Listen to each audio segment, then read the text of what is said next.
from The Coldplay on XFM 104.9. I'm Ricky Gervais, with me Steve Merchant, and back, Karl Pilkington. Hey. He's raring to go. It's nice when you have a bit of time off, isn't it? Yeah, how long have you had off now About then, 3 Karl? weeks. About 3 weeks, yeah.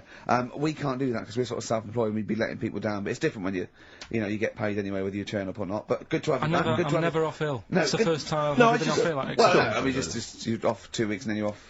No, I just wish I was the kind of person who could let down an audience of regular listeners. Yeah, but like I say... Well, no, we spoke to you, you weren't that bad. A cold, you don't go home for a cold. We were discussing this last night in the pub, and, you don't go home for a cold. Okay, so moving on, what have we got then? We've got some great songs. I've brought in the Smiths, I've brought in Buzz Cox, I've brought in Neil Young, I know Steve's got some hip-hop. Some great hip-hop, I've got some great Elvis Costello. It's going to be great. Karl, come on, concentrate, you've been away for 3 weeks. Just annoyed. No, stop saying that, because you're annoying me now. Why? Oh, what you do? Go home ill? Oh, he's annoyed me. Oh, has he? Yeah, I got a bit of headache. I'm a little bit annoyed. Can I have some time off but still get paid? Yes, of course you can, Steve, Karl. right, he called me up, winding me up about this. And, right, I'm 30, right, I'm 30 now. I can only remember being off 2 times. Oh, his memory's going as well. You'll have some time off. And both of them were when I was at school. School? What's school? One when it was windy. Why did you have time off? Because it was windy. But to be honest, Karl, that lasted for 7 years. Your time off at school. Wait. Why did you have time off? Because it was windy. Were you windy, or was it windy outside? No, it was like when... Your auntie wasn't out the window, was she? Yeah. When the winds were bad in the 70s, and my mum said, oh... Whoa. What? I remember space operas and flares. I don't remember the winds being bad in the 70s. Well, my mum just said, you might get blown into the road, so don't go. She had so much faith in you, didn't she? As a human being. Is that why she got fired from the pie shop? I'm not coming in today, I might get blown into the road. Oh, God. The funny thing it was, right, Steve, they had this thing going at school, because a lot of people used to wag it back then. Right? Used to what? Wag it, sort of not go in. Yeah. Right. And, they sort of tried to make it interesting for you by giving you an education. A certificate if you did a full week. Reward for the rest of your life with achievement. That sort of carrot. And also, like, let you go home at 3 o'clock on a Friday. Right. If you'd done a full week and that. Yeah. So it was lovely weather all week. Then it just sort of changed on a Friday. And I got up and it was all windy. It was always windy for Friday on 7, isn't it? Don't, if you don't want, don't go in, because, you might get blown into the road and that. So I said, alright, then I'll stay off. And, so why did you, told you to hold on to a fence or walk you there? What's this, don't go out immediately give up? I love this getting blown into the road. Is that based on your cats that kept getting blown into the road? Well, so I got to school on the Monday, right? And the teacher said, Took you a long time. Today, to punish you, you're the only one who wrecked the whole week, right? Everyone else came in, you didn't. So everyone else is going home at 3 o'clock today. But you're not. Brilliant. Serves you right, and I wasn't bothered though, it was great, because I said, well, you'll have to stay with me, won't you? And it was great. So all I did for half an hour was doodle and stuff. It was great that afternoon. Yeah. And that was ages ago. That was like when I was about 8. And that's one of the times I was off ill. Yeah. So it was but that wasn't even ill, that was wind. Yeah. Yeah. So right. Yeah, it's a bit different when you're to be honest with you, world, though, Karl. You can't just not turn up because you've got a bit of a cold or you're a bit fed up. I mean, we had an appointment 4 o'clock Thursday, wasn't it? And he had to call it because I cancelled it. Meeting went on a bit late. Yeah. Time management. Get things done. If it was important, you'd get a lot in the show. In our show? Yeah. Yeah. First thing that sprang to mind was, there's this airy Chinese kid. Oh, okay. Classic. But more commonly it would be something like, Karl, you're an idiot. Yeah, Karl, you idiot. idiot. Karl, you're a fool. Oh, what did you mean? You let us down again. Yeah, Karl, where have you been? Yeah, oh, you've got a headache, have you, Karl? Yeah. You better have a lie down. Typical phrases like that, Yeah, sure. typical phrases like that, yeah. Karl, you're a loser. Yeah. Oh, yeah. Right. And, what I've done, I've got a load of different songs and took words from the different songs and then joined them together to make There's This Airy Chinese Kid. And then people have to email in and say what the 5 songs were. It sounds like the most complicated game ever. I'm looking forward to it. Have you heard any of this, Rick? Because I've not heard this at all. I'm not familiar with this. Well, all it is, it'd go like, "Oh, Chinese kid," and it's from sort of 4 different songs, and you've got to identify the songs. Right. Wow. How many songs in this, Karl? 5. There's this hairy Chinese kid. Okay. Right. So. And what are the prizes for that? Are these the prizes? Yeah. Alright, well let me tell you what they are. They're not too bad actually. We've got Live Forever, which I assume is a CD that ties in with this new film. Think of that!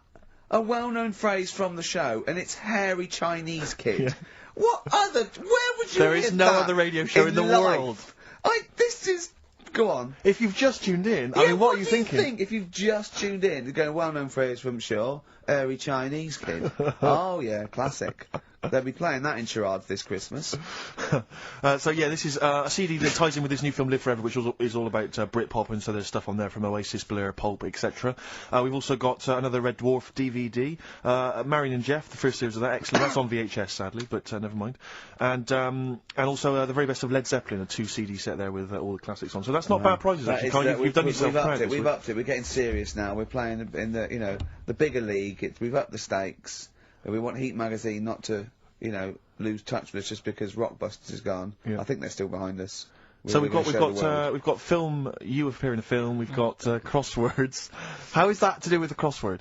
Because I've got words and sort of cross them. Okay. Right, you don't really cross them. But, good. So words. We're playing a game called Words. Word Song. Hello and welcome to Word Song. And obviously I imagine there'll be some more great music. But we've got a new feature, haven't we? Which one's this? Are we doing within the Monkey News, the new feature? Oh, Steve. I'm excited. You know Monkey News is my favourite feature, so what have you added to it? Explain it. Right, well, there's been loads of stuff going on in the past few weeks, right?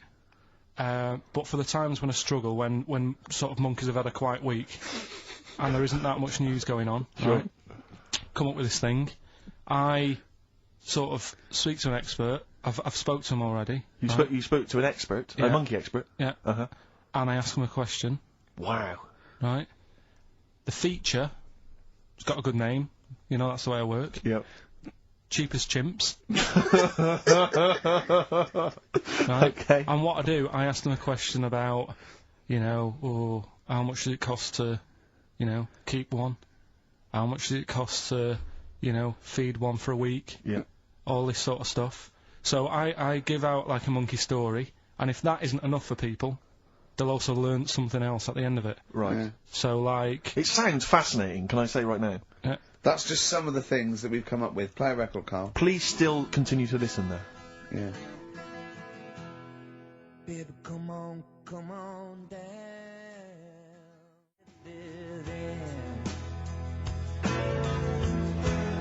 Richard Ashcroft. Buy it in bottles on XFM 104.9. Ricky Gervais, Steve Merchant, Karl Pilkington. Karl, I need the phone number of your girlfriend. Let me explain why. I was lucky enough, once again, to be on your quiz team this week. Ricky... Still to beat me. He's still to beat me with his team, yeah. Second I came. The gang here, and some friends, we sometimes go down to a pub quiz in the local area, and I was very nicely, I was invited by Karl to be on his team. Twice now I've been on that team. Ricky's always on another team. And, what can I say, Karl?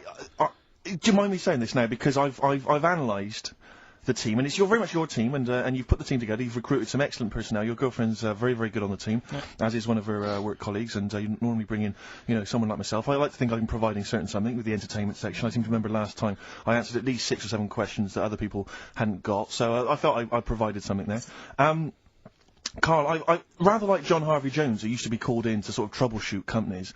I see why you are not winning ever, and it's a rather pricey contest, isn't it? It costs a tenner to enter per person, and unless you get in the top 3, you're not going to get to see your money back. No. So I think you're going to maybe need to step down from the team because, Karl, I'm not sure. I am not sure. You consider yourself a kind of player manager, but frankly, I'm not sure you're providing enough. Right. See, this is funny because, as bad as I imagine you are, I don't think Steve would make it into my team, so he's getting a bit cocky here. I want to know what your opinion of him, because he's told me he's great on it. Well, you bang out of order, first of all. Okay. Do you have a good night when you're with us? I tell you what, I wish I hadn't lost a tenner every time I've come down. That would have improved it. You point out there about the football analogy. Mm-hmm. Alex Ferguson, when did he score a goal? Right. He doesn't. He tells the others how to do it. Yeah. Right? That's He my doesn't role take in up it. one of the 11 though, does he? No, exactly. It's not like you can only field 10. Yeah. Because, we only got 10 again. Yeah. I want to be in the 11. Exactly. He's not running around in midfield, No, falling no. over. Yeah, shouting, oh, what have I told you? Yeah. No. Right. I'll admit, And right? there's a limit of 5 players. We should explain that. That's the point. Yeah, there's only 5 players on the team. players, But it was pretty tricky on Tuesday, though, wasn't it? It was one of the tougher... Tell everyone the one question you got right. It was something about, Well, tell us the answer. The 2 words you had to say to get the answer. Danny Minogue. Danny Minogue. That was what you provided, Danny Minogue.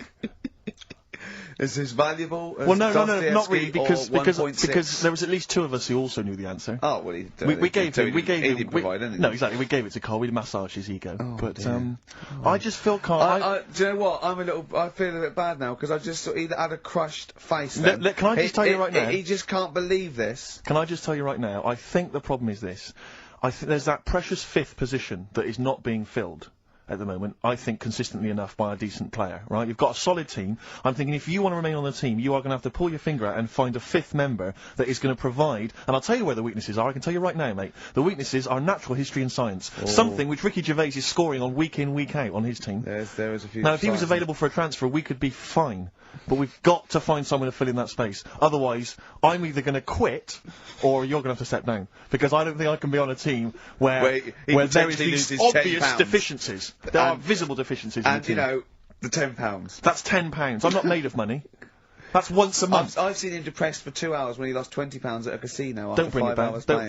bring that back. Don't bring up that again. Yeah. That story. He doesn't like wasting money, Karl. You know that. What do you think? What do you think? What's the solution? We've got to think proactively now. We've got to sort this out. See, there's always other things going on in my mind when I'm in that pub quiz. For me, it's just a little bit of fun. Sure. It's a night out. Do you know what I mean? Suzanne enjoys it. Yeah. Bit of a get together. We have a chat beforehand. Yeah. We have a bit of fun. Yeah. But there was other things on my mind. Karl, I could do that here. I don't have to lose a tenner. Wait, what were you thinking during the quiz then, when the questions were coming out? What were you thinking of?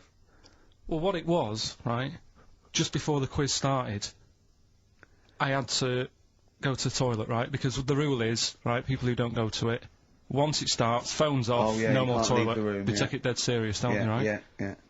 So, I went to the toilet. Now, I'm not being out of order here, it just got me thinking, right? I went to the toilet. The gay fella in there, right? There was a gay fella in there. Gay fella in the toilet. Now, How could you tell? How did you know? Just typical, you know, everything about it, right? Everything about it, right, yeah. Oh. What, large handlebar moustache, leather cap. Butt plugs, amyl nitrate. Could I just say that these views do not reflect the views of the management of XFM or me and Steve. Or most of the people in this country. Go on, Karl. What's your problem? Yeah, but this is what I'm worried about, really. But this is why I only got Danny Minogue right. Right? Because this was floating around my mind. Went She's to the a big toilet. gal icon, now, isn't she? Going to the toilet, they have like men's cubicle and they have women's cubicle. Yeah. Now, without sounding out of order, is it wrong for me to think gay men should have their own little cubicle? Go in. They should have their own. Well, not cubicle. You mean an actual toilet, I suppose. When I was at the urinal, yeah. Normally, you know, there's a fella there, and you go, all right, and there's no pressure. But I couldn't go. I was thinking, should I wait? If I go into the toilet, it'll look obvious. Yeah. I had loads of pressure, and but this was going on. What were you worried about? I'm so sorry. What were you concerned about? Viewers? I'm so sorry. Well, it's like, right, listen, when I was a kid, right, and it's alright for you to go into women's toilets when you're a kid, it's like, oh, it's a bit cute, right, as long as you're not, like, over 15 or something, right? Right. But when I was a kid, I went into a toilet, and women, when they use their little cubicles, they don't shut the door. Some of them just sit down on the toilet, right, and you see everything, and, no, seriously, that's probably one of the first times I saw, like, a woman. Yeah. That, right, and my Auntie Nora when she was staying over. What happened with your Auntie Nora? She was, she's into wearing caftans. Into wearing what? You know, caftans. Oh, yeah. What caftans? Big, bellowy sort of dresses. Right. And, yeah, I used to sit on the floor at home in front of the telly. Sure. She was on the chair behind. Yeah. She did a bit of a, sort of a Sharon Stone scene. Oh, God. Yeah. Did you see it? There was no underwear? No. What age were you? What was it like? What age were you? He's like a ripped tennis ball. So. What? Right, we're off air. We're off air. Either that or put us in for the Sonys.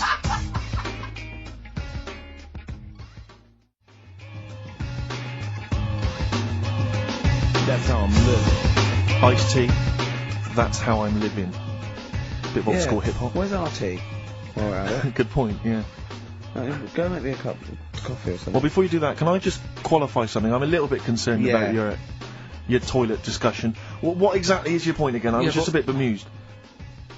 You see, it's a tricky one. All I'm saying is, right, there was at the pub quiz, I go to the toilet, not thinking about anything, I try to go, right, there's a little gay fella next to me. I love this little gay fella. Now, the weird thing is, there's nothing stopping him having a little glance, right, because he's allowed in the fella's toilet. Yeah. Now, I'm not allowed to go into the woman's toilet and have a little look round. Right. So all I'm saying is, should they have another toilet area?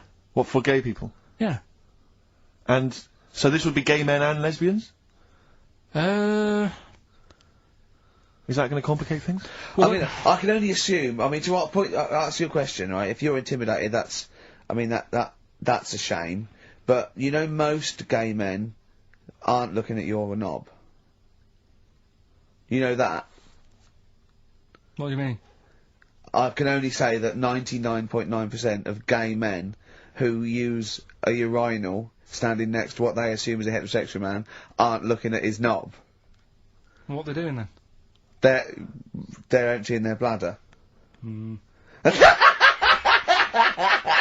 but the thing is, I can't talk. You're saying like, you know, about would you have one toilet for lesbian women and gay fellas, right? What does that mean? Yeah, would it be mixed? Would it just be? Would it have a man on one? That's heterosexual man. One little picture of a woman on the other, and then what? What would the little icon be? A man and a woman. A man and a woman. Just having a chat. Yeah. In pink and dot lines. But you couldn't mix them, because then what would happen is you'd get people who are going, oh, I'll play up to this a bit. What, pretend to be gay? And yeah, you know, sort of grow a moustache and shave their head. And pretend to be a lesbian. Right. Yeah. So I see. So you know, people pretending to be gay so they could go in and have a look at the lesbians. Yeah. Right. So that would mean that we need 4 cubicles now, would we? Yeah, no, this is fine. 4 cubicles. So every pub now... How many toilets do we need Every pub's now got 4 toilets. Oh, Karl, bisexuals. Yeah, now interesting. Bisexuals, how many toilets do we need now? Call the council. Do you use any? Huh? No. No, because they're interested in everything, aren't they? Because the little bisexual fellow will be looking at your knob. Right. With them, what you do, you just have a door, you open it, and there's one urinal there, so you can't get a queue. They have to sort of wait. I just thought that, well, why can't there just be a thing between the urinals? So no one can look at anyone else's knob. Wait a minute. Just to go back to Ricky's point, what stops, even if we've got the toilet for gay men, what stops the gay men who want to have a look at your willy going in the regular toilet and pretending that they're straight? Most men don't wear gay across their no, head. Exactly. They don't have a tattoo. There's no branding yet in the British house where they have to declare. So we're going to have to expand this. So we've all got to carry identity cards. Do you know you can see a gay, can you? Coming a mile off. No? No, I'll just hold it in next time. No. Can you tell gay men? Do you know a new quiz, a new competition to replace Rockbusters? Now that's quite a tall order, but what have you done? Right, like I said, right, if you've only just tuned in, what it is, I've took, and I'll be taking, a well-known saying every week from the show, something that crops up a lot. First one that sprang to mind was... There's a little gay fella standing next to me in the urinal? That's next week. Okay. This week, there's this airy Chinese kid, right? Yeah. That's crops up quite a lot. Sweeping the nation. Right. So what I've done, I've got 5 songs. Yeah. And I've edited them together to make that saying. You've got words from songs where any part of that sentence occurs to recreate it. Yeah. Now, what do they need to do? Do they need to say what the song is? Just the 5 songs? I mean, I was going to say song and artist, but if you want, just a song. So there's 5 things there, and if someone doesn't get all 5, it's still worth emailing in because we might give it to the one who's got the most, and then. Yeah. Can I suggest we go for artist rather than song? Only because sometimes it's quite tricky to get a song title. Sometimes it's it's very odd, or it's not quite what you think it is. So maybe artist is an easier one. Are you happy with that, Karl? It's your competition. I mean, Steve always does this whenever I come up with an idea. Oh yeah. I'm just trying to make sure it's just the best it can be, Karl. Yeah, no, he came up with a few game shows, and Steve was going, no, it's no good. And Karl said to me, he said, it's the one of The Office ever got on telly. Yeah, but, well, we shall see how Cheapest Chimps plays out. But frankly, the fact that you said to me, Steve, I've come up with the best game show ever, it's called Cheapest Chimps, what's the idea? I don't know, I just like the name. It's something to do with chimps. I thought, well, I'm not sure that's the best game show ever. And what was the other one you came up with that you told me about? I think a few people will be disagreeing with him, Karl. I think people will say that Cheapest Chimps could be the best game show ever. You know, when I was at school, people like you, I really didn't like. You're a stirrer, Gervais. He flits, doesn't he, from one side to the next, Karl. The one thing, we may argue, mate, but at least we're consistent. Ricky Gervais flipping from one side to the other. One day he's on Karl's side. When was the last time Steve wrestled you to the ground and got you in a leg clamp? No, you're right. Never.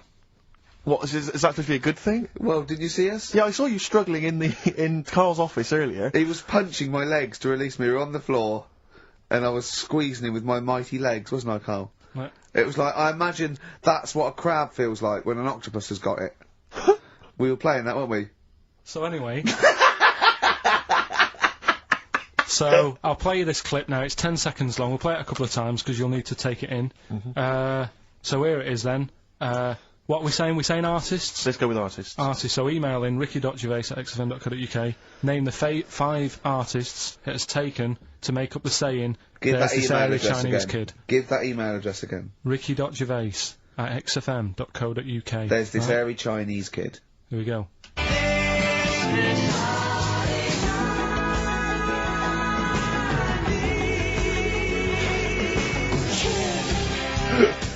Play it again. Play it again. Here we go.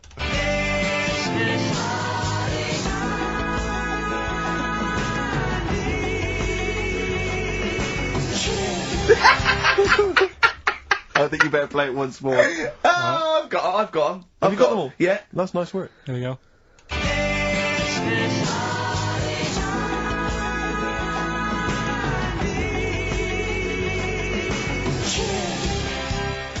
I can just remind you now that the prizes include a Red Dwarf DVD, Marion and Jeff, the first series of that on VHS, a Live Forever Britpop CD, and also the very best of Led Zeppelin. Let's play one of those actually while we're here.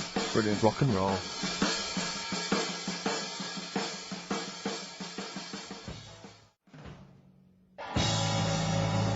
One of the prizes on Karl's competition this week is the very best of Led Zeppelin, that's obviously rock and roll. We've also got a Live Forever Britpop CD, Marion and Jeff, and Red Dwarf. And should we play it again? So people have got this another hairy chance? Chinese kid. Who are the artists? Here we go.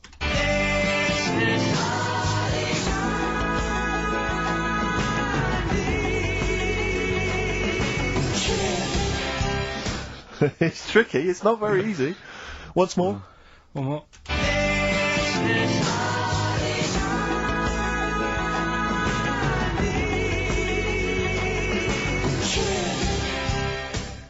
Well, there you go. Ricky.gervais@xfm.co.uk. Those prizes can be yours.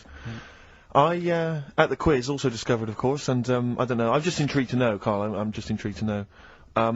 It was your girlfriend's birthday, wasn't it? Earlier in the week? Or last week? On Monday, yeah. And, I mean, obviously it was a triumph with the stuff you got her for Christmas. The condoms. The box of condoms? Box set of condoms. Oh, yeah.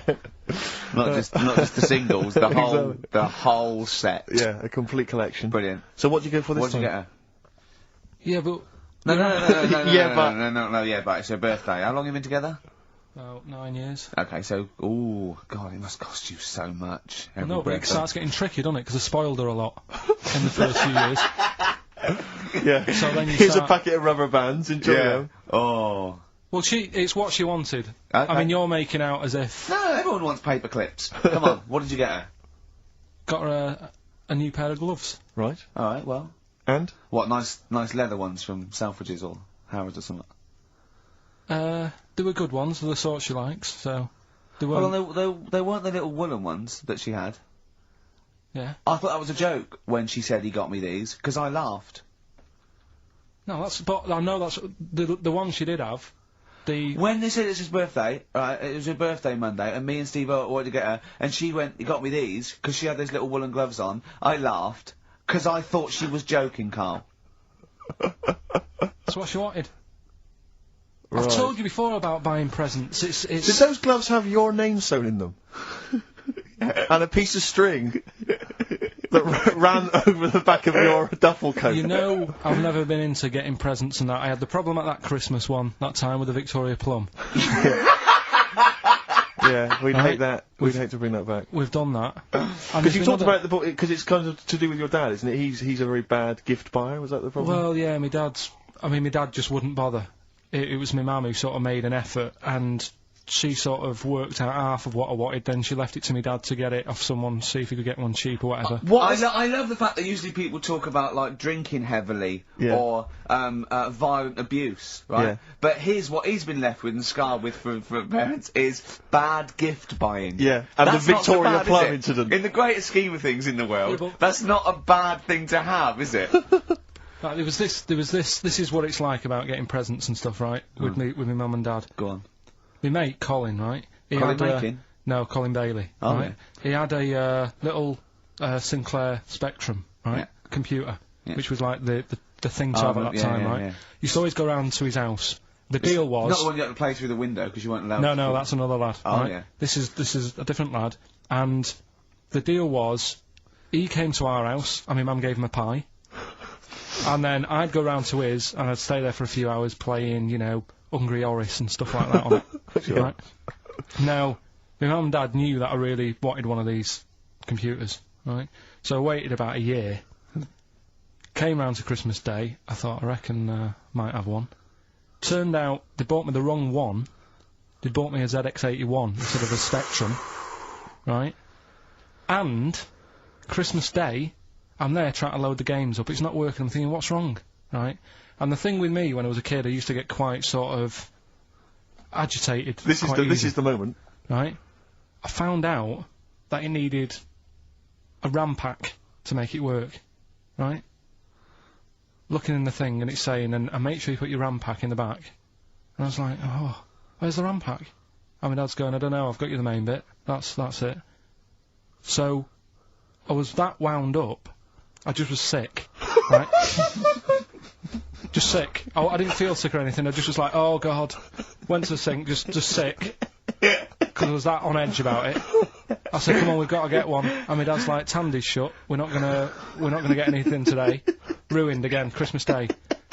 That was after the year when my train set got blown up by our kid. The following year, no RAM pack. And now you ask me why don't I get good presents? He's scarred. He just I'm gonna die. Honestly, I'm gonna die. He's just clean sick. Yeah. There's no RAM pack. Did you get to the bottom of it? Why wasn't there a RAM pack? You have to buy them separate. Oh, okay. What do you mean I can't play Frogger? Oh no. So, wasn't there another incident when you threw up? Spontaneously threw up? Oh. Through sheer anxiety? I do get it. It's not so much now because I've relaxed a bit, but as a kid I used to be quite on edge all the time with certain things. Do you think that's what happened to your cat wind that kept being sick? That it didn't get the food it wanted, and it just threw up? Do you remember that? Yeah. God, so they shaved it. Yeah, but again, you see, the cat thing, I mean, it's mad. I was thinking about it the other day, right? I used to think I had quite a normal upbringing.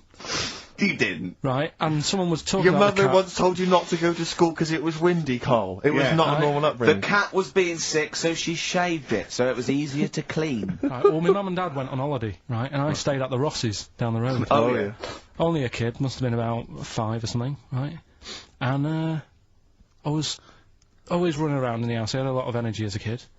What the Rosses did, they had this cat that was dead violent, the most violent sort of angry cat I have ever witnessed. A tiger? It was, honestly, Steve, if it was bigger it would have been, because it was just always having a go at you. Yeah. If you went to pat it on the head, it went to bite you and stuff. And what they used to do with it, to stop me running around, I'd sort of be running around, and then I'd get a bit tired, and they'd say, have a lie down on the settee. So I'd lie down on the settee and I'd nod off. And what they used to do, I'd wake up, and they'd have put the cat on my belly. Right? So I'd be scared to move, because it's like it's going to get me. But it would keep you Well, there. it kept me there, and it used to sort of slaver on me, and they'd sort of, you know, go out or whatever, and I'd be lying there. That's not normal, is it? Carl, sorry, were you created by the Brothers Grimm for one of their fairy tales? What kind of a life is that? A cat paperweight to keep Karl in place. He keeps blowing around. It's windy. We'll have to weigh him down. Be careful. Your mum probably told him that it's a windy day. You got to get something heavy on him. Otherwise, he just gets blown into the road. God. Bless him. Carl, let's just hear your thing once more. Give people a final chance. Alright, here we go.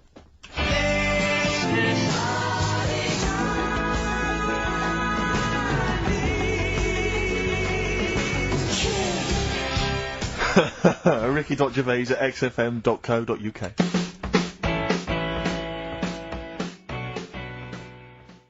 Can't stop the spirits when they need you. This life is more than just a read-through. Ooh, those chili peppers are quite hot. Can't stop. XFM 104.9. I'm Ricky Gervais. With me, Steve Merchant and Karl Pilkington. Alright. Karl, you know what the time is? Bong.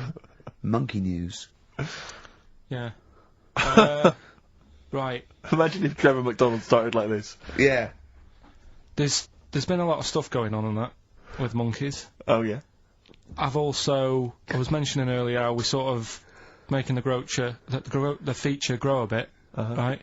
So, I'm thinking... Oh, I haven't told you, Steve, either. I've actually been asked to write a thing about monkeys. A poem? No, for a magazine called something Apes. Right. They want me to do like a column, 500 words. About monkeys? Anything I want on monkeys.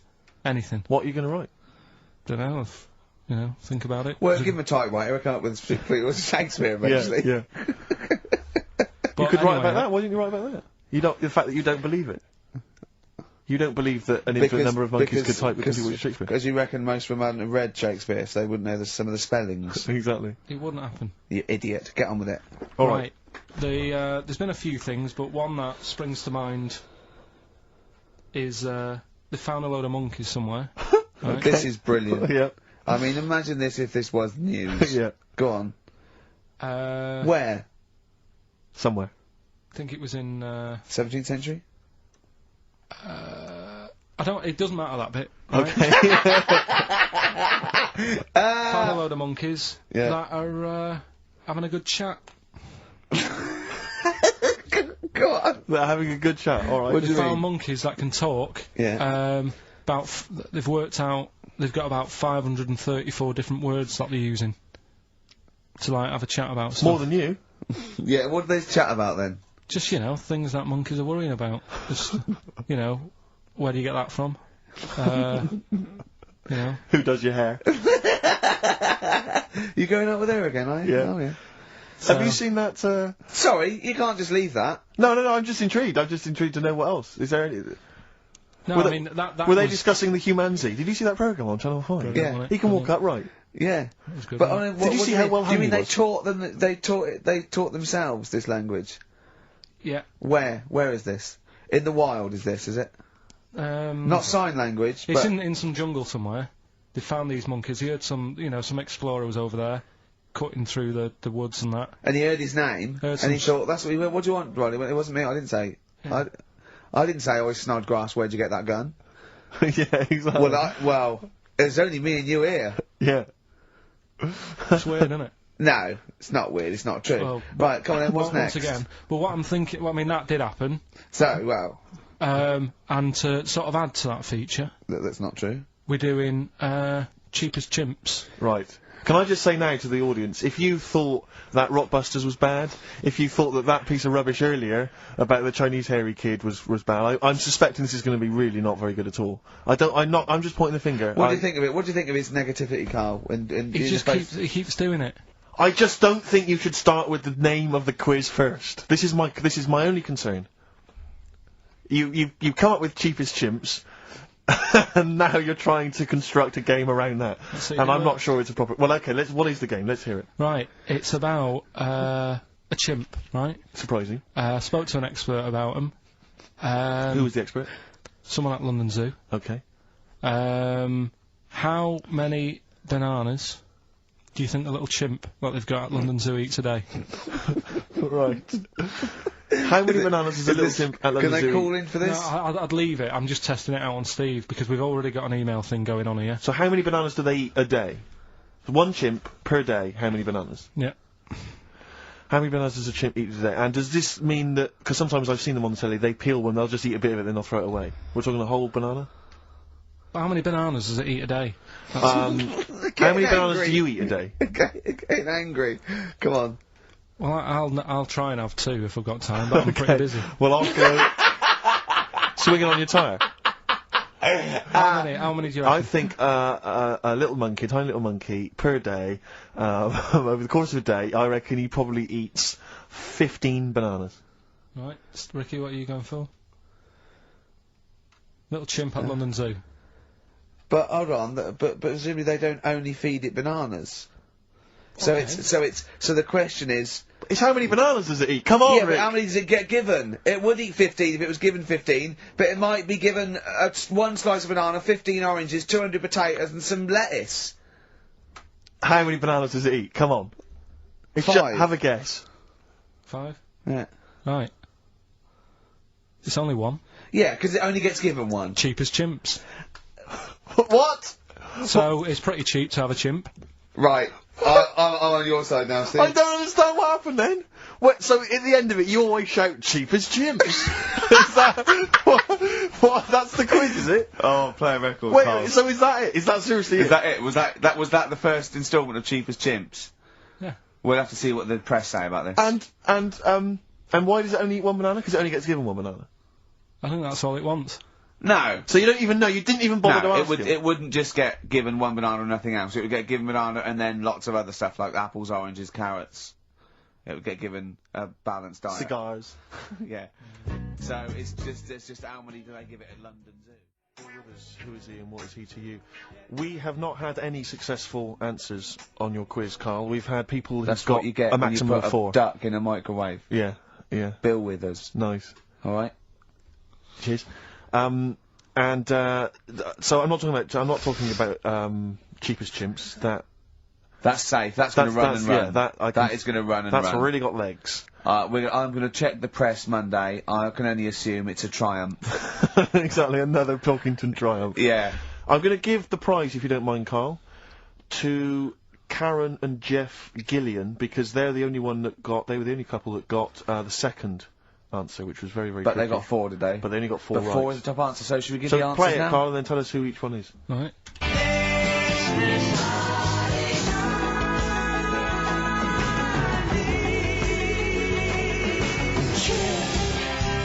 So there you go. I didn't know the second one. There's Play it this again. hairy Chinese kid. So the first one, the Lars. There she goes. Right. That's George Harrison. No. That's Philip Bailey. And that's Deacon Blue. Right. So it was the Lars. Yeah. What's the second one? Strokes. That was very tricky. That is hard. George Harrison for Harrison, yeah. Airy. That's all I could get. It was Ari. Ari Krishna, yeah. But no. Chinese, Phil Bailey. Chinese War is. Yeah. And Deacon Blue, Real Gone Kid. Real Gone Kid, yeah. There's this airy Chinese kid. Very, very hard. I love the fact that the normal bit of that, like, the normal bit is like the well-known phrase, there's this hairy Chinese kid. Yeah, exactly. Like, nothing happened there. That's normal. There's this hairy Chinese kid. As a phrase that often... In fact, you're right.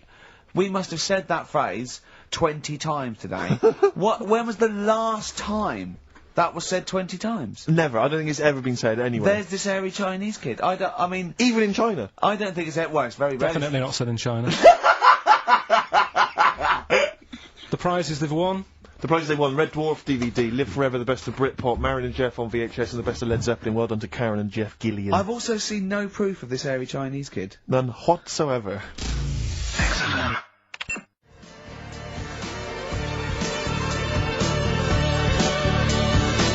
Alpine Stars, Burning Up on XFM 104.9, Ricky Gervais, Steve Merchant, Karl Pilkington. Steve, you were out of the room there. Mm-hmm. Karl took a phone call from someone. Okay. He's found a cellmate. Right. Not a soulmate, I think one day they will be cellmates. Yes. Because he's just like, he loves everything Karl loves, and he was telling Karl stuff, and Karl's face was lighting up. Yeah. He's told him of 2 Russian kids in the circus they're covered in hair and their mum tells them off because they're covered in fleas.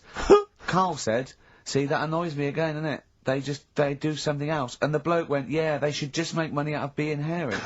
And Karl went, exactly. And he said, have you heard of the three-legged juggler? And the bloke went, no, what's that? He went, that annoys me as well. Because he thinks they shouldn't have done juggling, they should have done football. Do you know what I mean, though, Steve? What do you mean a three-legged juggler? What are you talking about? He's a famous three-legged juggler. Oh, he's mega famous. He's like the Beckham of wherever he's from.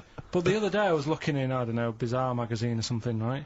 And there was this fella who, he had no arms.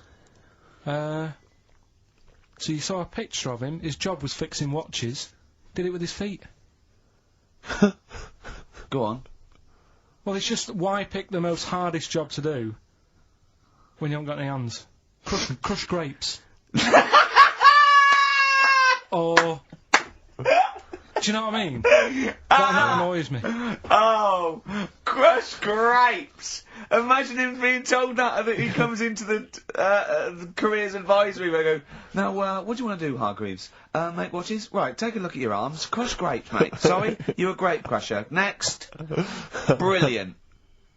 Brilliant. I would love you to be a career advisory in some sort of clinic. It'd be brilliant.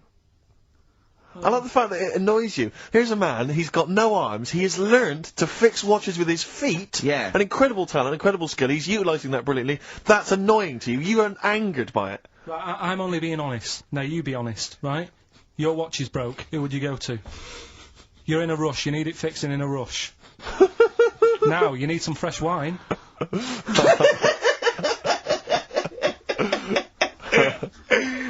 Be honest. Oh, you're amazing. But what's this thing that you've been talking about, this video? Freaks, right. It was a thing that was banned for like 50 years. I think it's been taken off again, but I don't know why, if it's just been deleted, right? It's a quest. If anyone out there has got a copy of Freaks on DVD or VHS, can Karl borrow it, please? I mean, I almost want to set up a camera to see him watching it. It's absolutely real. They used people in the circus of the time. I think it's the 20s or 30s of the Depression. And there's people, there's Coneheads, there's a bearded lady, all genuine. There's a bloke they call the Human Slug who's got no arms and no legs, Karl. And he's just there, and he rolls a cigarette and lights it with his mouth. I think I've seen his brother, who isn't called the Human Slug, is called the Pillow. Right. How does he make a living? He, Does anyone want to meet Karl for money? Do you know what I mean? The annoying thing was, right, there was a picture of him, I was going to put it on I think I've seen his brother. on our website, we put things up like this, right? If you go to ricky.gervais at xfm.co.uk/... What? You've put things like that on my website? It's nothing to do with me. I want people to know that that website is not kept or looked at by me. So, what have you put on there? There's a fella on there who's known as the Pillow. And he's, you see, I get a bit worried with things like this, because we're not sort of having a go or anything, it's just things that fascinate you. Yeah. And, yeah, it's a guy, it might be the same sort of thing. What's your one I called? bet you used to stare at people with goiters, didn't you, when you were little? In Tesco's. Well, just go to xfm.co.uk/Ricky, it is. What's the worst thing you've ever seen on, like, a human face? You know what it is, and I don't want to talk about it. I can't remember. Have you told me? Yeah. What is it? But go, it's not go the to, elephant lady. Go to the... Yeah. Is it the elephant lady? You talked about that, I know. Yeah, I don't want to talk about it again. Go to the website and see the Human Pillow. Why is he a human pillow? That's what annoyed me. I thought he was more of a draft excluder. Oh, that breaks all kinds of rules.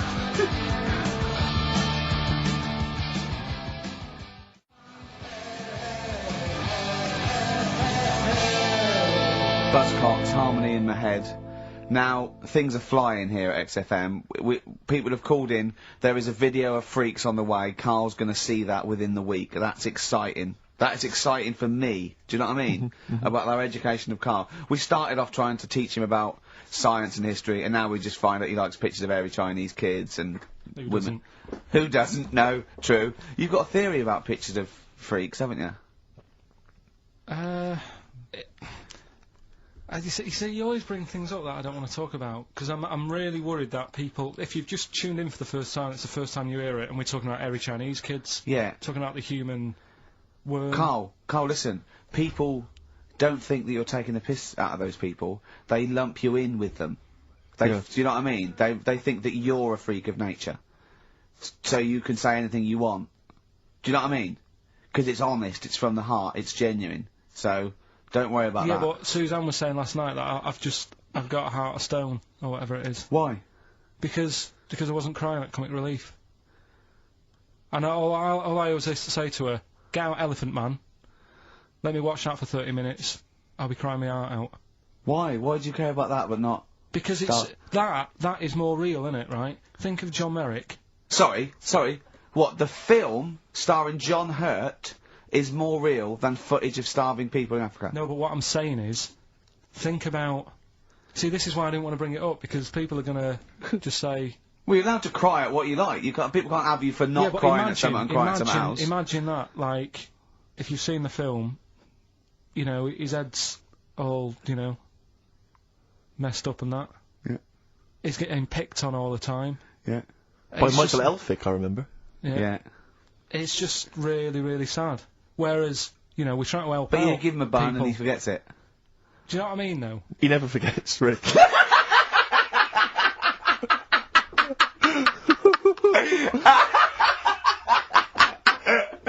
Oh dear. Anyway. Oh God. We're giving away stuff again. Yeah. Tell me your theory about freaks who have their picture taken. No, I'd leave it. No, can I tell you? We'll do it next week then. Can I tell you what this is? Go on quickly, what is it? Right, when he sees a little picture, like in his books he's got, he carries round those things, right? And there's like a fella with a little head with some like, able-bodied people. He goes, he must know the only reason they got to take that picture, right, was so they could show their mate, say, look at me, the little fella with a little head. That's his theory. Yeah. So every picture of a freak, they're being... Steve, let me describe the picture to you. This little fella with a little head. Right. Playing on the piano.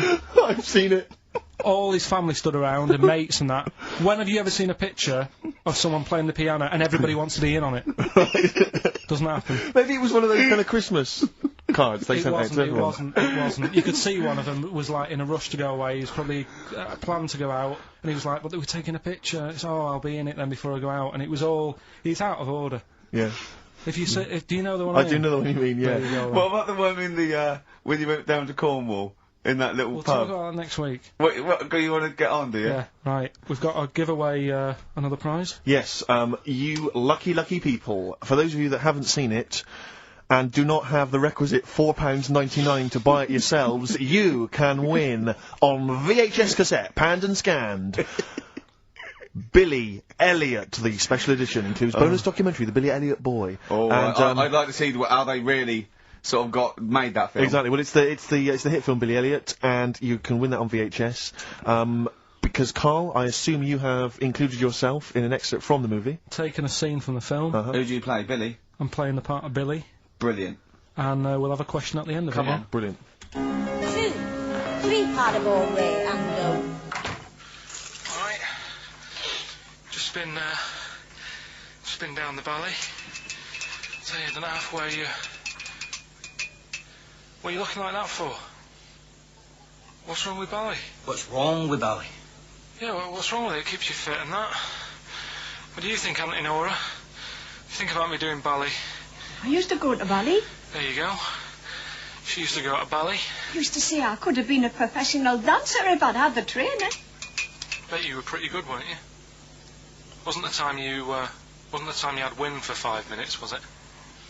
But you well glided across Will the floor. you shut up? What's wrong with ballet, anyway? For girls, not for lads, Billy. Lads do football or Well, I've done that, yeah. boxing or... Did that for a couple of weeks, so... Wrestling? Wrestling? Yeah, wrestling, yeah. Not friggin' ballet. Well... Don't worry about it, anyway. Just... Is it alright if my mate Wayne stays over tonight? He just wants to sleep over. He's just coming over to... Wayne, sleep? Yeah, he just stays over. I'm not gay or anything, it's just... I don't fancy him, I'm not... Yes, you do. I don't. Yes, you bloody well do. What, just because I want my mate Wayne to sleep over and I've started doing ballet, that turns me into a gay man, does it?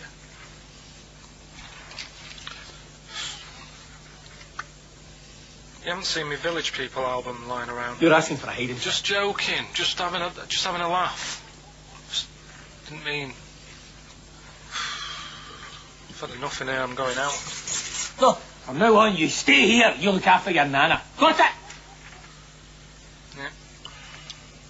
Yeah. Alright.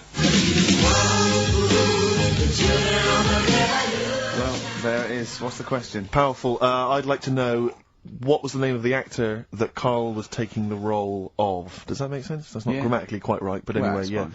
Who was the young lad that Karl was taking the place of there?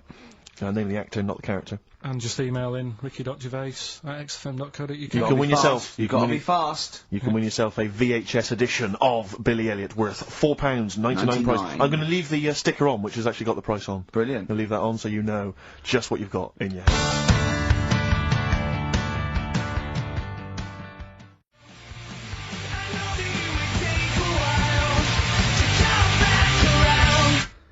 Foo Fighters. No, it's not. Feeder. Feeder. Yeah. I don't know what I'm doing now. Why have we got to stop? Sorry, we just had an argument then. Why have we got to stop at 5-2? It's just the football's on, isn't it? So what can we do? We do a link here, and then we can play. We'll play a song. Do a little. What about chat. the competition? We got to announce the competition. Well, Steve. Well, I can tell you right now that there's only 2 people, it would appear, that are interested in a VHS copy of Billy Elliot. That's how mediocre that gift and that prize is, Karl. I don't know if you want to learn from that. Yeah. But I'm going to give this one to MJ McKay, who has correctly identified that you were taking the part of Jamie Bell in Billy Elliot. So, well done. Right, just forward me that and I'll... sort that out. We'll get the video. What film are you doing next week? Dunno, I've got, been out and bought a couple. Got Silence of the Lambs I can do something with. Right. Bought Fight Club, but it's a bit difficult. You know, always open to suggestions and that, so... You got any favourite films? What about the 1930s film Freaks? Oh. Can't wait. I cannot wait for your... Brilliant, that'd be good. Excited about that. Why don't you do a film review of that next week as well? Yeah, well, it depends. If the fella, you know, if anyone's got it, just send it in. I'll send it you back once I've watched it. So that'd be good. Next week we'll do... Oh, please tell me there's going to be more Cheapest Chimps. Yeah. Oh, thank goodness. We'll see what the press say. We'll see what the press say about that. Looking forward to that. Do you know, like, you're always having a go at my ideas? Yeah. Little, you know, Cheapest Chimps you've put down. Mm-hmm. Again, I normally come up with these because you don't come up with a competition idea. Sure. Yeah. He's done him again. Yeah. Well, Cheapest Chimps, mine, you're dissing it. Yep. Rockbusters, one of the most successful competitions ever. Uh-huh. And he means in the world, not just on XFM. Yeah. You put that down. Yep. Right. What are you thinking about this, right? I was watching Comic Relief last night. Came up with an idea. Mm-hmm. Right. You get Jono. Okay. Jono Coleman, yeah. Say Vanessa Feltz. Mm-hmm. You know, maybe, you know, Dawn French, because she'd be around for that. And then get them all in a room for Comic Relief. And what you do, put a cake in front of them. Yeah. Right? And like, you don't feed them. And like, they're going, oh, I'd love a bit of that cake. Right? It's called Famine Academy. Right. Right? Whilst they lose pounds, they get pounds. Right. What do you think? Play a record, Karl. Well... I love it, Again. I love it, Karl. Yeah, again. I love it.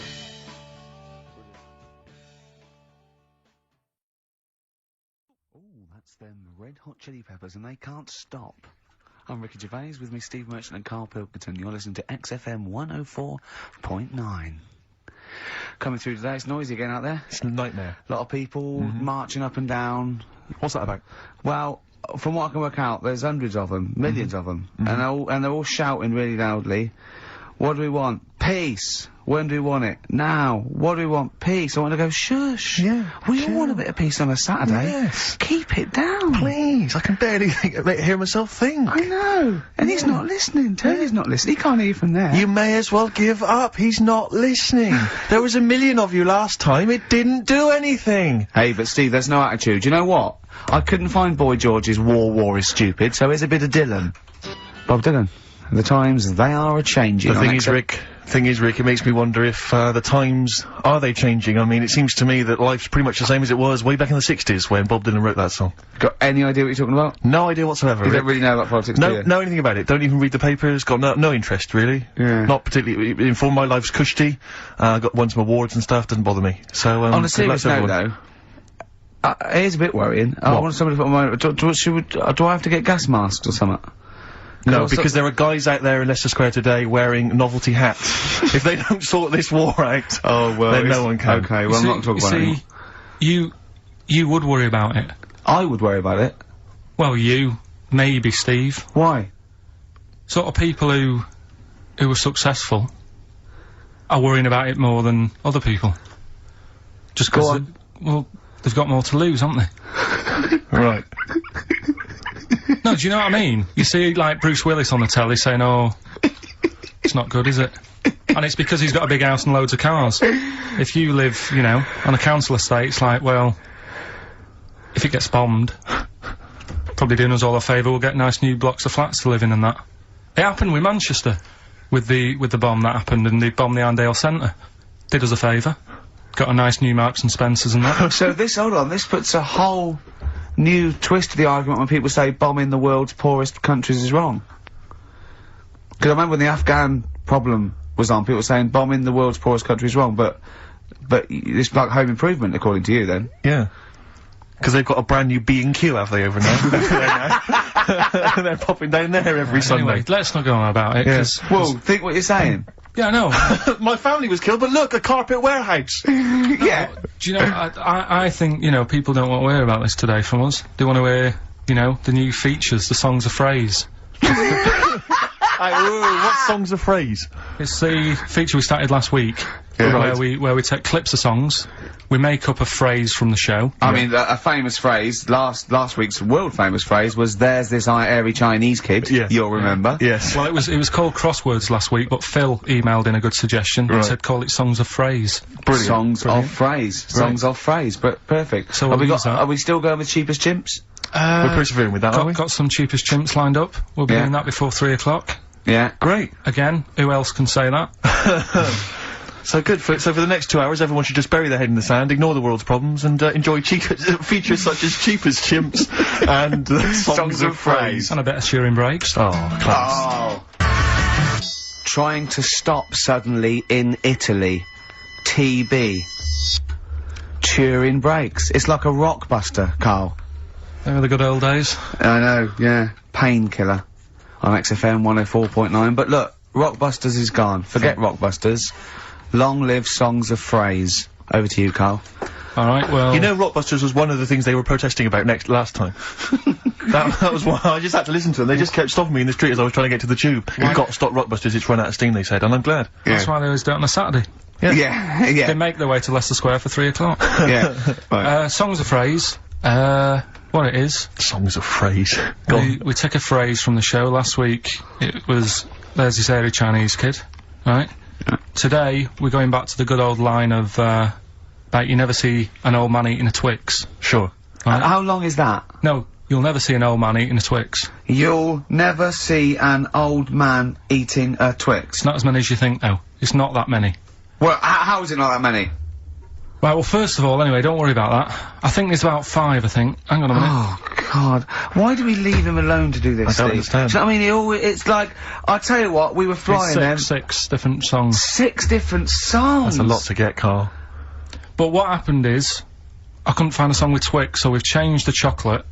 Oh, this is rubbish. We're not doing it. We're not doing it. No, you've got to be punished. We're not doing this. Do it next no, one. you'll like it. No, shut up, Karl. No, just no, he's put a lot of effort in. So what? You're right. He's got to do it right. He's got to do it right. No. There's too many. We said too many. It's not. He's changed the thing. It's not a one-off phrase. It's ridiculous. No, it's absolutely pointless. Rick, if only his parents had spoken like that to him sometimes in the past, maybe we wouldn't be having this discussion. You're not doing it. Come on. No.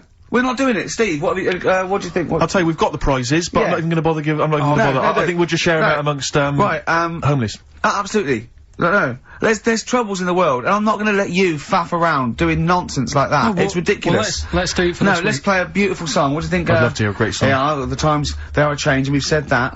Look at Mother Nature on the run. Look at Mother Nature on the run, Steve. Yeah. Play it. So we're not doing. No. It's your own fault. Neil Young. Beautiful. After the Gold Rush, one of the most beautiful, poignant songs ever. Great lyrics in that. Look at Mother Nature on the run in the 1970s. Forget the 1970s, Rick. I'm beginning to wonder if that's just as truthful nowadays in the year 2003. I've told you before, you've got no idea, you don't know anything about the world or politics, so I don't know why you persist. I don't know why I keep saying it myself, Rick. I'm a political incompetent. I don't know why I keep spouting on with this drivel. Right. It's The Guardian, I think, that's doing it to me.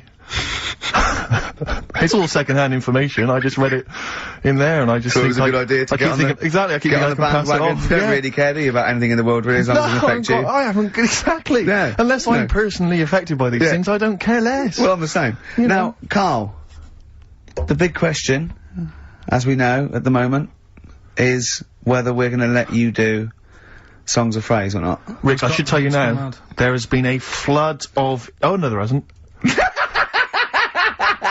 Sorry, I was thinking there'd been a flood of emails, but it was people agreeing with you, Rick. I know Tony Blair has been trying to get through. Yeah, exactly. I'm just checking the emails now. There's absolutely nothing supporting you, Karl. So no one gives a side either way about No, well, that's not fair. There were a couple of phone calls, weren't there? One was a guy saying you should. I think the other one was you, Karl. Was it phoning from the kitchen? Can we do it? Can we do it?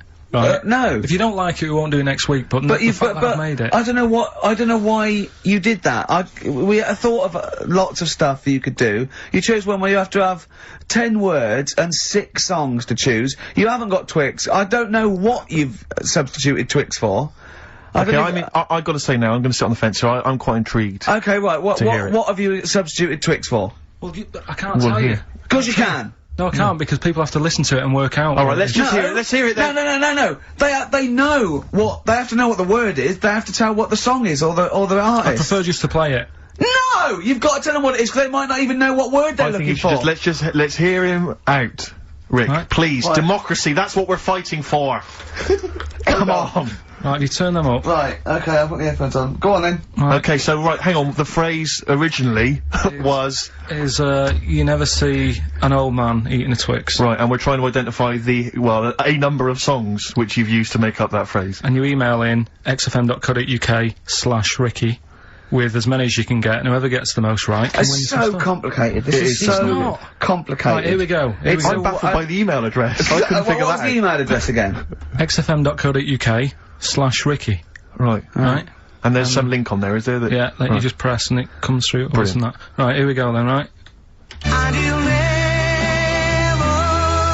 see an old man.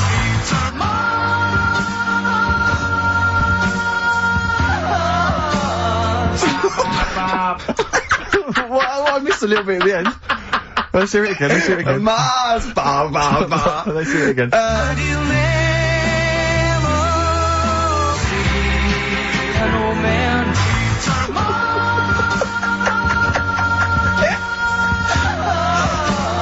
Ba ba ba. Oh no. Oh God.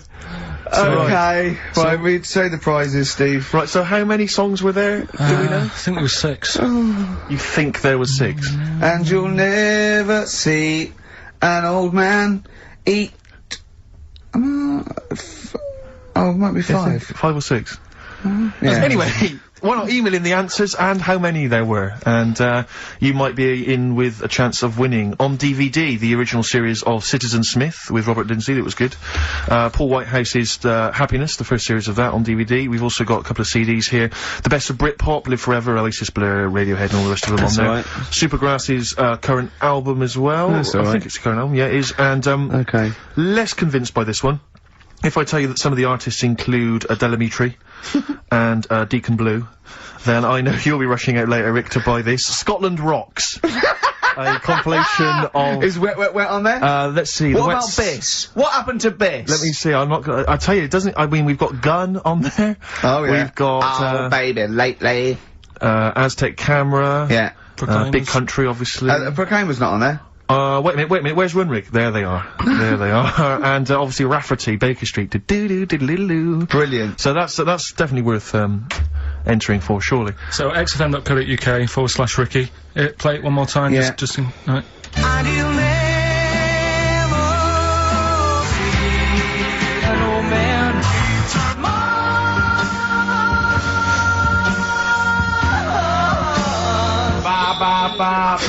Class. Pure class. Well done. Okay. Yeah. Alright, let's go to Oasis. Stop Crying Your Heart Out on XFM 104.9. I'm Ricky Gervais, with me Stephen Merchant and Karl Pilkington. Karl's competition is in full swing now. I just will remind you, when playing songs of phrase and trying to guess the songs and artists, what do you want, songs or artists? I think songs is better. Yeah.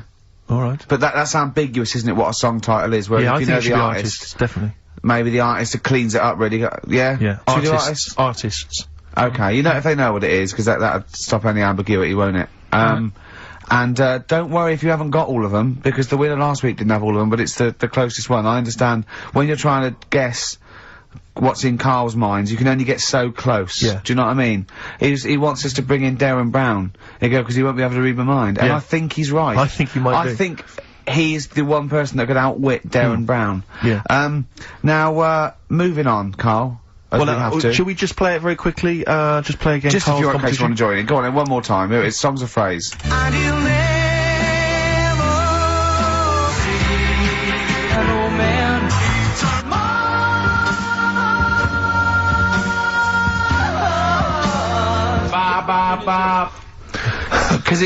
Because you have to get, you know, it is very difficult. So, you know, song or artist, we give points if you're close to any of those, and we'll choose a winner. So, you know, do. And what do points mean? Crap prizes. XFM.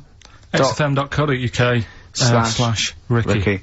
Right now, we got people to send in a little thing for you last week, didn't you? The film Freaks. You got a few sent in. You watched it, did you? Yeah. Now, I should just point out that the film Freaks, for those that don't know, was a movie that was released, I think, well, actually, it was originally made in about 1932, something like that, and then it was delayed. It was banned for many years, because it did, in actual fact, feature, for want of a better phrase, real-life freaks. Yeah. Bearded ladies being one of the more kind of familiar ones. There's a guy without arms and legs. There's all sorts. And, it was actually it's quite a tender film, isn't it? And actually portrays them as a kind of dysfunctional family. It's not exploitative in that sense, but, what do you make of it, Karl? Well, you were watching it for the Freaks, weren't you? Yeah. I mean, I wish it does take a while to get onto it. What do you mean? Well, straight away I was disappointed, right? Because at the start, like, you put it in, it's like, oh, brilliant. Here we go, you know, I said to Suzanne, we'll watch this, we'll have a good night. Yeah. Have a romantic night. Yeah, that's it, her birthday. Yeah. You've got your gloves, now we're gonna watch some Freaks. So, put it on, and it starts off, and it's like, you know, the following film, and you think, ooh, it's like following films rated 15, which means, you know, might contain scenes of violence, bad language, and sex. Yeah. Mention nothing about pinheads. Right. Right. So, I thought they missed a trick there. Yeah. To be honest. Right. So I thought, well, let's go and watch it. And what exactly is a pinhead? Oh, if you've seen it, you'd know. Okay. Right, so, not the best thing in it either. So imagine that. Okay, so you're watching it? So, sat there, I think, right, something comes on, and the little fella's on there, the little fella we were talking about, the Pillow Man. Right. Is he the best thing in it? Now, what's the Pillow Man again? He's a fella who, years ago, he's got no arms and legs. Right. He's just a torso? Just rolls, yeah. And, there's a scene where you see him sort of rolling a cigarette up, just using his mouth, and it's like, he lights it and stuff. And that's weird. And then, what else is on it? So it can stanch your growth. And then there's a little fella on it who is fed up because he looks 5, but he's actually 34. Right. Right? But there's a woman who is 42 and looked 8. So they both had the opposite thing. They were both really fed up. And I kind of thought that shows that, you know, you always want what someone else has got. Sure. Do you know what I mean? Yeah. So in a way, there's a story there in that. No, you described the same there. No, it was like... No, they both, you just said, they both looked young, but they are actually both older. No. This was like a little man. Yeah. Who was 35. Who was 35. And looked 8. Yeah. And so did she. No, well, the other way round then. What? So she was an 8-year-old that looked 35? Yeah. So, oh, maybe not then. Anyway. No. But that wasn't that weird. I kind of thought it's a slow start and that. Yeah. And then, It's not a difficult film to follow. No. Yeah, but I wasn't really listening to what it's all about, just looking at what they had, and they had like a fella who's running about on just... They had like he was shopping. You know, they had a fella with no legs and he's running about on his hands, and sort of got about on a skateboard, talking to someone about it. They said that's how E.T. was done. There's actually a little fella in E.T. Right. Who's just half of, sort of half a body. Is that true? I've no idea. I've never heard that before. Why haven't we heard that before? I've never heard that before. I don't think he would fit in E.T. Because he's got no, because where's the head? He's got no neck, E.T. It's a skinny little thing. There's a human neck couldn't fit in that skinny little neck. Wow. You sure it wasn't Kenny Baker up to his old tricks? What are you talking about, Karl? There's a fella with no legs in E.T. In E.T. they had two fellas, right? I think they had a little, a midget fella. Right. Who did it, and then I think he was off sick, and they were like, oh, you know, what else are we gonna do? So they saw a guy on a skateboard going by. And said, do you fancy some work? Right. And he's done it. I think someone told me. I mean, it might be wrong. Exactly. Might be wrong. It might be, mightn't it? I mean, you've never been wrong before, so I don't know why you'd be wrong there. So what's the worst thing in it? Now, it's intriguing to me because here's a film called Freaks, featuring real-life freaks, and you're sort of a bit nonplussed by it. Just because it wasn't... Because it's built up. If you call a video Freaks, you've got to make sure that there's some good stuff on there. Yeah. What were you disappointed about? Was it that? Because there was a few things on it, right? There was a woman who said she was half man, half woman, and it's like, well, you're not, are you? It was just like she had some makeup on. I thought, well, that's rubbish. And then there was a woman who could eat using her feet. That isn't that freaky. Do you know what I mean? If she's not hungry, she looks normal. And that's when I was thinking, I mean, I'm not being right, Steve. You know I'm not being funny. Oh, here we go. No, but I'm just saying, if that woman wasn't eating and you were sat next to her in that film, yeah, I'd probably be sort of drawn to you more than her. I'm not... I know you hate me saying it, but there's no point sort of pretending.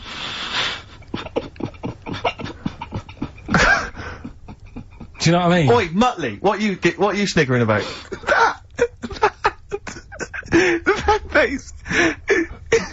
Well, you mean there were things in it that were less... What are you saying? I'm just saying... Play a record. Seriously, I'll slap you. I'm gonna slap you live on air.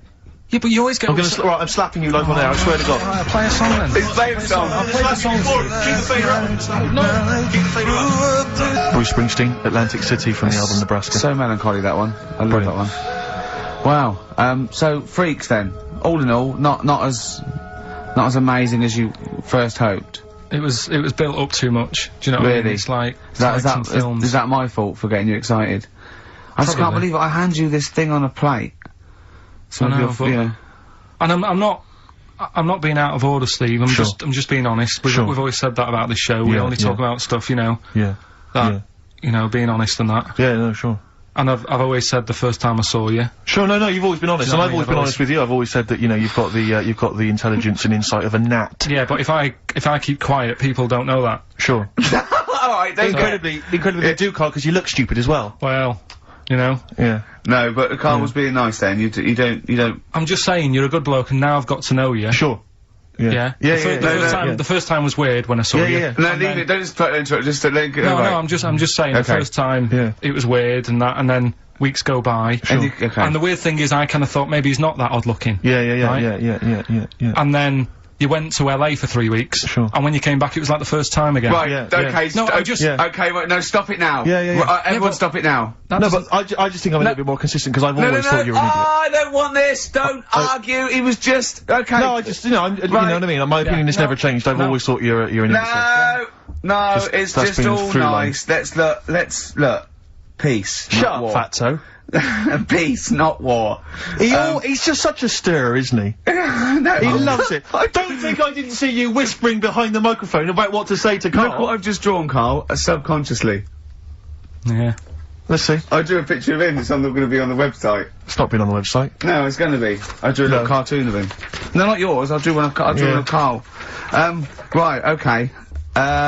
What are we talking about? That was a So yeah, no, the freaks thing it's over and done with. It was alright if you want to get it out on video. Sure.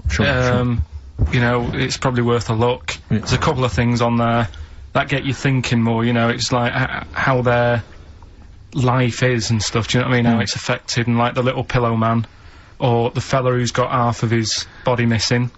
Yeah. You know, it's stuff like that you think, ooh. But what's the one that was disappointing? You said it was a half man, half woman.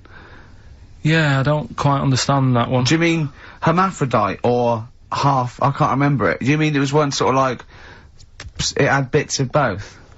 It was just like half a face done in makeup and long hair, then on the other side it had it shaved. I love the idea that you go to this circus and there's people in there that have been sort of persecuted all their life, and they think, well, maybe I can make some money, and then you boo them because they're not freakish enough. I love the idea they go, boo, you're not freakish enough, boo. Oh, you've got bits of legs, boo. Do you know what I mean? Yeah. But there was, I mean, talking about that, you see, why did they join the circus and that? Because there are things they can do. I was telling you in the week that I was reading something on some news website about some sort of, Olympic-style games where they're going to see, like, disabled people against able-bodied. Right. Let's be careful here, shall we? No, I'm just saying, though. Okay. Do you know what I mean? So there is other things. It doesn't mean just because you haven't got legs you can't do other stuff. Yeah. And in this race, there's, like, disabled people who are beating able-bodied people. Yeah. I mean, what? Would you go and see that? I don't know. But, I mean, it depends. What do you mean? They're beating them? At what? He didn't state what the little races were and that. Little races. Does that can't help himself. No, little races. Oh look, there's the disabled with their little races. Yeah, they're having another little race. Oh dear. Would you go? Would you go and watch that? Do you remember when Jimmy thought that Paralympics stood for Paraplegic Olympics? The Paralympics? Yeah, it means parallel Olympics. Yeah. He thought it meant Paraplegic Olympics. That would be a good site, wouldn't it? Mainly blow football. Right. Okay. So, what was that thing I told you to look up in the week? You were saying, I don't believe you, were going on about, we were talking about the half man, half woman. Yeah. And you were saying... You can get a sex change on the NHS, just to see what you say about that. Did you look it up? I didn't, because I think I was wasting my time. I don't think you I'm can giving have that all done. these things. Little play interesting records, stuff. you're annoying me now. You wouldn't do that. You do, You've annoyed Steve. You've annoyed Steve on air. I'm sorry about that. Well, it's just too late, Karl. But we were talking about other stuff as well. I mean, you know, talking about operations and that. You were saying, you know, can you have a sex change done on the NHS and that? No, you can. Well, you say you can. I think that's a bit... It's not that important to have done, I don't think. Well, it depends if you desperately want it. It depends if you feel that you're born actually a different sex. Right. And then you went on to say there's other things that are done. Get this, Steve. Someone, if the cat's got a bad liver... Kidney. Right. Bad kidney. Can have it done for £5 grand. Yeah, you can have a kidney operation. But what's wrong with that? If you've got £5 grand you want to waste it on a cat, then fine. Get another one. We went through loads of cats, I've told you before, as a kid, we got through loads. It's not worth it, and there's no cat that is that amazing that you'd go, gonna miss that one, it's never gonna be the same, cause what do you mean, what would it have to be able to do to be worth it? Well, it's normally to do with people's affection for their cat, they've had the pet for many years. What do you mean, it should be able to juggle? Or do impressions, and that's why it's worth £5 grand? Supposing there was a fella, right, he feels he was born a woman, he's not happy, right? He doesn't want this he's got a knob and a couple of testicles that he does not want, right? He wants a lovely pair of tits and a minge, right? And he finds out that he gets a cut price, he gets, you know, a cut price sort of operation, a dodgy backstreet, transsexual maker, right? 5 grand. Knockdown price, 5 grand. It's done with a blunt knife and some chloroform, right? But why have you got to have it all done? What? You mean just like have the knob trimmed and wear a bra?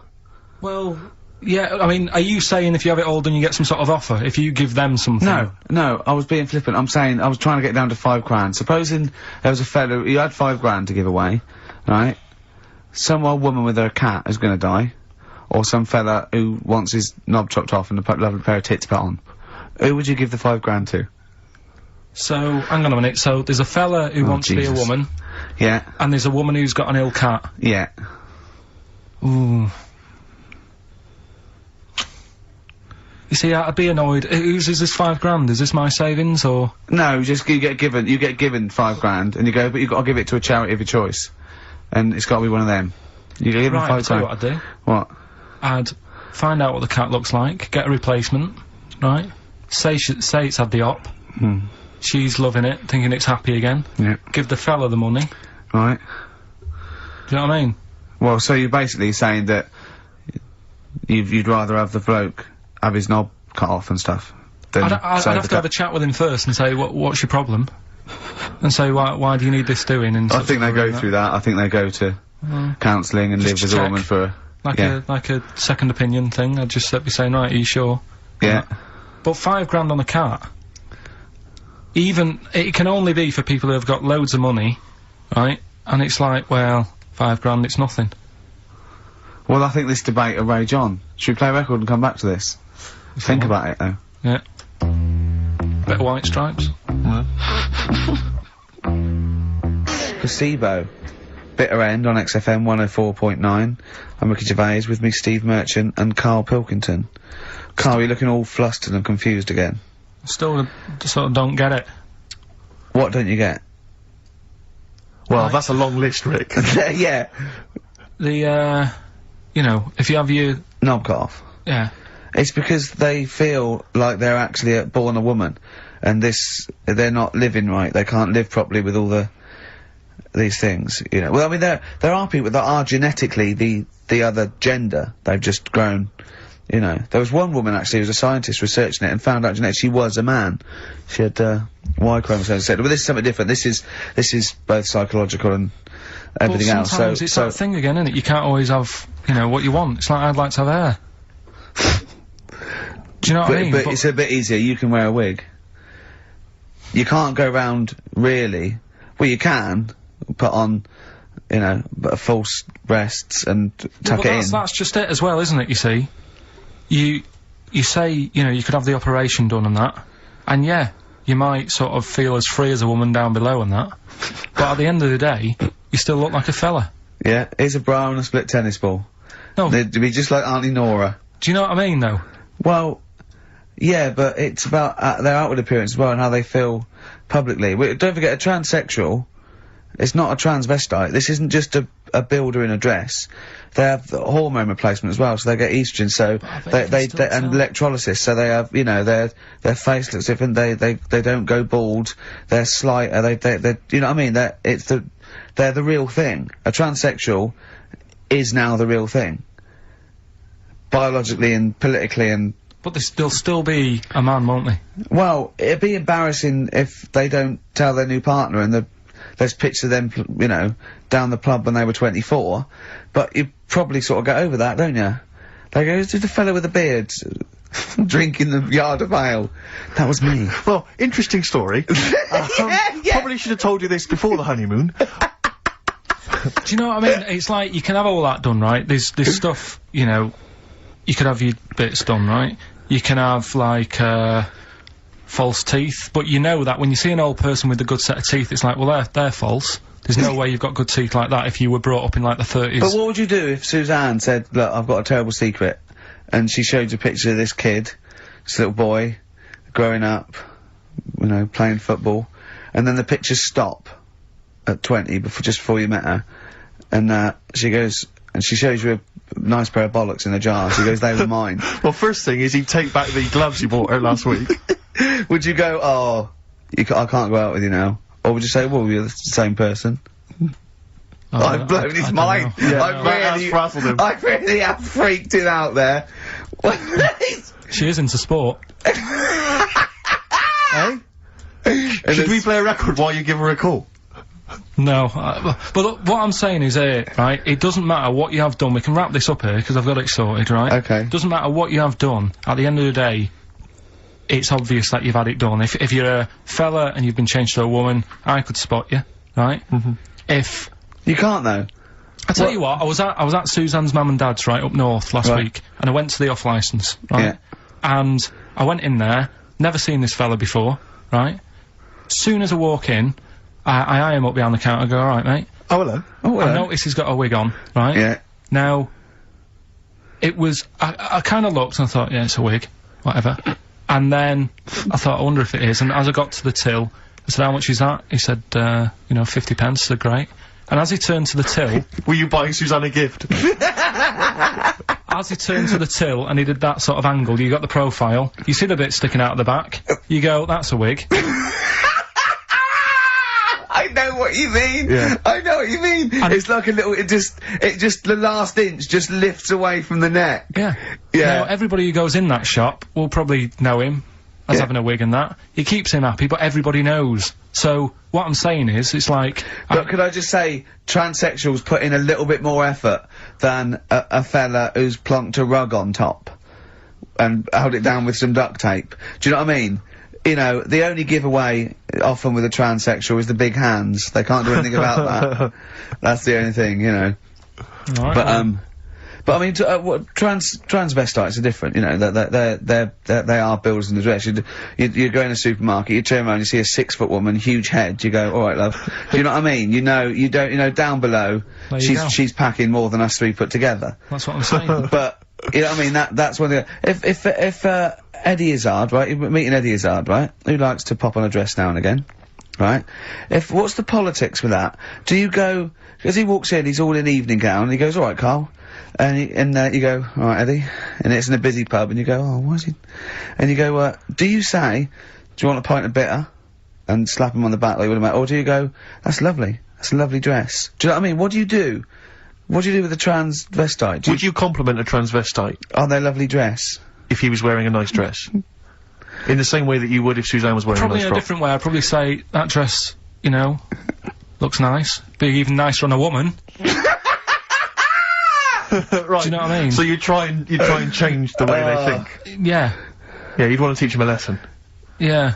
Sure. In a way. Yeah. It's just, it's one of them things I can't get my head around, to be honest, right? I can handle hairy Chinese kids. Yeah. Is it true to say that you've never been able to handle a transvestite? So I'm just going to add that to the list then, Karl, of things you can't figure out. It's like 4 volumes. Snoop Doggy Dogg, obviously, in the classic What's My Name? Yes. XFM 104.9. We've done that, so that's good. We've done... So we've solved the whole transvestism issue. Yeah, let me just check. We've done hairy Chinese kids, people having their knobs cut off.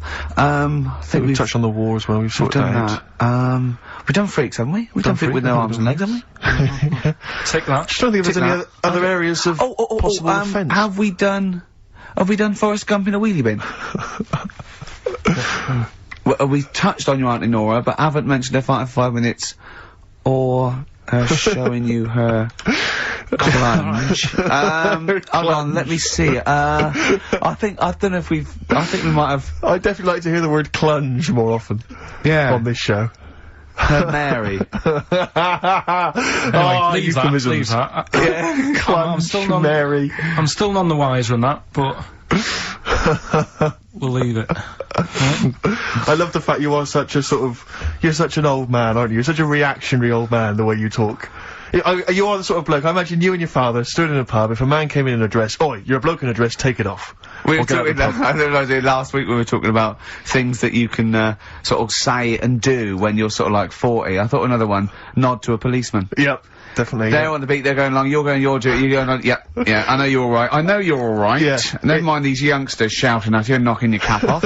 Exactly. It's that you can nod at If you're 40, you can nod at a copper, because it's like going, I know what you're up to, it's a difficult job, and you're doing it well. Yeah, I respect you now, I didn't when I was young, I know what I was thinking of, well done, mate. Well, I like the one you mentioned last week, you're now of an age where a van driver might ask you to back him into a parking space. Yeah, well, you don't feel, you go, get out of the way. To me, he wouldn't even consider me. Get out of the way. Yeah. If you're under 30, you don't even consider. It's like I was thinking today, if I was in a pub with my dad and say his mates, and they're all sort of 40 or 50, there is not one of them that would turn to me first with a pint of bitter and go, taste that, see if is that off? No, they wouldn't. They wouldn't want your opinion. They would never consider me. My opinion is the last one they're interested in. Yeah. Is that off? Things you can do over, I think, maybe 50. Wear a flat cap and not like a prat. Yeah. You know, you're wearing it because your head's cold. Yeah, exactly. Yeah, you're wearing it because your head's cold. You're 50 years old, flat cap, fine. Yeah, or just wear a suit and tie without having to go to an event or a convention. Just get up and pop on a little old suit and tie. Just pop on a suit and tie. I tell you what, I love seeing old boys in a suit on Sunday. Yeah. Do you know what I mean? Yeah. They've got shiny shoes and they're 75. I've got and they go down the pub, and I think it's brilliant. I got photographs of one of my late grandfathers, he must have been in his 60s, on the beach, wearing a suit. Wearing a suit on the beach. I got a feeling he's even got a knotted handkerchief and a full three-piece suit. That's great. It's brilliant. It's a decency all my grandfather, in my mind, was always wearing a suit. I never saw him not wearing a suit. I think he wore a suit to bed. I can't imagine him taking that suit off. It was always... Maybe it was an all-in-one, pull-on one. But he didn't, I mean, what the weird thing is, though, it wasn't like he worked in a bank all his life. I think he was a builder. And then he retired and thought, it's time I should start wearing a suit. I know. Oh, I love it. That's just, you know what I mean? It's because they've got to do something then. They've got to get up and they make an effort and they're still part of the world. As opposed to me already just walking around in my pants. Yeah. Do you know what I mean? It's like, there's no point in getting dressed, I'm not going out. Yeah. Or everything's got an elasticated waistband. Yeah. Yeah, you don't even consider a pair of trousers. It's slip-on shoes, pull-on trousers, I have never seen a man with more Velcro in his closet. That has got to be for you the best time-saving device ever. Velcro. It's great. Just me and a baby girl, a dry white baby. I went to after we went to the awards. Your tuxedo got Velcro? Well, I was still talking about that. The award show. I went home. When did we stay there? We went to 12 or something. Anyway, I went home and I was watching telly at the end, right? And I was eating. I had these sesame seeds 'cause I was hungry. I had a few. And in the end, at the bottom of this jar of sesame seeds, right? Or there's tiny little seeds, but I didn't want to waste them, so I sort of poured them into my mouth and sort of like ate them like millet, like a budgie binging. Yeah. I went to bed, got up the next day. I thought, oh, I felt a bit sweaty. I had a resolve, and there was loads of seeds still in my chest. What, in the hair on your chest? Yeah. Oh, I had to pick them up. It took me ages to pick them out before I had a bath. So they must have stayed there all night, but not with the, with the cheese and alcohol that was coming through my pores. These seeds had, well, they started growing. I'd have to mow my chest. Oh dear. Your girlfriend's a lucky woman. Sesame seed chest. What we got, Karl? Oh, do you remember we were also talking about, names you cannot call kids now? It's like there are certain names. I was thinking that, like, there's great old blokes' names, but they have to be a baby once. Yeah, but I name this child Alf. You can. Stan. There are sort of these names which you just never name a child now. I mean, Karl, frankly, is. Oh, that's alright. That is quite friendly. But Sid. Alf Sid. You would never name a child Sid. Stan. Bert. I name this child Bert. Did I ever tell you about my Uncle Alf? No. He wasn't a proper uncle, right? But he was just one of me dad's mates and that. And he was getting on a bit. He must have been about, 60, which is pretty old when you're younger and that. And he was the same. He used to always wear a suit and that. But it was never in good nick. It was always like a rough suit, but it doesn't matter. Still, making half the effort and that. Yeah. And he used to, sleep in a dinghy. Right, Uncle Alf. What? In his house? Yeah. Why? Well, in a flat, he's in like a little bed sit. Because he only had a little bed sit, and he was into boats and stuff. So he had this Two birds with one stone. Had this little dinghy, had a little flat, thought, well, it's tight space and that.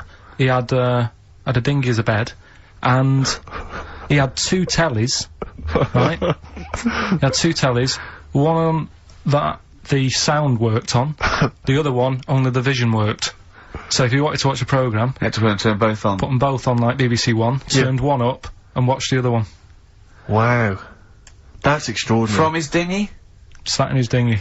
That is brilliant. It was an inflatable dinghy, it wasn't like a wooden... Yeah, an inflatable one, big inflatable Did you ever go around and visit him? Yeah, now and again. Was it weird seeing a 60-year-old bloke in a suit, in a dinghy inside, watching 2 tellies? It's weird how at the time I thought nothing of it.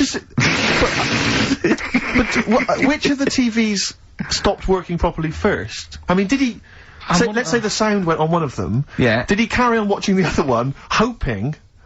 that the other one was fine? Or no, he went and got a new telly, and then the vision went on that, and he went, oh no. He went, hold on then. Wait a minute. I've got another telly in the wardrobe that I haven't used it, it must have been like that. Yeah. Wow, he sounds brilliant. Is he still alive? Yeah, he's still around, yeah. I haven't seen him for years, but he used to, was he married? I think that's what happened. I think his wife passed away, and that's when he had all this, he had a boat.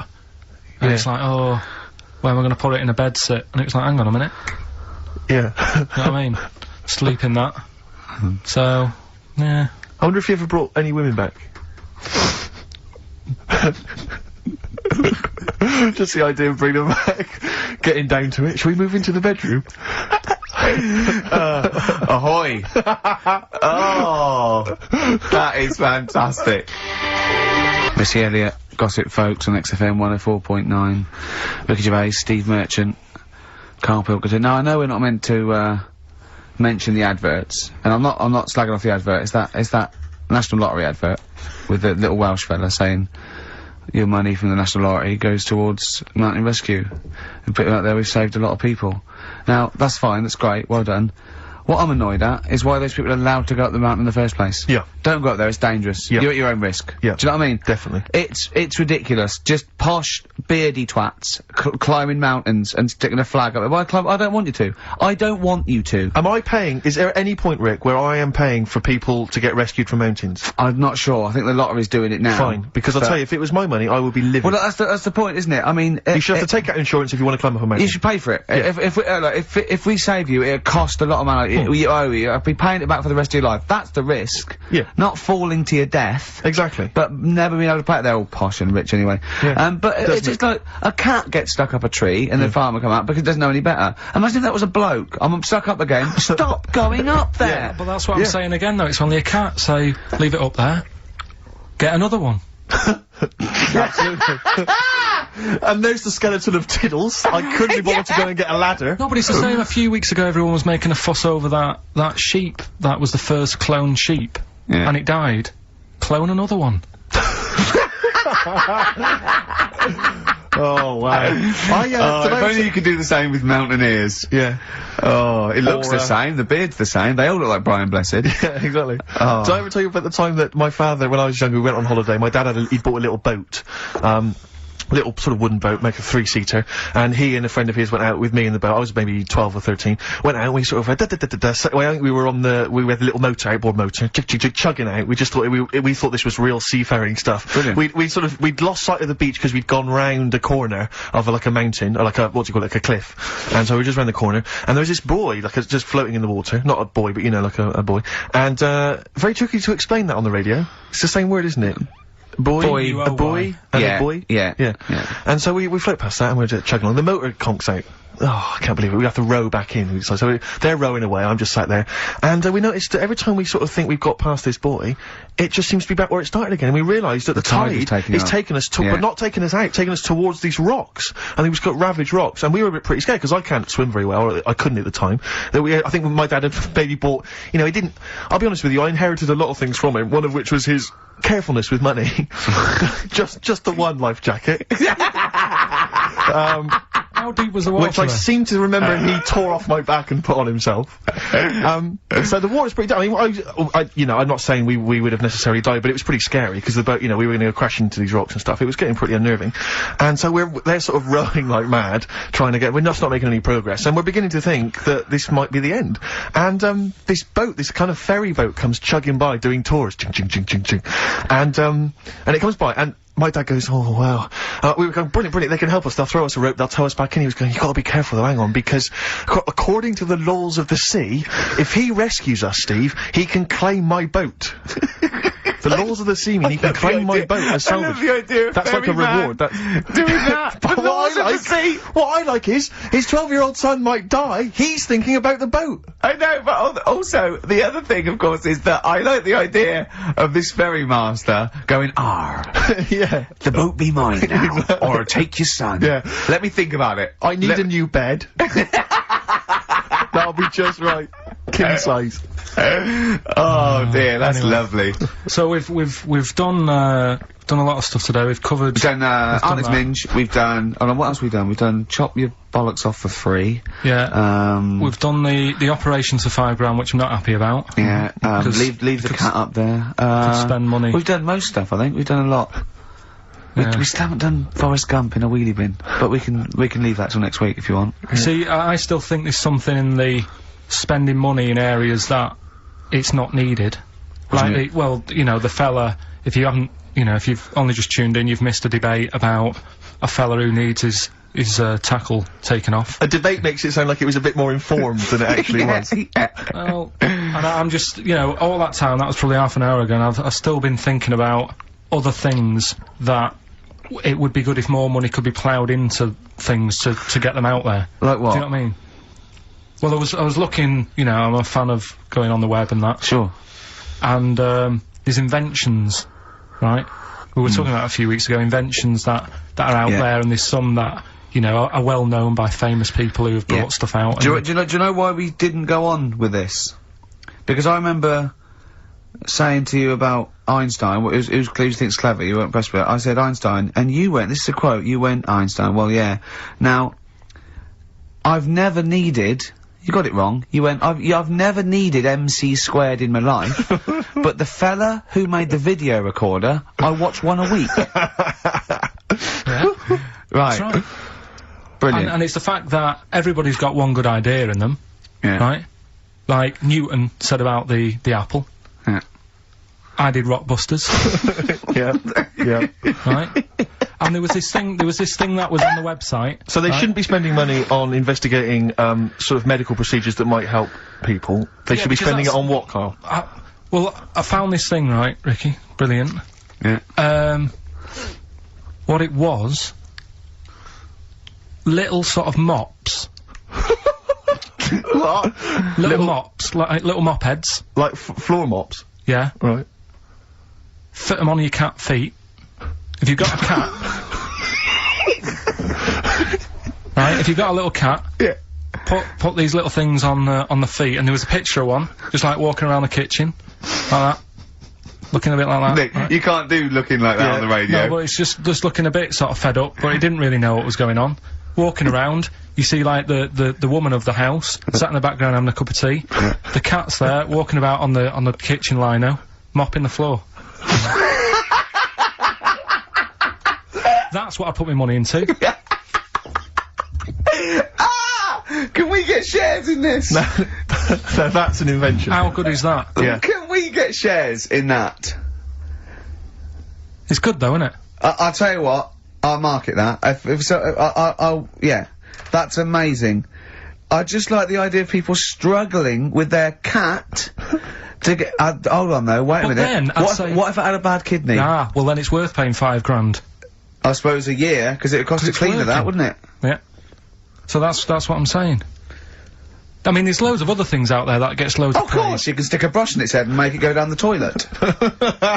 It'll be genius, Karl. No, but there's you see, you say that, if Newton came up with it, you'd be loving it. And there'd be loads of them out there, and everything, right? That's what annoys me. Imagine Newton coming up with that. Imagine Newton coming up with that, Karl. Think of it. Well, there's other things that gets loads of praise. Penicillin. Everyone, who came up with that? Who came up with that? Fleming, was it? Yeah, so discovered it on a... Right, I'm 30. Don't think I've ever used it. I've had Nurofen and Benylin. Right, so there's one thing. What's something else I was talking to you about in the week? God, you like video. Okay, so video recording... Telescope was another thing you seem to think's important. Well, no, you asked me about great inventors. I know something. So I said Alexander Graham Bell, the telephone, everything from that, linked from that. John Logie Baird, television, Marconi, the radio. I said Galileo, I was naming you stuff. It wasn't that, I was just saying that I think those things are more important than Rockbusters. I think they're better ideas. Telescope? Even telescope? Karl, play a record, because... There's a website, I must try and find it during this record. It's got loads of inventions, I think you're gonna love. Vicious from Lou Reed's. Always a joy. Yeah. XFM 104.9, Ricky Gervais, Steve Merchant, Karl Pilkington. Karl, someone pointed me in the direction of this website, and basically, I swear to God, these are real inventions, okay, that real inventors have, applied for patents for, you know, so that they own the copyright. Why don't I come up with one, a real one, yeah, and then you do that one, I think some of these... and Karl has to vote on which thinks the better invention. I think some of these, Karl, you are going to be absolutely excited by. If you love the little mops that go on cats' feet, I think you'll be excited by some of these. Okay, well I'll throw one up to start with. Have you got one there ready? Yeah. The X-ray machine. Alright. Oh. So we've got the X-ray machine on the one side. X-ray machine, Karl. Think of that. So, you've come to me with this idea. It goes through a things. It doesn't need light. It excites. It can. You know, well, you know what an X-ray machine can do. So what's happening is right. I'm sort of head of some business. I've got a load of money. Yeah. You're coming to me with an idea. Yeah. And Steve's coming with me to an idea. I've got say $5 grand, and I've come with you. I said, look, I can do transrectal operation. You go, I'm not interested. I said, my cat needs a kidney operation. You go, I'm not interested. Right? I've come with you with an X-ray. Meanwhile, Steve walks in with. Well, firstly, I'm going to offer you, this is, patent 5571247. You've got the X-ray machine. I'm going to come to you with the self-containing enclosure for protection from killer bees. Tell me more. Alright, well, it's like... Tell me more! A self-containing enclosure for protection from killer bees comprising an enclosure formed of a flexible, transparent plastic material, basically that will protect us from any killer bees that might be in the area. Useful?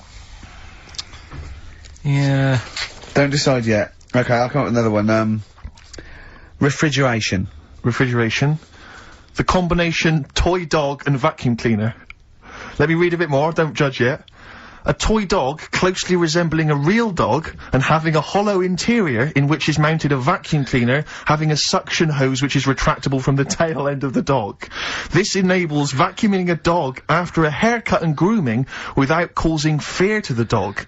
Because it thinks another dog is in the room. Sorry, this is a decoy dog to make the dog not realise it's being vacuumed, thinking it's making a friend.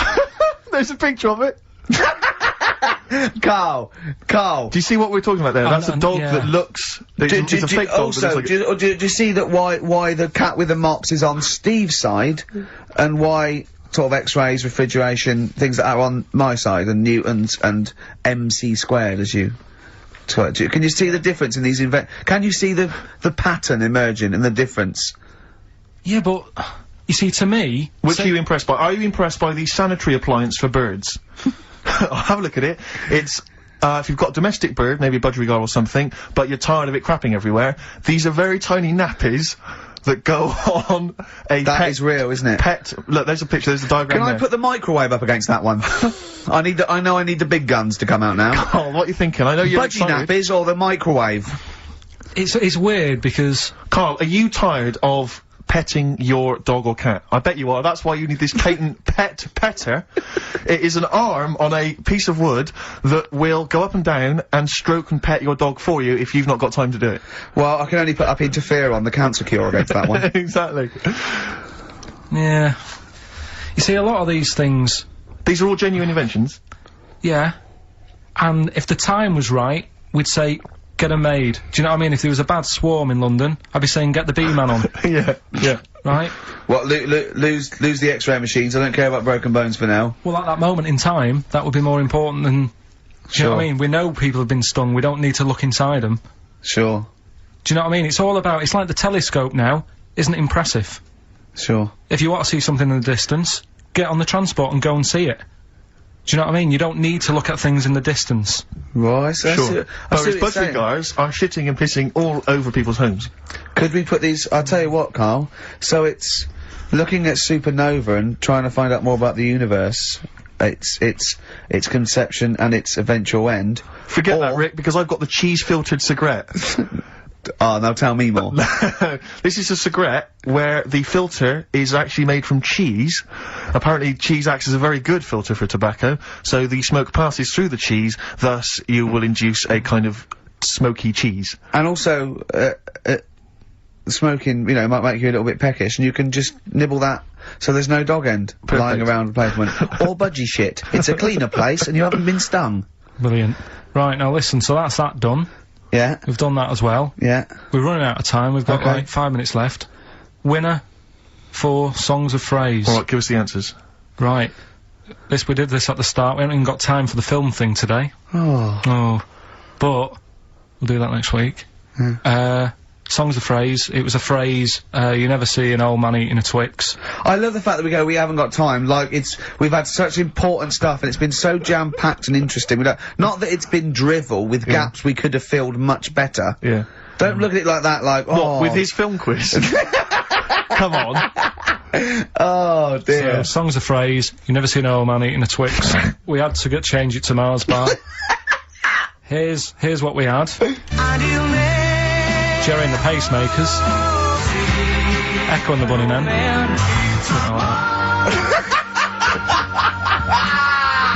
David Bowie. And the Beach Boys finished off. Oh, what do you mean I thought that one was? What do you mean? Who's the winner? Oh, it doesn't matter. You got to give the answer. Who was that one you didn't know it was us? It was Neil Young, wasn't it? Jim Crochet, is it? Old Man River, it's called. Jim Crochet. Old Man River? Yeah. Jim Crochet sang Old Man River? I don't think so. What was it? Who cares? Right. Well, people... I can't believe this. Old Man River, it was. Let's give the prize to... Jim Crochet wouldn't have sung Old Man River. Well, let's give the... Paul Robeson. Let's give the prize to Mitchell Sterling, who has got some of the answers right. On XFM 104.9. How will we play that great quiz again next week? Next week. Ricky Gervais with it on XFM Sports. And if you want to send an email, it's rickygervais.co.uk or check out the website on XFM's All the Comms. Good night, 3:30 coming up is Narrow Levine and Stoopy Nouns.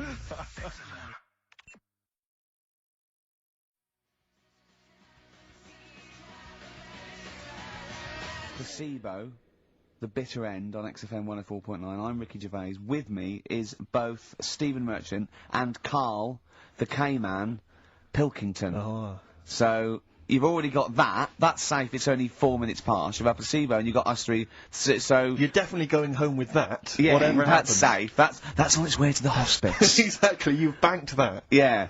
Now, do you want to gamble all that to go on and listen for another 2 hours? Well, you could walk away now and you're up. Yeah, you're up. You're already up. Right. That's brilliant. You have not wasted any time. Do you want to gamble that against another 2 hours? It might be shoddy. It might go downhill, but it might get even better, Karl. What do you say they do? Listen for another 2 hours? Yeah.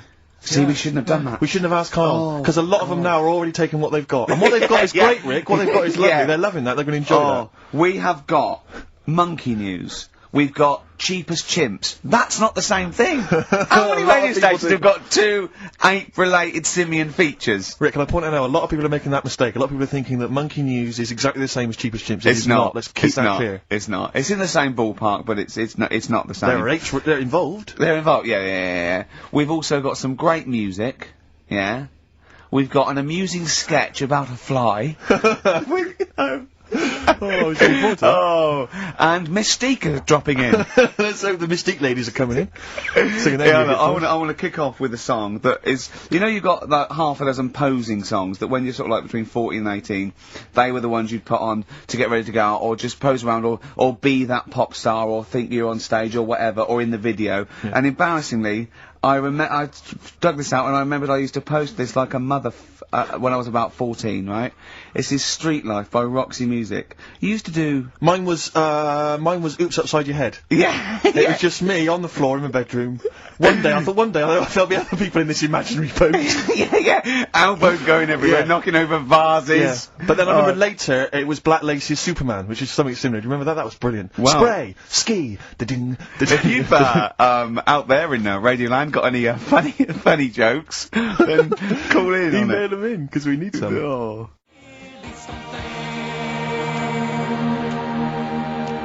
Street Life, Roxy Music off the Stranded album. That's what I used to jump around to. What would you have been wearing while you were listening to that? Well, probably Brutus Gold jeans. Classy.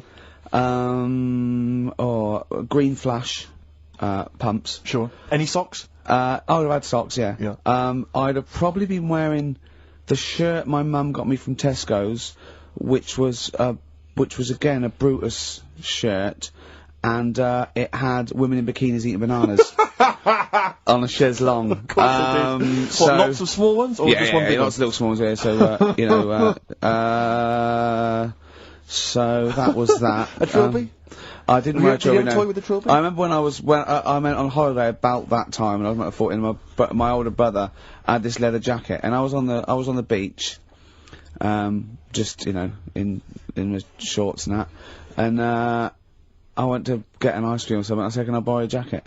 And I put his jacket on, and I was frozen on the beach thinking, they are all looking at me, because I look so good. And I also had a straw Stetson. And I really thought, yeah, I'm turning into quite a man. Yes, I'm quite a catch. Yeah. Just thinking, they're looking, going, who's that dude? Is he American? Has he just come from some sort of rodeo? Wait a minute, I'm in a bikini, and I like bananas. I could be the woman for him. Oh dear. What was that? Didn't you have a t-shirt or jacket or something you wore to university that was pretty classy? Didn't it have like some foul language on it or something? What was that? Yeah, I had, when I was 18, right, the birthday before I went to, university, got 2 sweatshirts, one black, one red, had bullshit on them. Just on the about. Right, and the red one, all my clothes, the first wash, everything was pink. All my white shirts, all my white socks, of course, because I just put it in, I didn't know. Yeah. So that I was a man at university with all pink clothes except for a rather nice red sweatshirt with bullshit on it. Oh, so again, turning into quite a man. Quite the man. Was that pre or post the time you washed your clothes by getting in the bath? And that was that was the second year when I was had to go and digs at our Hall's residence. So I had a bath, and you had to sort of like pay for a bath, you know. So I thought 2 birds with 1 stone. I got in the bath with all my white shirts. So I was going through sort of, you know, wearing a white shirt and tie, that sort of, you know, David Sylvian sort of fine thing. And, Daz. And I just wriggled around in it. Oh, God. Washed myself. It's quite a good exfoliant. Yeah, I didn't do it again, because it was sort of not good for the skin, Daz. Quite sore, is it, around the sort of the more intimate regions? Yeah. So there you go. Roxy music and street life. Karl. Thoughts? I just was working out time, really. We've got last week we had a lot of stuff that we didn't manage to cram in, which was good. So I'm just looking at we have got Cheap as Chimps coming. Songs of Phrase. Oh, we forgot about some stuff. Why don't we kick off with that so we don't forget it? What? Cheap as Chimps or Songs of Phrase, or the film thing. We didn't get the film done. We've also got a new feature, Cheeky Freak of the Week.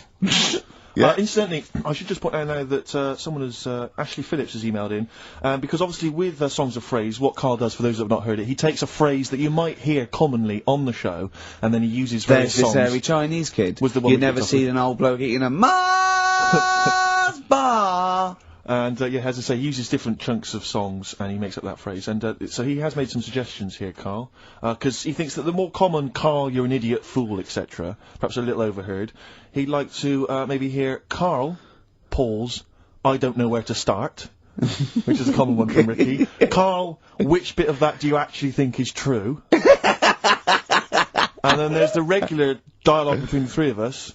"Karl, well, you know, it could happen." Me, sure. Ricky, no, Karl, it could never happen. Not now, not ever. You're an idiot, play a record. So maybe some of those you could use next time. Well, will we get it going then today? Yeah. This week we're, do you remember the story about my auntie having wind for 5 minutes? Yeah? Your auntie, was it your Auntie Nora? Auntie Nora, she was on a lot of medication and stuff. Sure. And I think that's a side effect that comes with it. So, she had wind for 5 minutes, so I thought we'd dig that one out. Okay. Classic line. Me auntie had wind for 5 minutes. Okay. So I've got loads of songs here. How many is that? Me auntie had wind for 5 minutes. 7 tracks. Oh, that's tricky. Why do you learn? Okay, so you need to identify, if you can be bothered, the artists. Yeah, that's what we're after, isn't it? All right. Okay. Let's wind. Alright,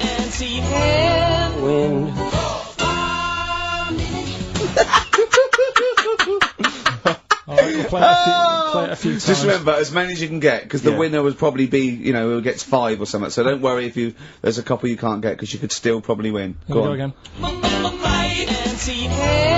Wind. It is good. Can I just, what's the email address? It's, well, if they go to xfm.co.uk/Ricky, they can just send them through there and They that. can send them through that way. Which of these is the prize bag? Yeah, don't be getting them mixed up. That's the one, is it, Karl? Yeah. Alright, so let's see what hot treats you could win. As I get them out, Karl, do you want to play it once more? Yeah.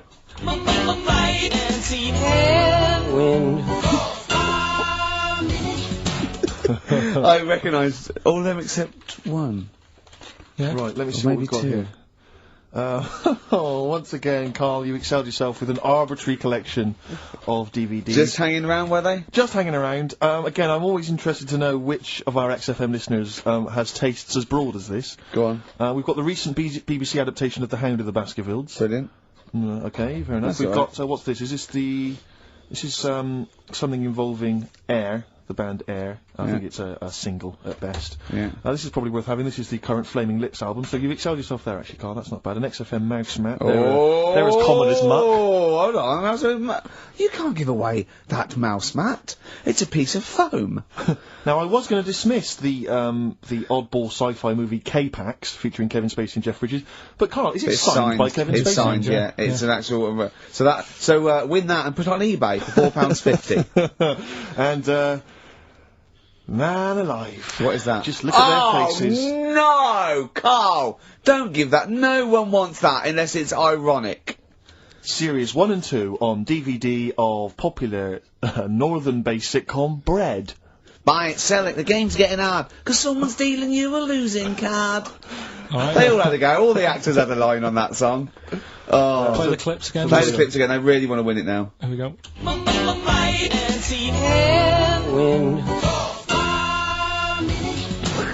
I can't believe this hasn't been done before. It's extraordinary. Because most of our ideas have.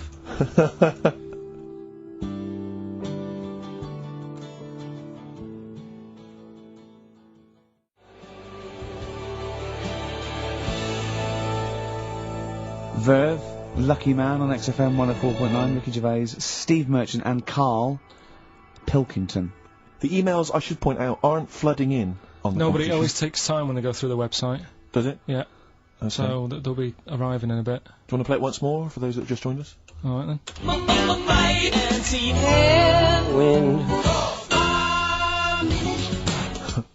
Brilliant. My auntie had wind for 5 minutes. Brilliant. Genius. Mainly artists. Rick, I sometimes get off at the Tube at Tottenham Court Road if I want to look at the record shops before I come into XFM, and I always cut through Chinatown. Oh yeah. And every time I come through Chinatown, the same thought always strikes me. I always feel like I want to just gather all the little locals, all the little Chinese fellas, just gather them round and just go, guys, in what way is this a town? It's not, is This is not, at best, what you've got here is a novelty street. Yeah, Gerrard Street is not a town, No, mate. it's not a town. You've had this just for like because you put a 100 little years. It's not pagoda. expanding. Yeah, yeah. You can't just call it Chinatown and claim it's a town. If I was them though and you did that, I go, what are you talking about? It is a town, it is a town, it's What, in our what town. way? It is a town, it's our town, we got all lots of stuff. Where's your church? Where's your mayor? We got a betting shop. Not enough. It is. See, all you've got here is restaurants. No. That's not a town. No. Got a little supermarket with snacks. What does it sell? Snacks. Specifically, I would imagine crackers. Yeah, yeah. Do you want to buy a dragon? Do you want to buy an ornamental dragon? If I wanted to buy one, this is where I would. Do you want to buy a gold dragon? Is it made of gold? No, it's made of plastic, but it's sprayed gold. Do you want to buy that? It's not a town. It is a town. It's not a town. Yeah. And it annoys me because when I first came to London, I genuinely thought Chinatown was going to be this amazing, what they've got there is you'd hear a gong and every time you went in there, and right? there'd be rickshaws and people walking on those little sort of wooden shoes. You know those ones? They're brilliant. They are just clumping around in them, but nothing. It's nothing. It's just exactly. Yeah. It just reminds me of, have you ever been to any of those sort of museums? You tend to have them up north, where they've got like, you sort of sit in a little cart and it sort of rides you through kind of, I don't know, it might be, Newcastle. The Victorian era. Yeah. Could I have half a pound of those sweets, please? Exactly. Of course you can. If there was some animatronic then, it would just be an exhibit. Yeah. Their concession of being 100 years ago is that there's some scales in the shop and there's a horse outside. Yeah. That's it. That's it. Exactly. Yeah. The traditional sounds and smells of old England. And the voice of going, of course, there was no television. Exactly. Amazing. Yeah. Amazing. Brilliant, yeah. Welcome to Chinatown. Oh. Ding, ding, ding, ding, ding, ding. So it's not, yeah, it's a good point. Is that a piece of traditional music? Ding, ding, ding, ding, ding, ding. Yeah. Is that some traditional Chinese music, or is that music that someone in this country wrote, thinking it sounded like Chinese music? I think it was the, was it the Vapors, wasn't it? Oh, is that what it is? That? Because it sounds like that's the music, isn't it? But are you sure they didn't take that from some other source? it's that pentatonic scale, isn't it? What is it called? It's the black notes on the piano. Right, that's the one I can play along with EastEnders. Yeah. Do you know what I don't get with it? Go on. Chinatown. Yeah, Chinatown, because I always walk through it on the way to work. A couple of things annoy me. First of all, I think it's bad business, just because if you've got a Chinese restaurant, put it somewhere where there isn't any others. Yeah. That's a good point. Yeah, but it's also a community. They're not just a theme park for other people. I remember going out one night with Suzanne and some friends, and you got there and there's so much choice. It's that dilemma of, oh, forget it. Well, not really. Specifically, do you fancy Chinese? Well, no, but why don't you go to the one with the dead ducks hanging in the window? That's my favourite. That's the other thing as well. It's like, normally you put your good stuff in the window. If that's what's in the window. Yeah.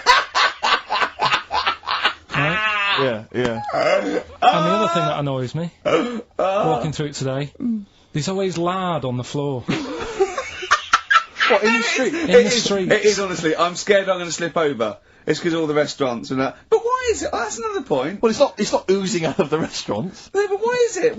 I don't know what they do. Careful. Listen, no, but why is That's why they used to wear those little wooden shoes.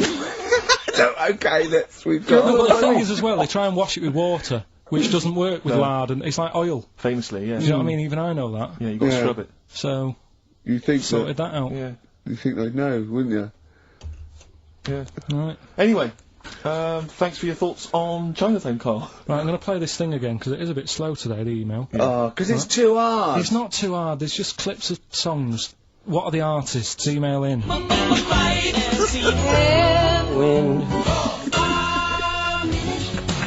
XFM.co.uk. He's getting annoyed because he put the work in and no one's he's getting annoyed! Oh! Remember, I think Kevin Spacey and the signed K-Pax DVD is probably the only incentive to try and have a go at that one. Do you just think you could win by getting one of them? Exactly. They're coming in now, okay. This is electronic.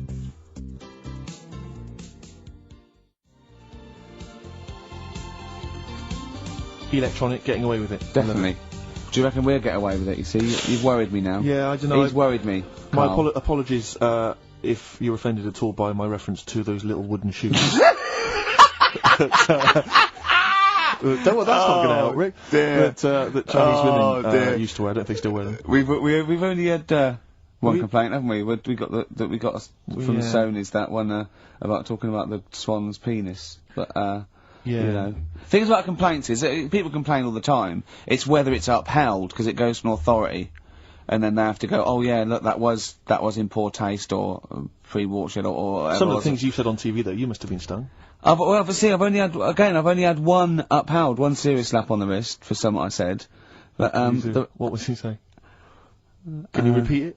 Well, I can. Yeah, I was talking about, and it was a true story. I was talking about this little old man. His daughter was taken to home because he used to fry up bacon and rub it round to get the dog to lick them. Right. And you got a complaint? Yeah. And that was it? That's why you got a complaint? Yeah. Yeah. What's up with that? Well, he said it on Songs of Praise. They said it was in poor taste, I suppose. What other complaints? You know the biggest complaint ever on TV, the most complaints ever for anything on TV, was the showing of The Last Temptation of Christ. Yeah. Do you know the second? Yeah, the second was I think Anne Robinson put in the Welsh into room 101. What? Because she didn't like him and that? Yeah, she just said, well, they're going in the, She said it slightly more eloquently than that. Yes, yeah. I can the people or the place? I don't know. I think it was the place and therefore the people. Yeah. What do you mean, yeah? No, well, you know, my mum and dad have sort of moved from Manchester. They reside now in Wales. Oh, yeah. And it is. Look at his face, turning his nose up. No, but it is pretty depressing. Do you know what I mean? It's just one of them places that... it's like you go back in time and that when you go there. I mean, maybe the major cities there, maybe Cardiff is alright. What, even coming from Manchester, it's like going back in time? It's just...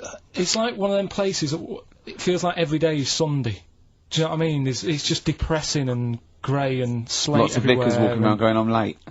Well, yeah, it's the sort of attitude they have, right? And this is true, because my mum and dad live there and that, right?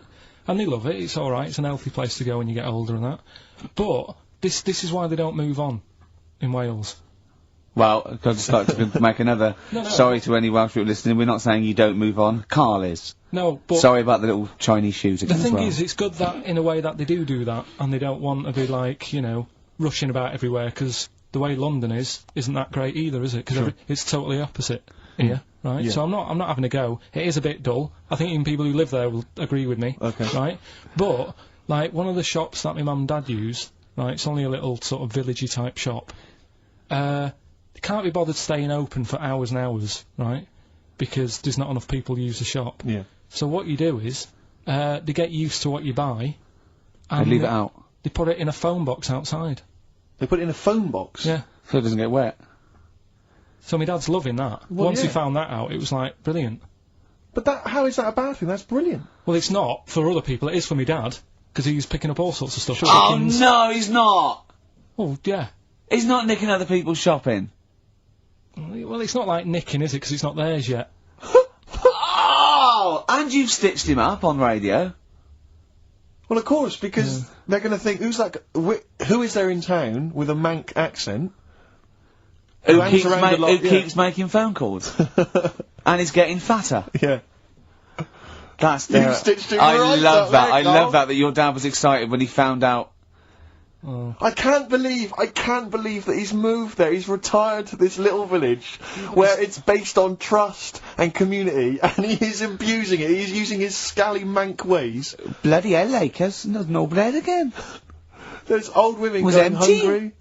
Yeah. Their cats aren't getting fed. And your father is just... I can't... That's obscene. That's obscene. Oh, I think it's Die Thief. That fella from Manchester. I don't even think they've got Sky there yet, have they? They can't listen. They won't know what's... I think you stitched him right up. I hope you have, actually. I hope he goes down for it. I hope he's hounded out of the community like Frankenstein's monster. Yeah. They should get burning torches, go up to the Set fire mansion. set fire to his cottage. Yeah. Exactly. Right, well... He's out of the choir. Yeah.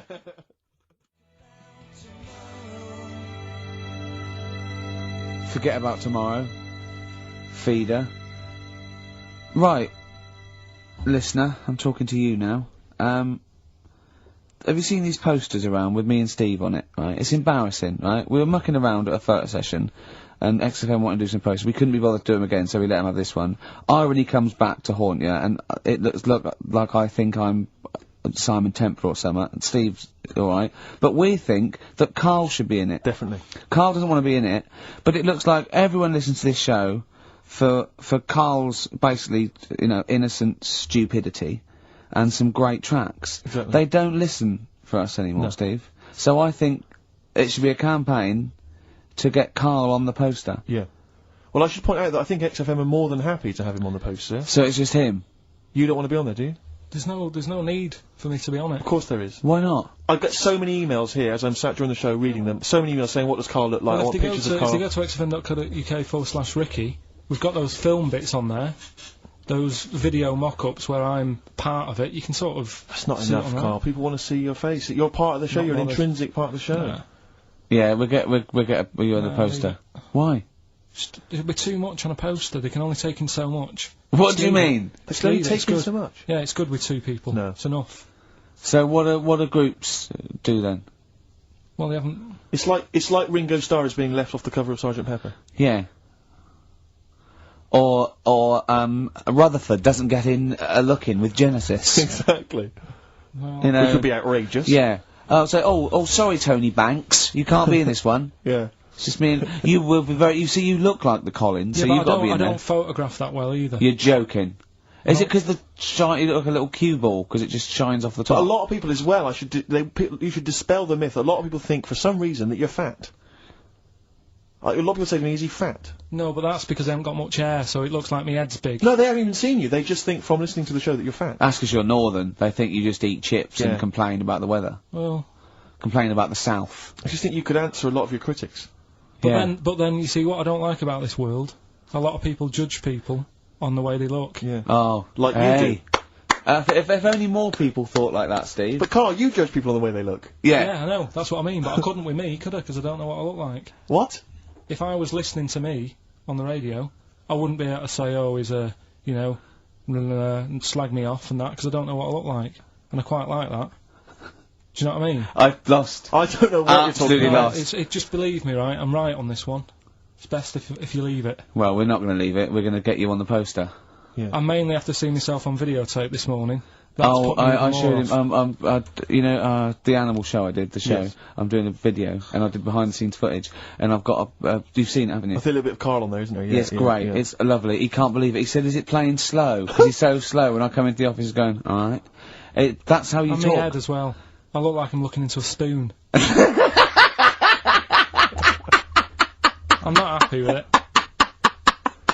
I just think that if we're willing if Ricky's willing to use his celebrity profile for the sake of the show, I'm willing to look like you know, let's say a fairly handsome, kind of cool customer. I think at least, the very least, Karl, is that you appear on there as well. You could dress up smart. Are you worried that you'll look the worst out of all three of us? Who am I standing next to? Am I next to Steve? I'm fairly confident.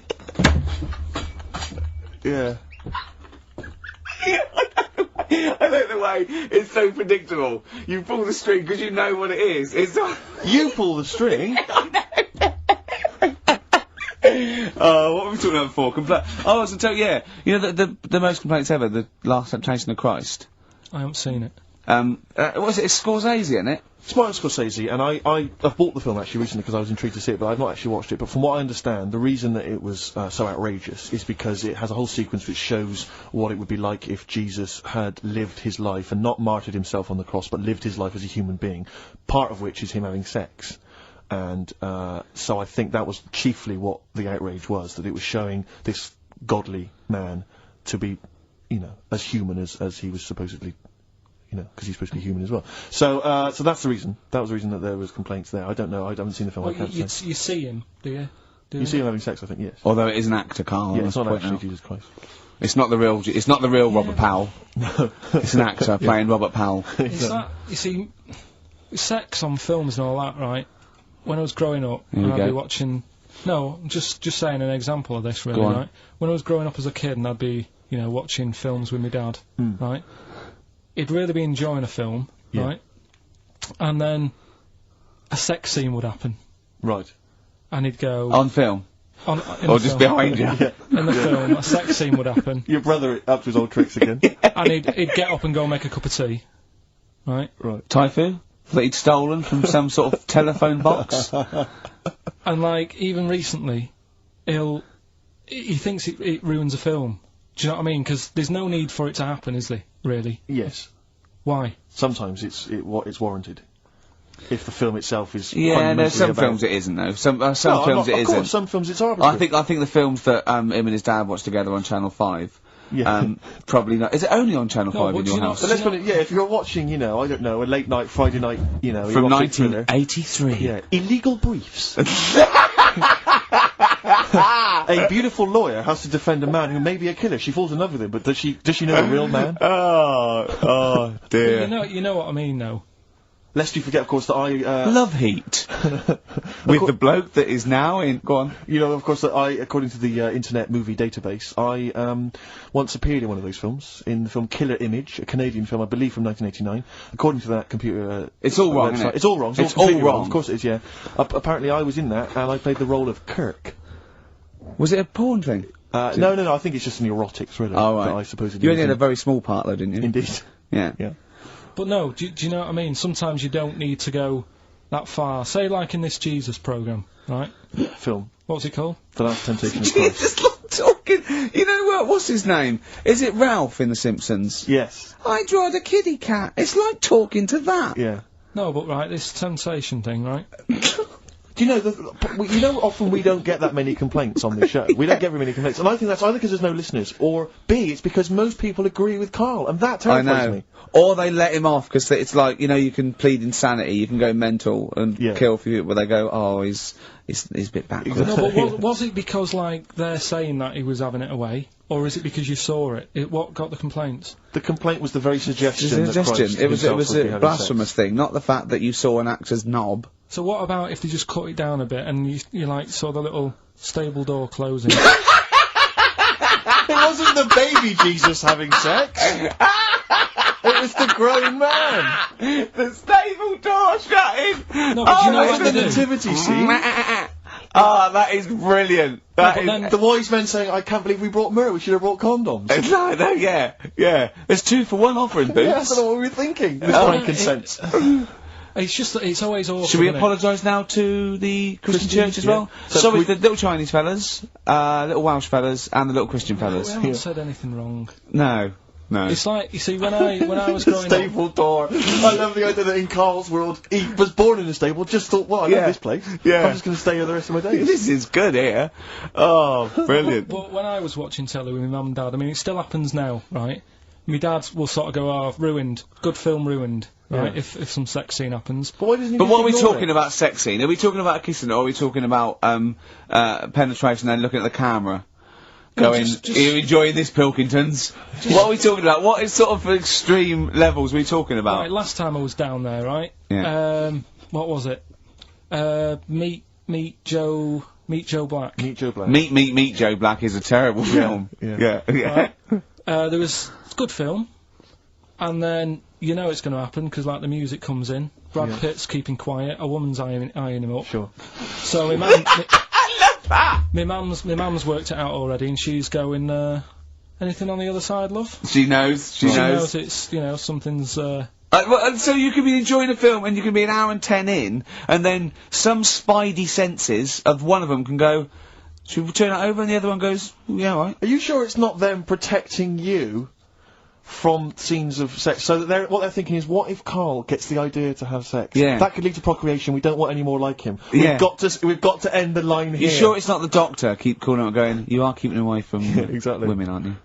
He must never find out. Are you sure they're not embarrassed because they're watching a sex scene with their son? It happens every time, right? There's 2 things that my mum does, right? It's that, if there's sex scene on the telly, she'll go, you know, anything on the other side, love? And the other thing she always says, if ever there's anything on the telly with Elvis in it, she goes, oh, I like him, right? And we all know, we sat there, we know what she's going to say next. Yeah. So you don't even bother saying why, right? And she goes, he likes fat, ugly people. He what? He liked fat, ugly people. He didn't always go for, like, the good-looking fans in the crowd. What Elvis did? Yeah. Right. That was always the thing, and I'm sorry, no, hold on. I don't know what we're doing now with our lives, Steve. Right, wait a minute, right. So, your mum says 2 things, right? She either says... Is there anything else on the other side? Or, I like Elvis. There's a pause, because you know what she's going to say next. She says, he liked fat, ugly people. How often does this occur? Well, because they've got, like, you know, Sky, there's a lot of those channels on. They're like the music channels. So Elvis always comes on. There's either an Elvis film, there's, like, you know, a classic hit by him on... And she'll go, I like Elvis, he likes fat, ugly people. And what do you mean he liked fat, ugly people? Is she a fat, ugly person? Because there's that special Vegas show, isn't there, where he's dancing about, right? And he's got loads of scarves around his neck. Towels. Yeah. And, like, he always hands them down to the fat, ugly ones. Right. And I always say it's because they're the fat, you know, they've got a sweaty face because they can't, you know what I mean? I don't know what world they live in. I don't know how we've gone to this subject. What sort of world are you got when you're watching his face? And what do you mean fat, ugly ones? You mean they're in the front, they're sweating a lot because they're a bit chubby? So she thinks, you know, is giving them a towel because it's But he's really going, wipe your face, you're putting me off, you fat cow. Stop sweating near me. There's another one. What? So, hairy Chinese kids. Yeah. Jesus. We haven't slagged off hairy Chinese kids. We slagged off Chinese... We didn't slag anyone off. We just said they really haven't got a town as such, and they wear shoes. What did we say? Yeah, little wooden shoes. And what did the... I just don't know how we got onto Elvis and big fat ugly women. I don't know where we... I don't know how we sidestepped from the Last Temptation of Christ. Did you see that Fat Girls and Feeders programme? Go on a minute. Eh?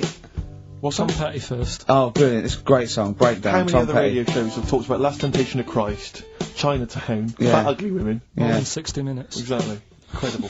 Sony Award winning.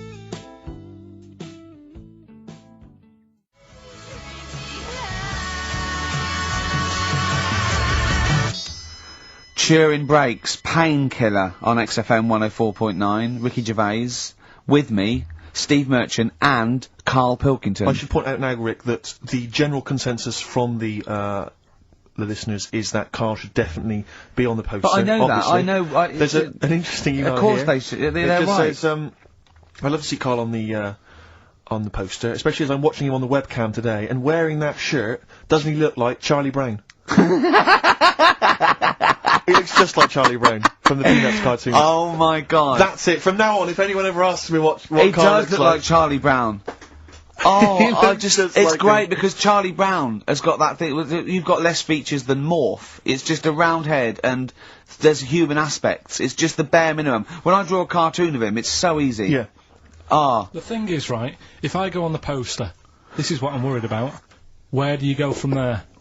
What do you mean? Well, it's difficult, isn't it? Do you know, like before, you were talking about the complaint that a TV channel got about some fella putting bacon? Yeah? Yeah. That was me. Yeah, you were talking about a fella I didn't who- put the bacon on, but yeah, I was talking about it here and Yeah. it got a complaint, yeah. Right. Now, he had to do that to get a kick. Yeah? Yeah. Where do you go from there? And it's the same for me on a poster. Once they've seen me, Yeah. And we get sued by the estate of Charles M. Schultz for Yeah. using without copyright his most popular creation. Oh, it's just dear. it's just that if people don't know, it keeps them interested. They don't need to They're know not what I tuning in like. every week on the off chance that we'll... They're wondering what you look like. Yeah, but the ones who are, it just keeps them. They won't let them down though when they see your picture. It won't let them down. It won't be a letdown. It's exactly as it should Leave be. it. Anyway, Yeah. competition, yeah? Right, let's get the answers. Let's get this out of the way. Songs of phrase. Songs of phrase, just in case you just tuned in, it's a new feature we've been doing. We take songs and chop them up and that, and there's a phrase that's cropped up on the show a few times. This week we were going back to the classic "Me Auntie Had Wind" for 5 minutes. Going back to the classic. And let's have a, These are the have a answers, is listen. it? Okay. Right. So what you had there is you had the knack Yeah. with my Sharona. Uh-huh. Auntie was some Manson track. What? You don't even know what it was. Auntie Everything, I think it's called, some album track, right? Then you had Bill Medley, Jennifer Warnes, I've Had the Time of My Yeah. Life. You had Bob Dylan, Wind. Wind, Idiot wind. Blowing in the Wind. Oh, Blowing in the Wind, was it? What was after that? 4. 4 was 2468 4 was Bob Motorway. 2468 Motorway. Yeah. Tom Robinson. Tom Yeah. Robinson, yeah. That was the 4. Then you had the 5 from Manfred Man, 5, Yeah. 4, 3, 2, 1. We wrapped it up with a bit of 5 star Yeah. for Minute, something about, Can't wait. yeah, can't wait another Can't minute. wait another minute. So, they're the answers. Yeah, We're well, looking for someone who, I don't think we got anyone who had them all right, but Nobody got all 7, although in your little answer list then you only listed 6 because Yeah. you got your numbers went out of sync in your own brain. Well done, once again, smooth. I tell you what, Karl, why don't you next week at least write down the answers for yourself? don't need to. Well, you clearly do because you just embarrassed yourself. Don't need to. You've proved that you do. Right, okay. anyway. Well, well done. I'm going to give it to Paul Tier, PJ Tier, because he got 5 of the 7. Well correct. done. So he gets. And he's getting points. that signed Kevin Spacey Yeah, DVD. if you can just email us your address as well and get them off to you today. All right. Brilliant. That's Well what you're done, dealing Paul. with. So you've done that competition, that's been put to bed. It's, Let's have a we've done- great tune, Rick, and then what else we got? We got some monkey news? We've got some we've monkey, got monkey news. We've got Cheap as Chimps. We're doing the film thing. Right. Got the You can film win- thing. What you can film win is it this week? Silence of the Lambs. You can be owning that by 3 o'clock on VHS. Is it about $4.99? Is it? Thereabouts.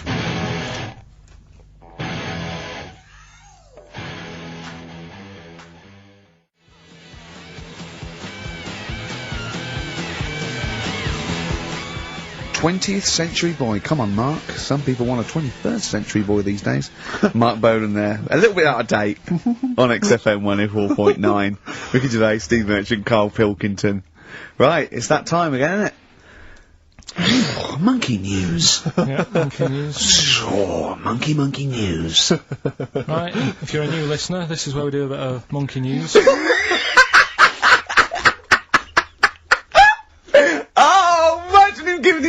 on a news programme, like News Night Review or News at 10, over to Karl Pilkington, yeah, alright? This monkey's gone mad again.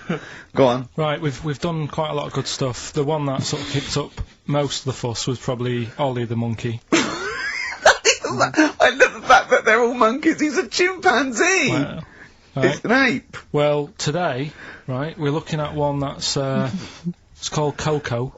Right? Oh yeah, the sign language one. Well, what I've read about him is he speaks, right? Oh, God. Highly educated. Yeah. Photographer. Oh, Karl! Karl! Right. I love the fact that when he gets a gifted ape, he has to look up to him. He realises that he is superior. I love that. Right. Oh. And he also likes going on computer chat rooms. I can't take this anymore, Steve. I'm gonna be sick. Oh, gosh. Right, that's pretty amazing. You know, if an infinite number of monkeys are in an infinite number of chat rooms, they'll eventually type, which is your favourite episode of Buffy the Vampire Slayer? Exactly, yeah. Karl Pilkington, you're an idiot. But the thing is, right, you're saying about the infinite thing again, about monkeys, if you put them in a room with a typewriter, they'll come up with Shakespeare. Yeah. I'd sort of agree with that, right, with monkeys who can't do other stuff, but this one I reckon's going to be busy taking pictures and stuff. Yeah. I think monkeys that are boring... Is there a boring monkey? Would you ever have a chimp and you'd go, Suzanne would go, I've got your birthday present, and it's a chimp fella, he's about, about a sort of like a middle-aged chimp. No, I'd love it, I'm talking Would you ever go, I'll tell you what, Suzanne, that one's boring. No, but I bet the monkey would get bored, I mean. Do you know what I mean? The monkey would be bored. I'd be loving it. I'd love to have a little monkey. Right? But what I'm saying is... You really would, wouldn't you? Yeah. If you buy him a camera, he'd be happy again, wouldn't he? Well... Yeah, but that's just it. You wouldn't get him it's like... If you can do other stuff, you don't want to do the boring stuff. Forget the typing, forget the monkey's typing. Talk about this monkey that's a photographer. No, we are in a way. I'm just saying that would be happier... Monkeys that have got nothing else to do, if they can't take pictures and that, and they can't go on chat rooms... They're happy to sit in a room typing away for infinity, yeah. Do you know what I mean? But he's got maybe a little exhibition to put on. Do you think... Do you know that most chimps and apes and monkeys still actually just live in trees? These are in laboratories and zoos and things. You know that's not the norm. These monkeys walking around sort of chatting and riding bikes. Yeah. You know, that's not natural. Exactly. No, I know, but it's... If you left a bike in the jungle and then came back a few years later, there wouldn't be monkeys riding around on it. And a book. If you left a bike with a book in the basket, right, and you went away for 10 years and you came back, there wouldn't be a whole new transport system and schools. No. They'd eat it. They'd throw it round and eat it.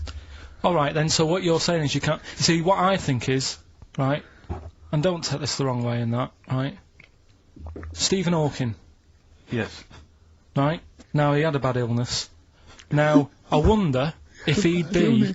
I wonder if he'd be as bright as he is if he didn't have that. Right. Because he's had time to sit down, he's like, well, what can I do? Yeah. They've gone and give him a book. And he read it. I like that. Give us another one. Yes. He's got a lot of time on his hands. Yes. Now, what I'm saying is, monkeys... Yeah, right. This one here, Coco, which I think was a gorilla... Right. Right? That wouldn't have been happy on a little keyboard, just doing that all day, because it'd be going, well, I could be out taking pictures. Sure. Play a record! Yeah. Do you know what I mean? Play a record! Yeah. Done. You're an idiot! There it was. There's the catchphrase. Once more. He is! He's an idiot! Sure.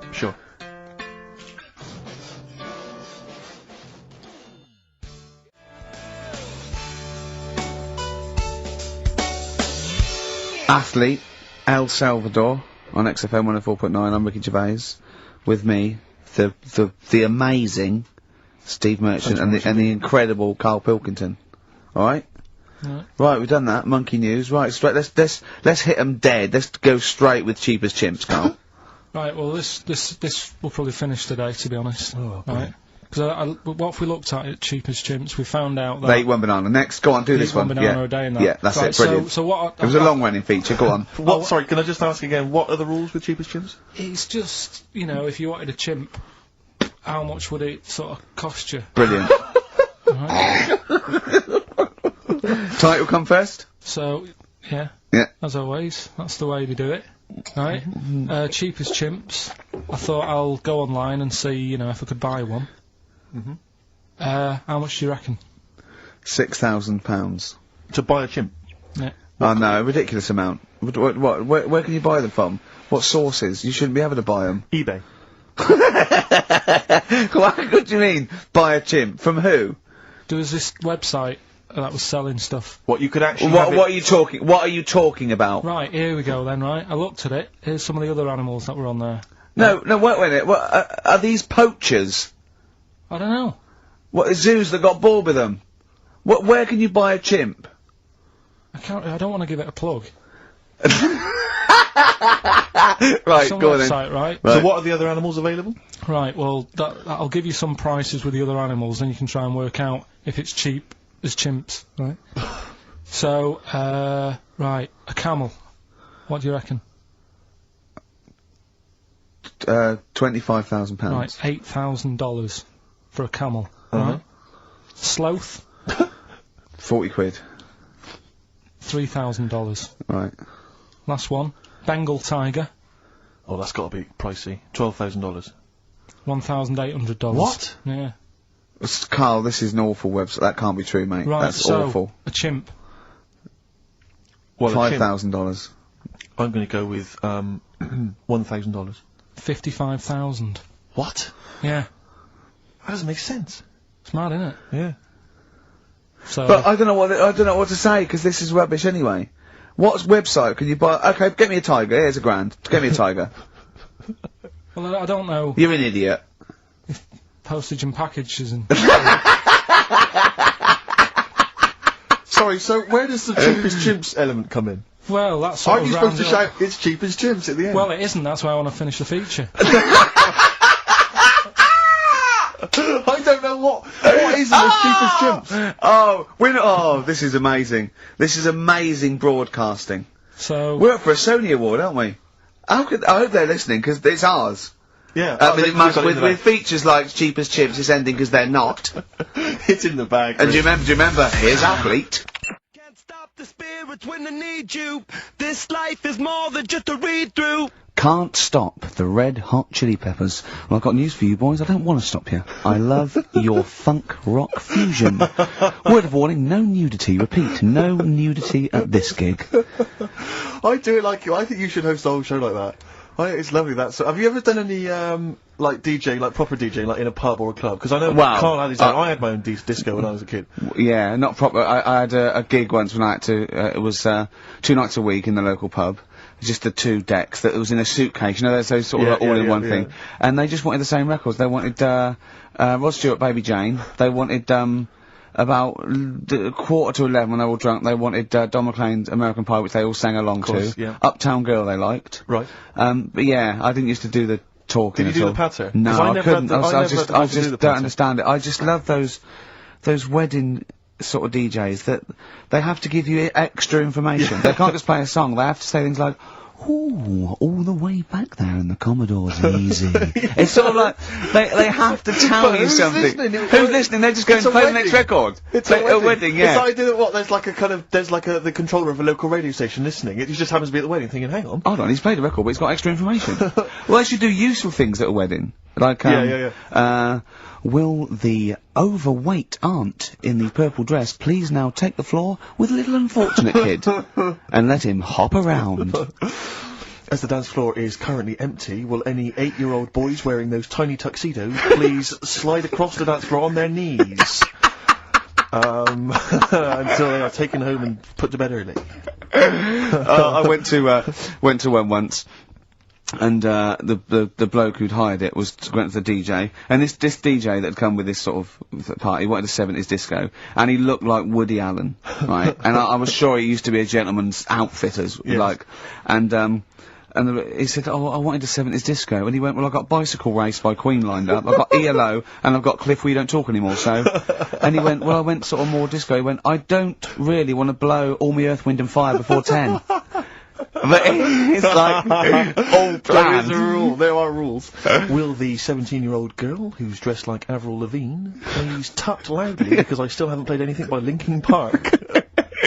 Will the 45-year-old woman, recently divorced, please cry now? Yeah, please cry now. Please cry now, because it's clear you're never going to find another man. Because you used to be a DJ, didn't you? Because there is a sort of rule, definitely. I remember there was like, you know, what I learned was that there are certain tunes you just do not play early on. Oh, What a Night, for instance. Dun, dun, dun, yeah. People, you never play that before like 11. You want that last hour before they've got to go home to be non-stop dancing. When would you pop on Dancing Queen? Interesting, thanks for that. Is there a buffet being served? Yes. Yeah, well, definitely post-buffet. I remember there was great days, I was reminded this recently, by, ITV's Reborn in the USA. There was a great time where you could come out of the buffet, or any kind of speech, with a bit of Gina G. Who, I remember there was a great period for a couple of years where that was always a barnstormer. Sure.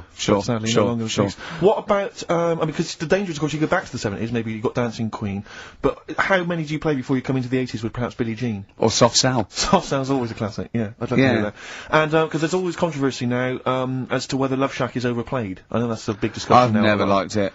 I just like, will any 35-year-old men please now dance ironically to Bombastic, in the vain hope that someone will actually find them attractive.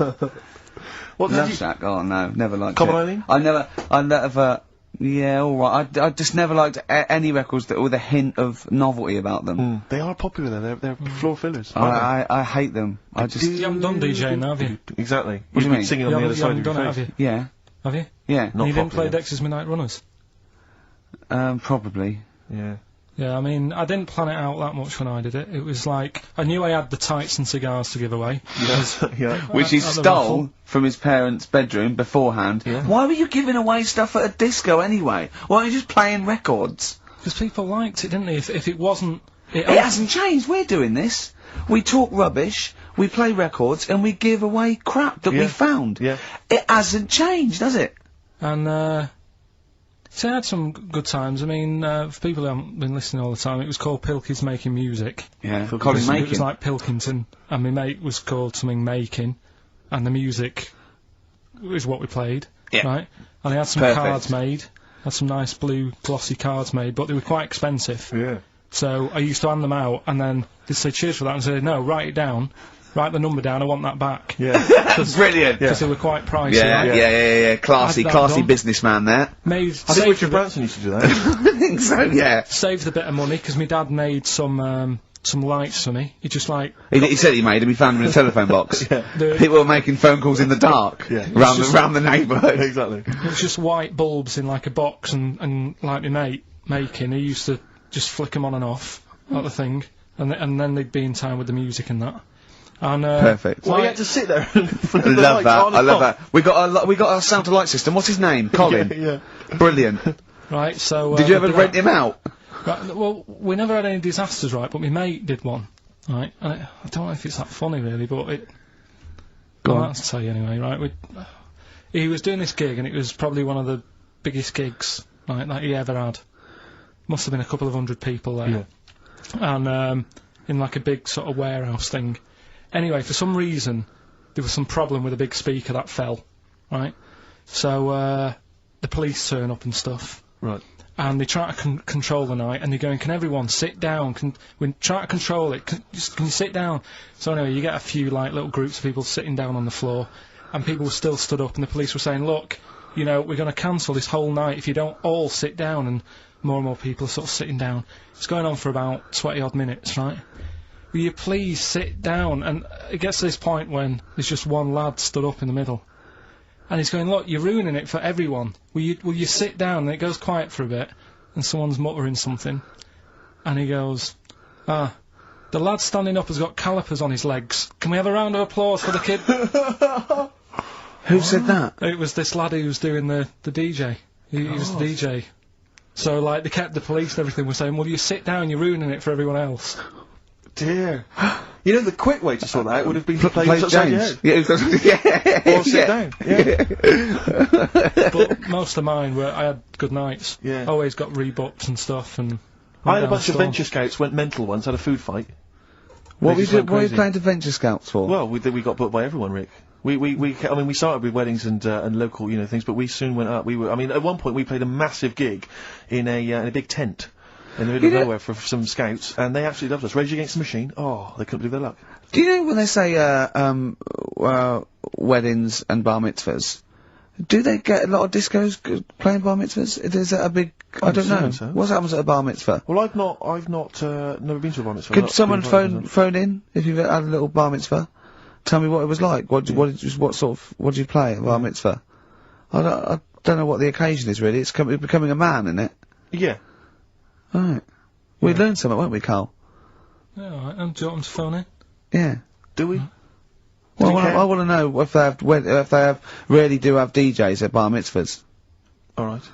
Oh wait, how interested are you in that? Well, I don't want to embarrass myself one day. Sure. It's Karl, you've got to learn, haven't you? I'll tell you what, have we got time for the film thing as well? Yeah, play the film thing now. No, let's play a tune, let's play a great tune. Oh, I can't believe my luck. Better Cure? Yeah. Brilliant. Someone called in, she's been to a bar mitzvah, and they do have apparently a crap disco. And apparently, what happens? Well, Karl asked her what happens. She said, you just sit around and see the kid who's getting bar mitzvah, or the man now, get given loads of money. Right. And I said, is there a female equivalent? And apparently there is a female equivalent of a bar mitzvah, but she didn't know what it was called. What's that? A bar titzvah. Right, I'm just going to add to the list of people we've offended. Sorry to Jewish people as well. Yeah, we've got to... So sorry to Jewish people, sorry to Chinese people, sorry to Welsh people. Ugly fat women. Well, don't put the Welsh in twice. Sorry to Elvis fans. Elvis fans. Animal lovers. Animal lovers. Brilliant. Well, lovers of great radio. Yeah. That was, music lovers. Good, well, sorry about that. Apologies to all of you. Yeah, and, we haven't even had time for, we haven't got time for the film thing this week. Oh, why not? Just, it's running tight, really. Are you sure? We haven't done Cheeky Freak of the Week. New feature, isn't it? That's a new feature. Cheeky Freak of the Week. Let's do Cheeky Freak of the Week. What is the cheekiest freak of the week? So, I'm just gonna apologise now. I've just had freaks, sorry to freaks. Okay, right, go ahead. Well, I say it's a new feature, but we've sort of touched on it in the past with... We always talk about freaks. Hairy Chinese Kid. Yeah. We've had, the Pillow Man. Yeah. Oh, you called a draft excluder. Just make a note of that, would you, Rick, on the list? People without arms and legs. But at least, you see, the Pillow Man, what do you picture? Because I was saying to Ricky in the week, right, I'm a great fan of the Elephant Man. That's his favourite freak. Of all the Man. freaks, Do you know why he said? Do you know why he said? He said because you get what you pay for. When someone says the Elephant Man, you get what it says on the tin. Right. You know you're going to get it. Yeah. Do you imagine, Steve, if you had a mate and you said, where are you going? He said, I'm going to go and see my mate. And you go, which mate? And he said, the Elephant Man. Yeah. Straight away, you haven't even met him, but you know what he's going to look like. Yes. Right? That's what I like about that. Hairy Chinese Kid. Yeah, you know what you're going to get. Pillow Man. Yeah. Not so good. What does that mean? It could be one of those big fat things on that show, couldn't it? A big pillow, like a... Yeah. You know, they had that big thing about the fat people in feeders. They were getting up to like 60 stone and that big one. And there's a thing called fat admirers that just fancy fat women, right? And You writing that down? Yeah, sorry. And they had blow up versions. It looked like a bouncy castle. Wow. Yeah. Really? Yeah. You'd be knackered when you blew that up. Yeah, you just wouldn't want to go forget it. Yeah.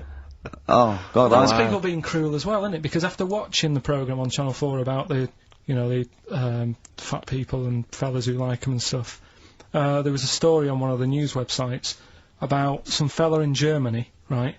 He was a big fella, must have been about 50 stone, and he fell over, right? And I think he hurt his ankle or something. And Timber. They sent firemen instead of like an ambulance. Yeah. So straight away they're having a bit of a laugh. They're not. No, they've got winching gear. Well, they didn't know. They didn't have winching gear. They had to use the hose pipes to carry him out. I think it was Anna Nova, that news website, they had to use the hose pipes, so they made like a bed using the hose pipes. Oh, yeah. And had to carry him out on that. And then they had to sort of get him into a special truck, they said. Mm-hmm. And do the same when they got to the hospital. I mean, that's a bit... That's mad, isn't it? They shouldn't do that. Although, Carl, I'm loving that story. I'm just worried that we're not going to be able to fit in Cheeky Freak of the Week. What's the Cheeky Freak of the Week? Alright, Cheeky Freak of the Week. Something I found on the net. Yeah. A fella who had 27 toes and fingers. In a jar? No, still on him. And proper ones as well, not like little stumps and that. Proper, fully formed fingers. He had like... Was he a pianist? Close-up magician? I don't know what he did, he just said that he's... Cat's cradle professional? Did he ever work on finger bobs? He was saying in the week. For the crowd scenes. I'm now going to do Braveheart. Yeah. He said about the Elephant Man. He said, I want to do a thing right with freaks, where it's good and bad.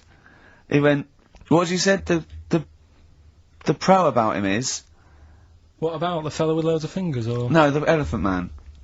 Well, he said the bad thing is he stretches his jumpers. When he puts them on. Yeah. And what's the good thing?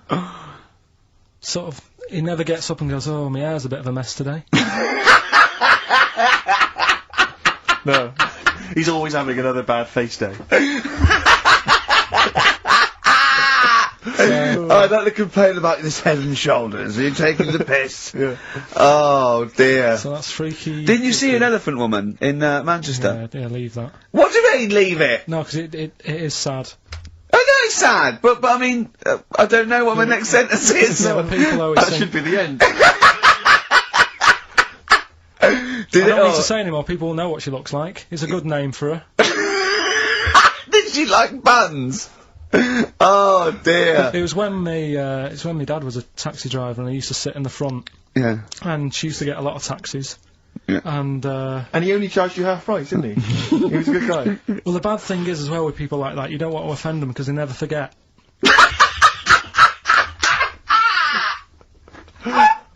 Oh, go! Go, Pilkington! I was sat in the front of the cab and my dad goes, right, we're gonna go and pick the, I can't even tell you the name of these guys, just evil. Right. What do you mean? No, leave it, so she's got... No, Karl! Please. Tell me what he said! No. You've already stitched him up, he's Stephen things from Little Welsh I fellas. don't care. Right, what did he call her? Steve, back No! on this, I really Karl, don't want To be fair, our opinion of him is already pretty low. Look, tell me what he said. No, it's not, I'm scared of what my dad gets, it's the person who's got the She's thing not wrong. listening, is she? Well, her headphones wouldn't fit on her head. Tell me what he called her. I don't want to. Tell me what he called her, Karl. I'm getting angry, man. Tell me what he called her. No, I'll leave that. Honestly, Tell me what he... It doesn't matter. Tell me what he called her! Karl, just... I'm gonna go... Seriously, I want to know what he called her. Right, you're not gonna stop this show. We're not doing the next show until you tell me what he called her. What did your father call the elephant head woman? Tell me. Spudhead. How old were you? I don't know, about 9. So did you expect to see a potato with a dress? He did sort of, again, it's a good name. Do you know what I mean? They had an idea of what it was going to be about, and he said, do you want to stay in the car, I'll take you home, because you can't... Spudheads, you got lovely eyes. Can't. Right. Come on, man. That's it, by the way. Is that all of it? Bye. Brilliant. Well, let's end with LL Cool J. Magnificent. Yeah. See you next week. Don't call it a comeback. I've been here for years. I'm rocking my feet.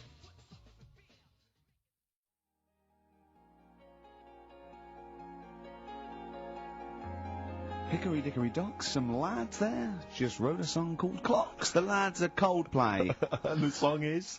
Clocks. Beautiful. I'm Ricky Gervais, with me Steve Merchant, Karl Pilkington, pressing the little buttons there. XFM 104.9. What's that little, Well, I think I do more than press the buttons. right, you see, this is it, right? Karl has had a little strop on since last night, okay? And it's... He's had a little strop on? Yeah. You said strop on. I just wanted to clarify. And, I don't know why. He says that I'm an annoying person. He says that I wound him up, right? which I don't know. He says that you're winding up because you're sort of like negative about I'm everything. negative? Yeah. And, but what I think it is because we pointed out that his lateness is unacceptable. Yeah. He said, meet you at 6. He turned up at 20 past. He said, well, someone stopped me in the corridor. I don't care. I've got stuff to do. We have stuff to do. I think we're a bit busier than you, Karl. You've got one job. We've got loads of jobs. I keep telling you that. Yeah. You've got one job in a little room, a 9 to 5 there, that you don't even get done in 9 to 5. That's why you're late and mucking around all the time. 'Cause there's loads of work to do. Yeah, one job. No, it's not. It's one job with a lot of other jobs in it. It's like those little Russian dolls you get. Right? Well, it's not, is it? Go. Yeah, it is. Yeah. Everyone thinks, oh, he only sits in his studio messing about, making songs a phrase. That's what I do in my free time. Which we've got coming up later. Super slick. I still think 20 minutes late is an outrage, though. Yeah, 20 minutes late is... Yeah, but I didn't say bang on 6, I said around 6. No, you didn't. You said 6, which means 6. Well, it doesn't. Wait, sorry, it doesn't? If I was a newsreader, I'd say, yeah, you've got to be on time. Do you know what I mean? If it was a 6 o'clock news, I wouldn't want to be late. But it's the fact that I said to you, I'm busy, I've got stuff to do. No, you didn't say that. You said 6 o'clock to sort out tomorrow's show. I didn't. I know what I said. So yeah, well, you don't, because I remember you sent me a text. You didn't even. It wasn't even a phone call. You didn't even have the politeness to call. Stephen has stitched him up by being a little bit more precise than him. It was a text, and it said, "See you around 6 tomorrow?" ? Around. You just said it. Well, around yeah, but 6. That doesn't count. That doesn't mean anything. Well, yeah, no, it does. What? So, all right, you told me he said 6. Well, he did. I'm paraphrasing. 6 o'clock, Rick. To me, even if it was around 6 o'clock, that would be 5 to 6 or 5 past 6. It would not be 20 minutes after the event, because that is late. Well, you can't even. You've got nothing. You see, you haven't even got an excuse. Yeah, but then I turned up, right, and I said, right, well, let's not argue about this. Let's come up with some good new features, because we've been in Cheap as Chimps. That's gone today. Good news. He never liked Cheap as Chimps, Karl, did he? Right, he never liked it. Do you know what? Do you know who's took it further? Donald McIntyre. What? He's doing a programme, Cheap as Chimps. No, he's not doing a channel. Well, we'll see. Again, I'll prove you right. Again. He's not doing a programme, Cheap as Chimps, is he? He's not. What do you mean? He's doing. I saw a trail on Channel 5, and it was saying, you know. Is it 5 or is it about 20 past 5? He's doing this. He's done that. You know. Now see him on Channel 5 because he's moved to Channel 5. Right. He's saying first big problem, chimps. You know, they're deer and that. And no, they're not deer. He's getting confused. No, 50 odd grand for a chimp, and it's saying, you know, he'll look into how much you can get gorilla for. What are in the name of God are you talking about? We'll talk about that later. But I don't know what.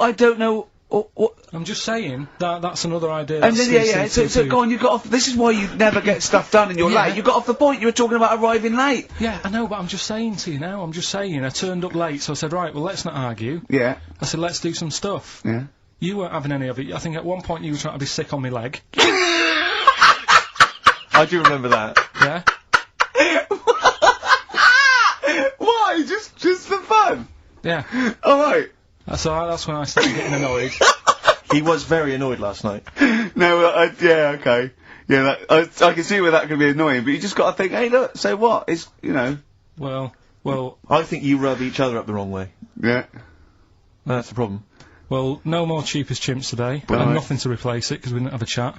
Songs of Phrase, we're doing that, you can win some stuff. Yeah, we've got the film that we haven't done for the last 2 weeks. The final film, we won't be doing that Let him down, it's 2 weeks, don't you say 2 weeks late on that? Can I just ask, guys, is there going to be some great music? Yeah. Well, what about something from the Only Ones? Yeah, the classic, Another Planet. Brilliant.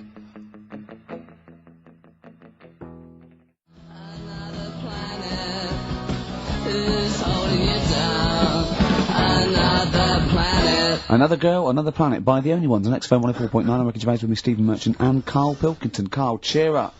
Come on. There's a war on. Chill out. Yeah. I have to say, you have become increasingly annoying recently, Rick. Who, me? Yeah, chiefly, I tell you what it is, I think it's the hot weather. Can I just remind you, when we were in the office recently, we've got a little office that we write in, we work in, and many moons ago, we were doing some work. This was when we were writing the first series of the office, and I was typing away, I was just typing something up we'd written, and I read it back to Ricky, just to check he was happy with everything. I was reading it back, and as part of the thing, there was a knock in the script. It said, you know, knock, and so I was acting out for him, and I knocked like this, and I realised he wasn't listening. He was in fact asleep underneath his desk, and I knocked like that as part of reading the stage directions. I knocked. He thought someone was coming in. He leapt up, clunked his head, zipped up, thought someone. I said, Rick, it's not. I'm just acting it out for you. He just wasn't paying attention. He wasn't listening. And can I just draw in? So recently, we're in another office. We're typing away. I look round. He's got his shirt off. It was hot. He's taking his shirt off, right? So he's sat there, 41-year-old man, or whatever you are, 40-year-old man there with his shirt out. Beautiful. I mean, I've seen most parts of your body now at one point or another.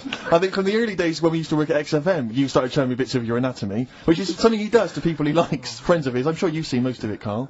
No. And so, it's not that sort of relationship. Go on. He was sat there, and there was a knock at the door because we'd asked someone who worked in the building to bring us something, and so I had to delay it by sort of not opening the door so he could get his shirt back on. Yeah. So he was running around trying to get his shirt back on. So what would they have thought? What would they have thought? They'd have walked in, he'd have just been sat there, stripped to the waist. Didn't they sort of think, hang on, what's going on? Look through the keyhole. No. No. It was ludicrous, because as they came in, he was flustered and he kind of was just leaning against the window, just looking like... I often stand here with my, my shirt back to front. I was getting like Bernard Manning. You see Bernard Manning, whenever he goes into the house, he has to go upstairs to take his trousers off. I love that. The fact that in your house you've just got your pants and your vest on. That's what you want to do. Yeah, but it's all the time. It's not just, I mean, you haven't done that with me, taking your clothes off and that yet. But, like, last night we were sat in the pub and I was saying, right, you know, let's not even worry about new features then. Let's get the current ones, you know, going. Like what? Good. Like... the one that I was trying to work out, the cheeky freak of the week. Think of that! Yeah, but think of that though, as a normal conversation. Yeah, but I'd looked online, right? I didn't find that much. I found, actually I'll tell you what I found later. Brilliant. We're looking for them, right? And then at one point I think you said to me, go and, you know, what about the Guinness Book of Records? Yeah, you know, they'll have like the best freak in the world or whatever. Yeah, ever. So I said, yeah, bring one in. Now, you've got one at home. Yeah, I've got a couple. But you couldn't be bothered carrying that in today, so I had to go out of the pub that I was at. Yeah. Nip into Borders. Yeah. Buy Guinness Book of Records. Yeah. Out of my own money, $18.99. Yeah. Bring it back, and then you said, oh, I don't know if I want to do this feature. So it cost me 20 quid for that. I had to buy a video for Silence of the Lambs film clip. I'm actually out of pocket at the end of this. But do you want to work with me is the thing. If you want to work with... people would pay that sort of money to work with me, Karl. You're a lucky bloke. Think how many people think, oh, Karl, he gets to drink and sit. Yeah. Well, you were making a cup of tea, and I surprised, didn't I? Little surprises. Steve, you know, last night, do you know when I left the pub in a bit of a mood, because I just fed up with not getting anything done? Yeah. Walking down the road, I was thinking, how can I get out of this? How can I stop having to work with them? I'm thinking, I wonder if I leave, I wonder if they'll be funny and they'll go, and then my boss will be giving me stick. I'm thinking, how much notice have I got to give out? And all this is going through my mind. I'm walking home and I got in, said to Suzanne, I'm sick of it. She's going, you need to do it when I get a new kitchen. And I was like, yeah, but how big does the kitchen need to be? I was saying, do we need a big kitchen? Can we get a small one? Have we got enough for a small kitchen? Do we need so many cupboards? Can we just have wood instead of steel? All this, trying to get out of doing this. Yeah. It's always just, I always feel like, you know, because I like to think that I'm not perhaps as bad as him. Yeah, no. You annoy me in different ways. Like what? How does he annoy you? Well, stuff that, you know, I come up with ideas, say Cheap as Chimps. Yeah. Rockbusters springs to mind. Yeah. 15 like Taiwan. 15 Taiwan. Let's just remind people what 15 Taiwan was. It was a little feature that I wanted to give a run, you know, give it a little run, see if people like it. The premise being? No, there's no premise, it's just a title. No, we were going to get 15 sort of ornaments, you'd explain them, and then people would call up and say, that one's from Taiwan. See? Karl, you just explained why I didn't think that was a good idea. Yeah, by explaining the good... No, so you know the funny thing is, Steve, right, I was walking down Regent Street on Monday, walked past one of these big stores, right, and they've got all famous quotes on the windows, right, and one of them was something like, an absurd idea is often a great idea. Yeah. Do you know who said that? Go on. Einstein. Yes. Which made me wonder, if you were his mate, would he ever have done E = MC²? Or would you have said, don't bother with that, it's not going to work? Because that's all you seem to do, everything I come up with, you put down. Yeah. Well, that's one thing. He's negative, right? I don't know why. I don't know why he is. What else? He messes me about. I get him concert tickets for stuff, and you say, "Oh, I didn't bother going." Yeah, that is annoying. You come in, 5 minutes to go with tracks that need editing. Yeah. The little bag, that bag that was free. Yeah, you got a free bag today, an XFM little rucksack thing. Yeah. You were like, "Oh, what's this? What's this rubbish?" Yeah. Ricky said, "I'll have it. They're great." You said, "No, I want it." Yeah. Well, it was free. I needed it. Yeah. I'll give that as a gift or something. So, I mean, I think on reflection, Steve is probably a little bit more annoying than me. I won't go that far. You are annoying. If I had to go away for a week somewhere, if it was a quiet place... Well, you are again, aren't you? That's 2 holidays you had this year, I mean. If it was a busy place, I'd probably go with you, because people, do you know what I mean, staring at me all the time and that, if I'm walking around with Steve. No, I'm just... Can I draw up a list of reasons I don't like you, Karl? Just being honest. Well, I'll tell you, because the list of reasons I don't like you is incredibly long and getting longer. Just saying. Do you want another slap?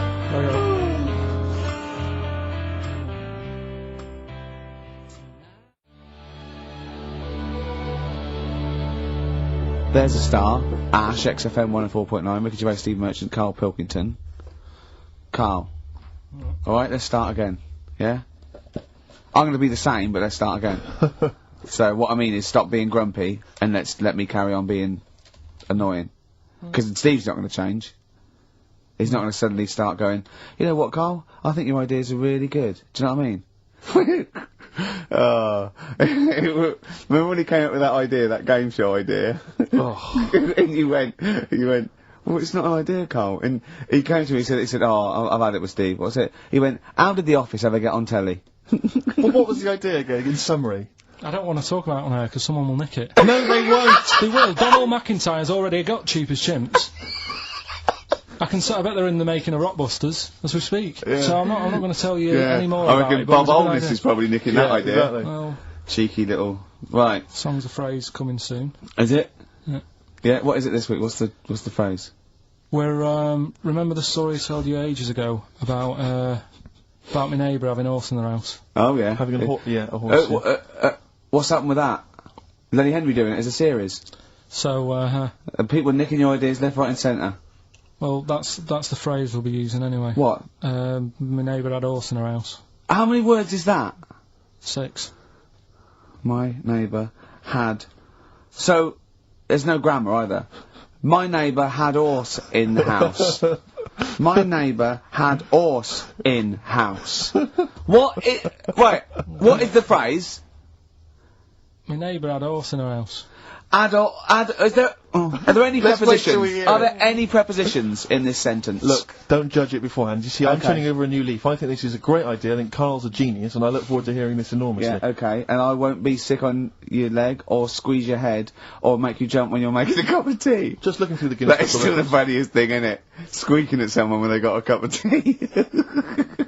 Right. There are a lot of what strike me as seemingly pointless feats. The Guinness Book of Records is right. The Guinness Book of Records is great. I used to love it as a kid. I've had about 10 copies in my life. The last one I bought a couple of years ago, present. It was really good. I love it. I love the real records: tallest, fattest, thinnest, best, fastest, most expensive, biggest, and all that. But the ones that really annoy me are the ones that. The reason these people are in there for it are the only people that tried. What? Balancing the milk bottle on your head. Most watches eaten. I just found that one. Kim Sung-do from South Korea ate 5 watches, the entire watch with the exception of the wristband, in a time of 1 hour 34 minutes. What do you make of that, Karl? Made him regular. Come on. How did they time him? Most live rattlesnakes held in the mouth. 8 live rattlesnakes held by, it just says an idiot. Yeah, this gives me an idea, Karl. Talking of idiots. Do you want to get into Guinness Book of Records? No, Karl, come on, that'd be brilliant. Wait, there's things in there that are just absolutely anyone could do. Like that one in Big Brother, I was watching it, and it was balancing sugar lumps. I want to know how many people try that. If there's schools around Britain going, listen, we've got to get in the sugar lump award. It's grassroots level. There's not enough kids balancing sugar lumps. How can we compete in the world market? I was looking at it last night, and there was one about the farthest that a dog swam. Right. I think it was something like 9 miles, but it had no choice, did it? You know what I mean? He took it out to the Atlantic or something, and so he didn't want to do it. Threw it in the water. Yeah. So it's not alright to put it in a bin bag and chuck it in a canal, but it's for a world record. Yeah. 9 miles it did. Oh, God. Possible ones that you could do, Karl. What's the most Forrest Gumps fitted in one wheelie bin? What about this one for you, Karl? The record stands at the moment for most arrows caught by hand, but that's quite tricky. So what about most arrows caught by head? Yeah. And you would just fire arrows at your head. They wouldn't, it would just skim off him. Do you think so? Yeah, the roundness, it would never actually get any sort of, connection. Fastest human crab? Could you do that? I'll do that. Can you form the crab? Can you do that? What's that? You just got to go bending over backwards and running. Do that. No? Right, what about, what would you be good at? What about hamburger stuffing? Oh, right, Karl. Alright. In the mouth, you mean? Well, it says the record for stuffing the most regulation-sized hamburgers, including buns, in the mouth at one time is how many? How many hamburgers with buns in the mouth? So this is just... You're not swallowing anything, you've just got stuffing in your mouth. You'd be so good at this because your shape of your head. You've got a shape... His head's just like Hamburglar. You'd be good at this, man. Yeah. Honestly, you'd be perfect. You look like Zippy. And the great thing is your head's empty, so you could get more in there. Do you know what I mean? This guy had a brain to contend with. Do that. What is it? Is it possible? Is it mental? How many do you think it was? There were 3 burgers in buns. What do you reckon, Karl? What, how quick he ate them? He didn't eat them, it's just how many he can stuff in his face. So literally hold them within his cheeks and his mouth, but don't swallow anything. So what, how many burgers? How many burgers did he manage to get into his face? So it's a fella, he's not... Yes. Not 5? No, 3. It's the 3? world record. 3 is the world record. How big are they, though? It just says regulation size. So we could go to McDonald's or Burger King and get just hamburgers, and that would count? Yeah, just the regular burgers, and we'll just stuff them in in. They won't count, we got to get Norris McWhirter. Well, we could practice it now, and then if you're triumphant, Come if on, you get 4 Karl. in there... I don't, I've got a small throat and that. Well, you don't have to swallow them, that's the great thing. Yeah, but I don't like it. As a kid, I'd choking on stuff, and I get funny about it. No, just keep your tongue at the back of your mouth, and we'll stuff the hamburgers in. No, I don't. Oh, come on! Do something!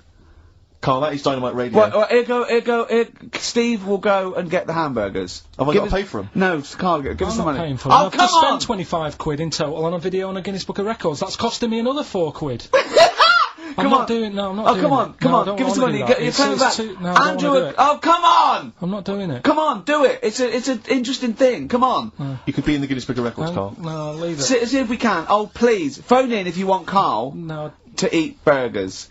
You don't have to swallow them. You can spit it all out. You can be sick on my leg after. Oh, come on. No, because I don't like the stretching thing either. Don't stretch it. It will stretch. I'll be like the little bloody dog on the Winston Churchill ad. Don't swear. Well, I'm just saying on though. Air. I know, but we apologise to the radio authority. Karl is not only swearing, but he's refusing to do things we come up with. But the radio authority will be happy with me stuffing 3 burgers in my face. God, I'm not doing it. Yeah, we will. No, go. Leave it. I'll give you the money. Can we do songs of phrase, something? No, right. Play record. Play record. He's gonna go. You're gonna do it, Karl, or you're fired. No, actually, he wants that. No, you're gonna do it. Do it. Please do it. It'd be great. Honestly, please do it. What about Chicken McNuggets? Meet halfway. No, there's no record for Chicken McNuggets. Well, mental. So I'm not doing it, Steve. So you are.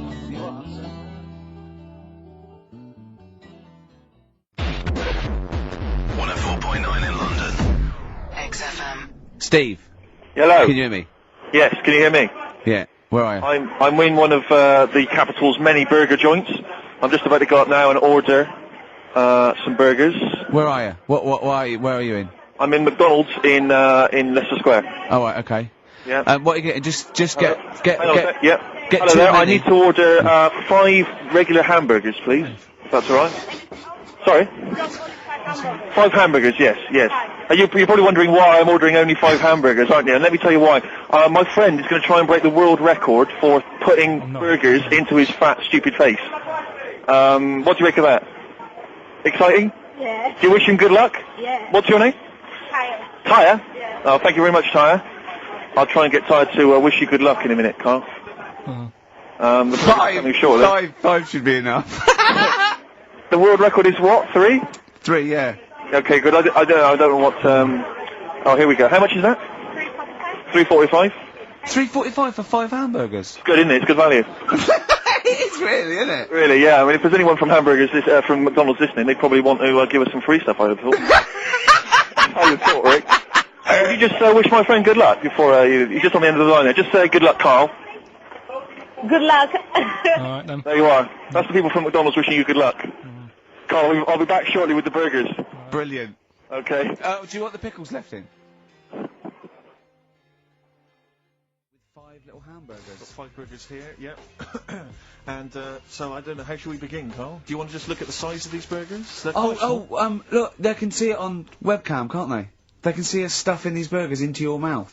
Mm. And by the way, I'm filming this, Steve. Look, brilliant. Look, I've got a camcorder. Yeah. We'll put this on unseen footage on a DVD or something. Or maybe on the website. On the Oh, Karl, what if you break the record? Okay, Karl, I'm coming round now to just monitor this and adjudicate. What's the web? If people want to see this on the webcam, what is it? XFM.co.uk. Right, okay. Hold on. Oh, can I, Steve, I'm not being funny, I'm not being funny, right, but I think I have got, like, a bit of a wheat thing. You've got a bit of a what? A wheat allergy Oh, thing. don't give me that! No, seriously, my head's... I've been eating a lot of shredded wheat recently. And my head's got a bit bigger. Karl, I don't think you can let us down now, mate. So you just got to put that first No, one in. I can't put that, like that, in my mouth on its... I've got to break it up. About? I've got to break it up. You can't break it up. Can't break it up. It doesn't say you can on the rule thing. It does. It doesn't. I can't look. I physically can't. Try it. I can't look. I'd have to be Jay Goody to be able to do that. Seriously, look. Oh. Try it. Yeah, I know, but you're not approaching it right. That's it. Come on, go on! That's almost. Keep Oh, going. God, he's not going to do one! Keep going. That's good work. Keep going. How does he get 3 in? Keep pushing. Ease it Keep in. pushing. Ease it Keep in. pushing. Get 1 in at least. Ease it Get in. 1 in at least. Get 1 in. Ease it in. Get 1 in. Push it. That's one. Let's go for another one. Let's go one. Night swimming deserves a quiet.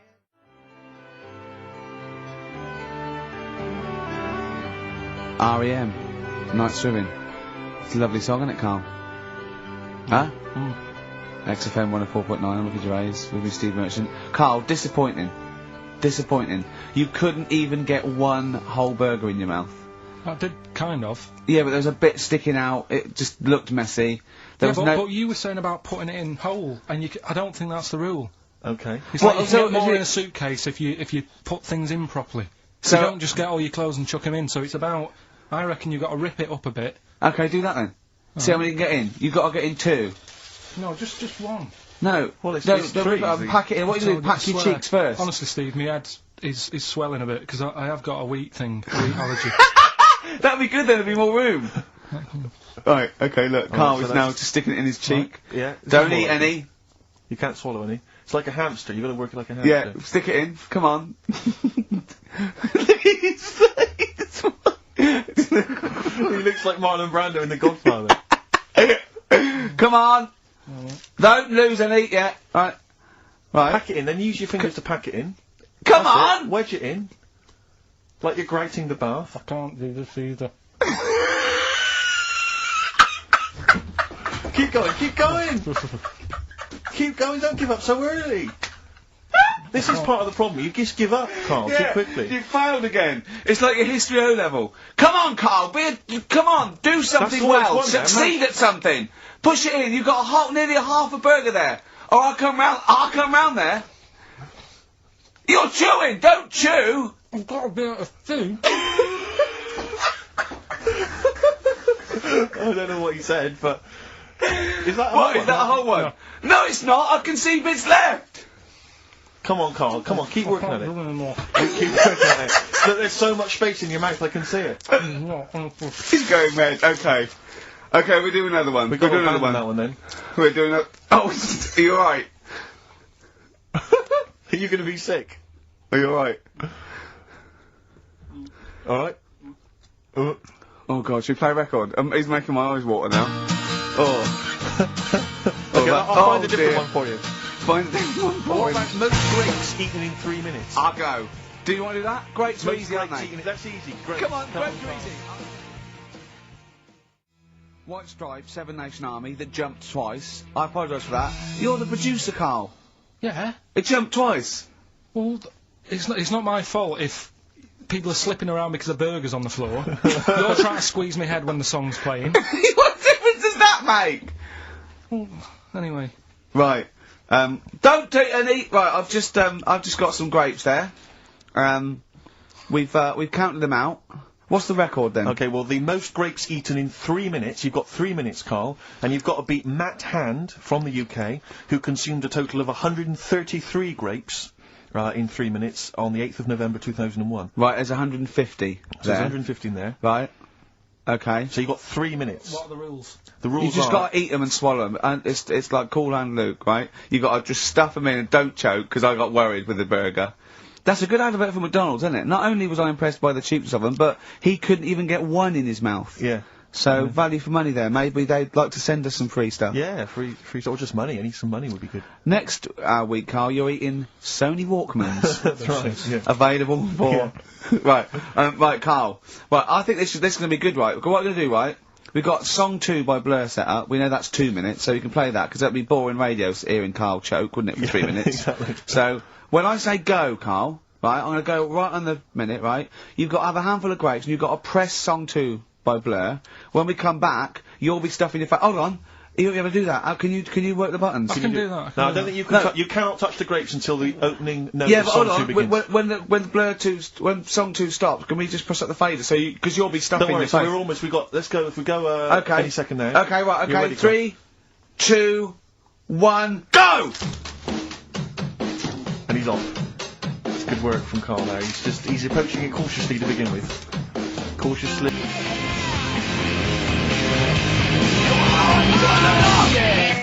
Come on, don't make him laugh, Rick. He's choking. Oh, Karl! Quick! Keep going, Karl. Come on! What happened? Did you just throw up? No! Don't make him laugh! Oh, Come on! we can make wine. Come on, Karl. You're doing so well, mate. I want to go. Come on. Only. Why are you making him laugh? That was a world record attempt. Look, he's over the... Keep going. Come on! You got 25 seconds. Come on. Oh, I think that was a shame actually, because you were doing well, but something went wrong. I know, and I think those are bigger grapes than the ones I've seen before. They're quite big grapes. Look at his face, he looks so despondent. Come on, Karl, 8 seconds. Just a few more. 5. Come on, what's the matter? 2. 1. It's all over, Karl. It's all over. We better count how many you did. Because you can get good at this. We can get good at this over the weeks. I think that was a fairly pitiful attempt, actually. I really thought you had a... It's interesting, actually. These are harder records than you might think. Yeah, I know. 6, 8, 10... How do you feel after that record-breaking attempt? Not happy with that. What are you not happy about? The fella who did it, was he in hospital and just had loads of grapes and was bored? I'm sure he wasn't producing a radio programme, that's for sure. Well, to be fair, neither are you. What was tricky about it? What did you find hard? I think having Ricky standing over me, Yeah. sort of shouting, "Go on!" isn't normal. No. But so that wasn't... He hasn't eaten any! Hold on. That's 50 left. That's quite a poor attempt then, by the seam of it.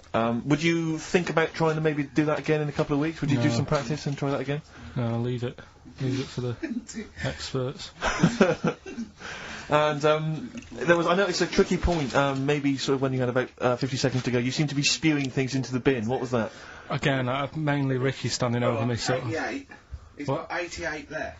Okay, so what's the mental arithmetic there? Because we put how many in? Was it 150 in the thing, wasn't it? What did I say? What did I say I had left? Well, I'm not doing it again, 88. so... He had 88 left. So 62.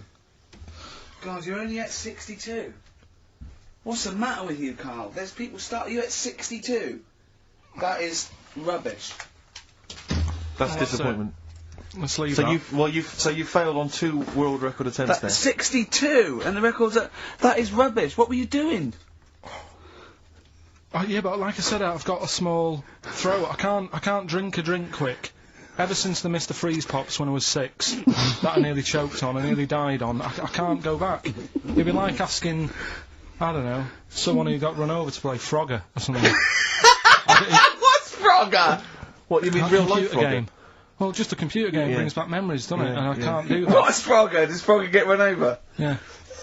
It's a little frog that has to run across a busy road. Do you know who he reminded me of? Apart from Hamburglar and Zippy and all that. When he was mentioning those grapes, because the shape of his head, it looked like a game of Pac-Man. Yeah. It did, as he was getting to him, it looked like... We should have had that music. It looked just like it.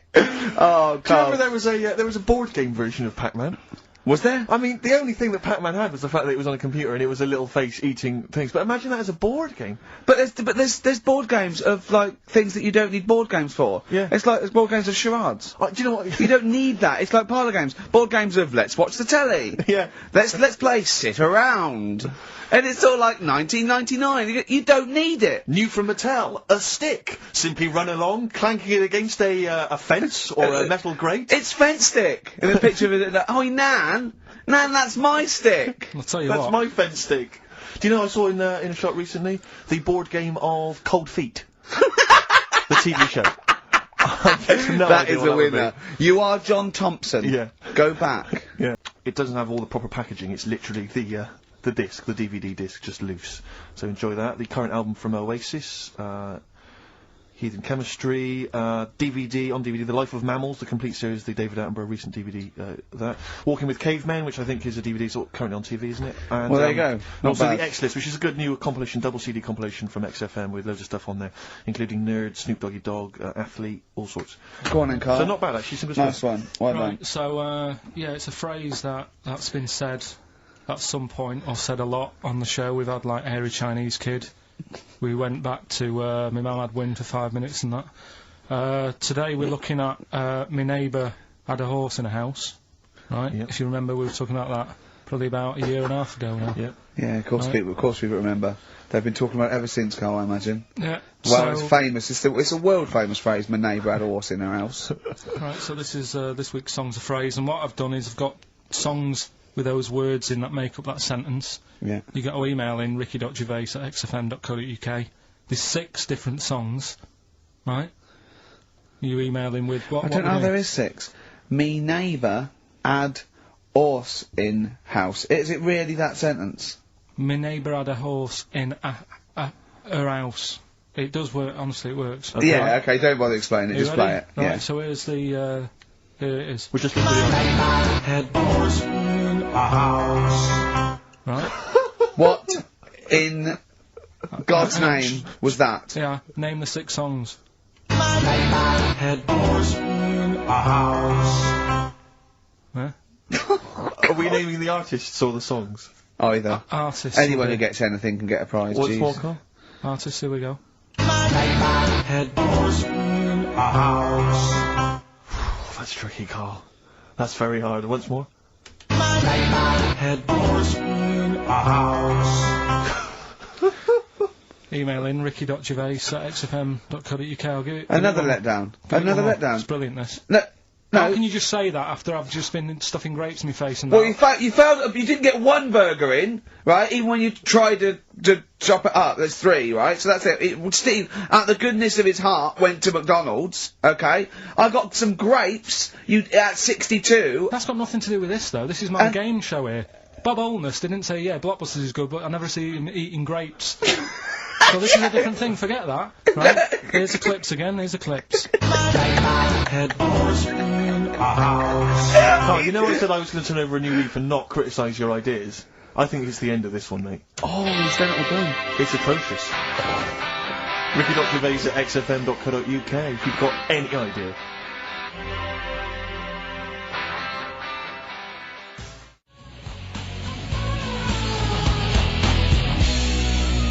Dandy Warhols, We Used to Be Friends. That is Karl's favourite record of the year. Yeah, new music, better new music. He gets one play a year, and he chose that. That's what he chose. It's all right, but I mean, that favourite track, innit? He played that. That was Karl's choice. It's just something new. On XFM 104.9. Don't worry, we've got some really good stuff coming up later with me and Steve. If you're from the 70s, you might like it. You see that he's getting too cocky, isn't he? Arrogant. It's sort of like I mean, we've tried given him something in his life. He's got, you know what I mean? His he comes in and tells us this sob story of just like a trail of failures, and we said, Karl, come under our wing, right? He just started picking up on him. A few other people's right, and then he does that. He fails at the burgers, he fails at the grapes. He will not trust us with, you know, what we want to do. I don't know what more we can do. It's like I've saved a mouse from a cat's jaws, and it turned around and bit me. Yeah, yeah. That is a brilliant analogy. It's a bit like we were trying to give you something that you could care about, that you could be passionate about, that would somehow give a meaning to your life. You would be in the Guinness Book of Records, alongside... I mean, Bubble. Bubble failed. Do you want to be Bubble? Do you want to be Bubble?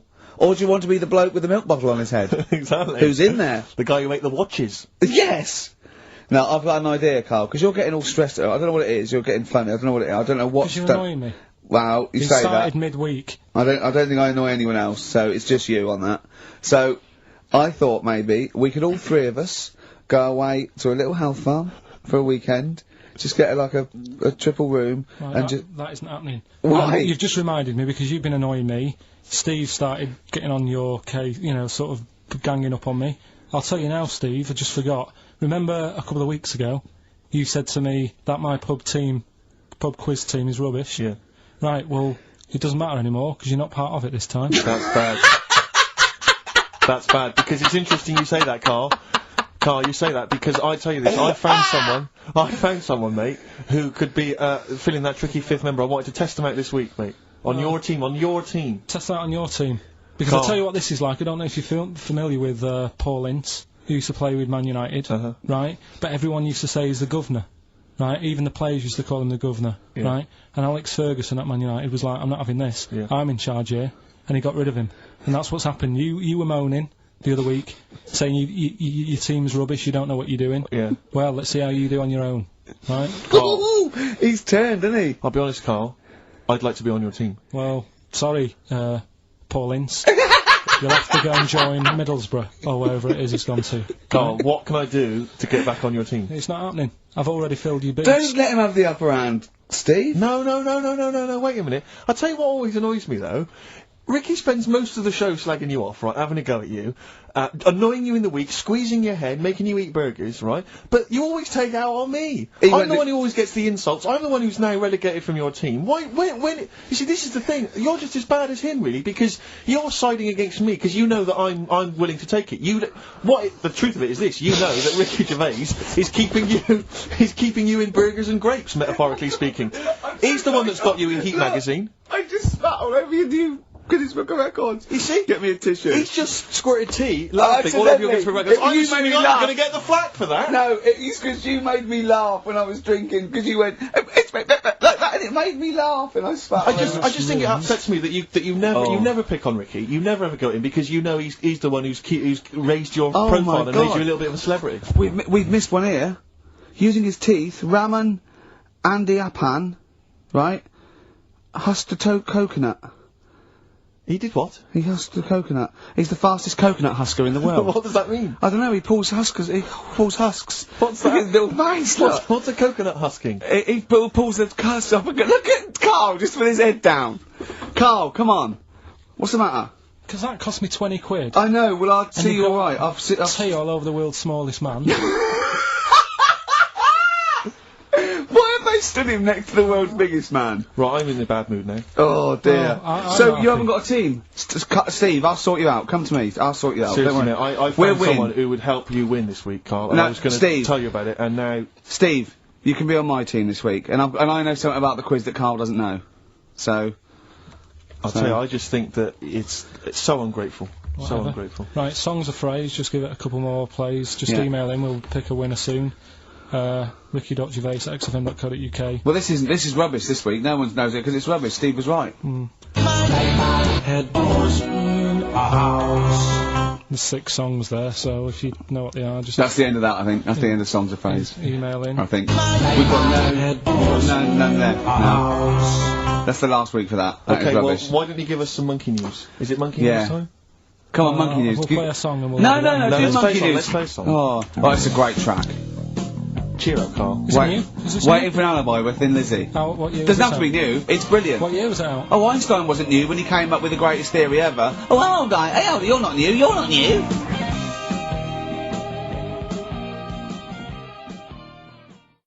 Okay, this is, with all the trauma in the world, I thought we'd come on to a little bit, and he's just brought it right down, a little mank twat, whinges. No, but I mean, do you know what I mean? He's had a go at you, he's thrown you off his team. I'm devastated by that.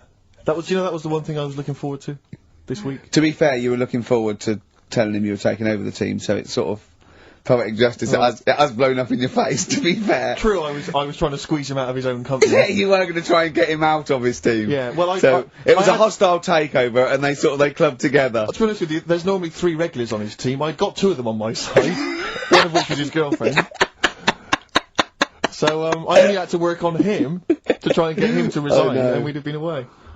Still, you know, we should give the prizes away. Yeah, well, this has been dreadful. This thing. We started off well with him trying to force burgers in his mouth, and then he'd come up with this tat.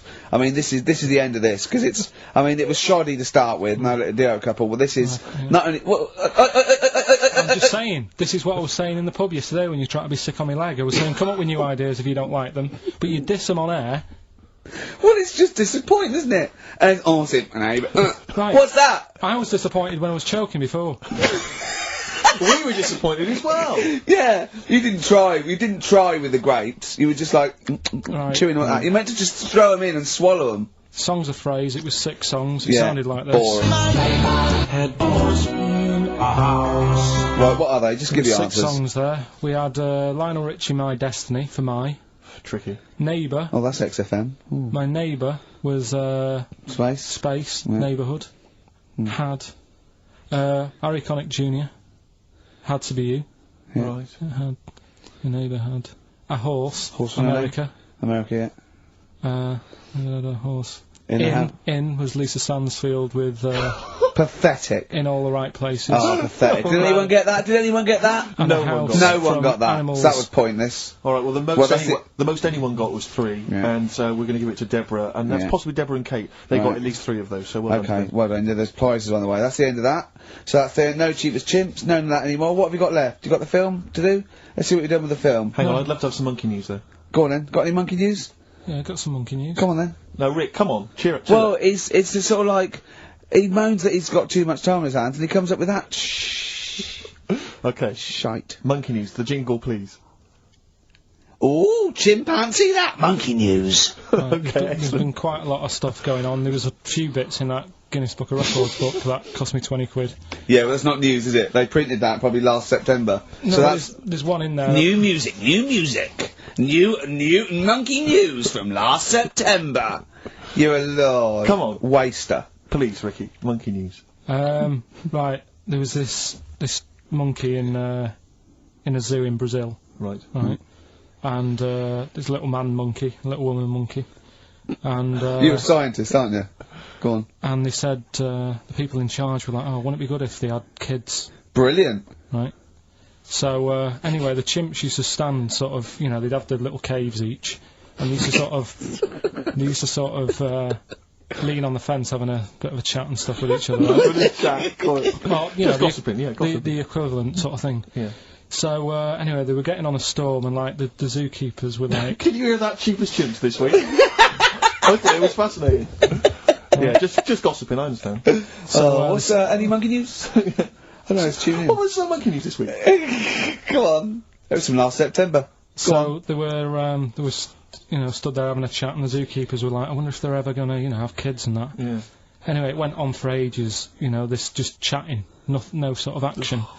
So what the zookeepers did was, they said, I know, they'll have kids. Are we letting that go? They were just chatting, are we just letting that go? You know what I mean? I mean, just doing whatever monkeys do. Okay. Right? So the zookeepers were like, yeah, I wonder when they're gonna, you know, have some kids. Yeah. Anyway, what they decided to do, to sort of do to egg them on. Yeah. Bought one of them a suit, one a wedding dress. Right. Keep going. No, I'm not having it. Shut up, Gervais. Fade him down if he's going to interrupt. I want to hear the rest of this. They got married. So they got married? Yeah, they got married. Right. What? That's the end of it! This is why I don't... Right, that's the end of monkey news. That's the end of monkey news. Don't do that again, you've got no features left. Why don't you like that? Well, it's just not a story! It's about two chimps chatting, which doesn't happen. The zookeeper's going, I wonder if they can ever have kids. And come on, they got married. That's the end of the story. What are you talking about? Hang on, just calm down. Let me just check that you didn't make a mistake there and didn't lose out. What do you mean you didn't make a mistake? Wait a minute, he may have just left out a fundamental piece of information. What, the story? That would have made it into a story. Right. Let me just check the facts. So they bought them wedding outfits. They were married. Did they propose to each other, or were they just forcibly married? Don't encourage him. Just forced onto And then what was the outcome? Once they got married, what happened? They fell in love? Yeah. What? Whoa. It's not a marriage, Karl. Be quiet. It's not a real marriage. I don't know what you've got in your head. It's like the head of Homer Simpson. I'd go in there and there'd be a wedding reception and there'd be a couple of fights and they'd be talking about stuff. They got married. They fell in love. Did they have children? They're not back off the honeymoon yet. Play a record. You got no features left. Eve, Satisfaction, new single. Yeah, XFM, quick, play it. Right, we've waited 3 weeks, we are going to play it. I don't care whether we're late. We were late in because there was news. So, play it. Which film are you in this week? Looking at Silence of the Lambs. Right, play it. Just play it. Have we got a question? Well, no, who cares? Who cares? Should Karl carry on? Play it. Right, Silence of the Lambs. The bit where Jodie Foster is having a chat. Good evening, Clarice. Right. Just thought I'd come and see you. How very thoughtful. Don't mind me popping in though, do you? It's just no one else is interested in the sort of things I like talking about. People will say we're in love. Well, say what they want. Did you hear the show last week? We were talking about gay people, if they should have their own toilets or not and stuff. That was good. Yeah, it was all right, wasn't it? Got a good debate going. Enjoy doing the show. It's a favourite part of my week, really, just talking about weird stuff and that. Oh, Clarice, your problem is you need to get more fun out of life. I have a lot of fun in my life. You know, come and see you, and spend a lot of time on the internet looking up weird stuff. Reading something about a hairy Chinese kid. There was another thing. There's a fella who, no arms and legs, is known as a pillar man. Everything you need to find him is right there in those pages. Bizarre magazine. Yeah, I get this. The hairy Chinese kid, what annoys me is he could sort it out. He could just have a shave, couldn't he? Do you know what I mean? No, he cuts. Does he? Well, use some like Emacs stuff.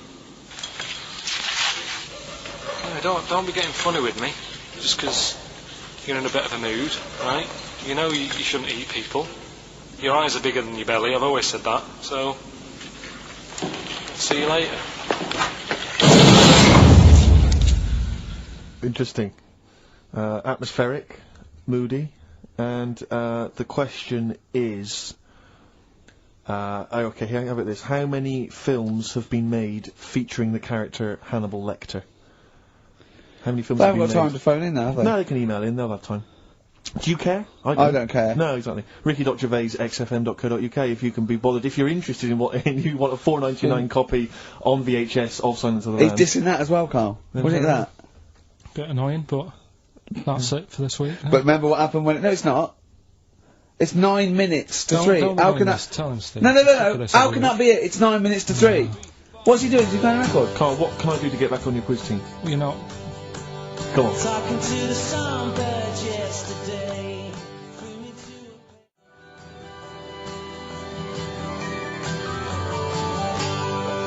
Right. Songbird Oasis, right.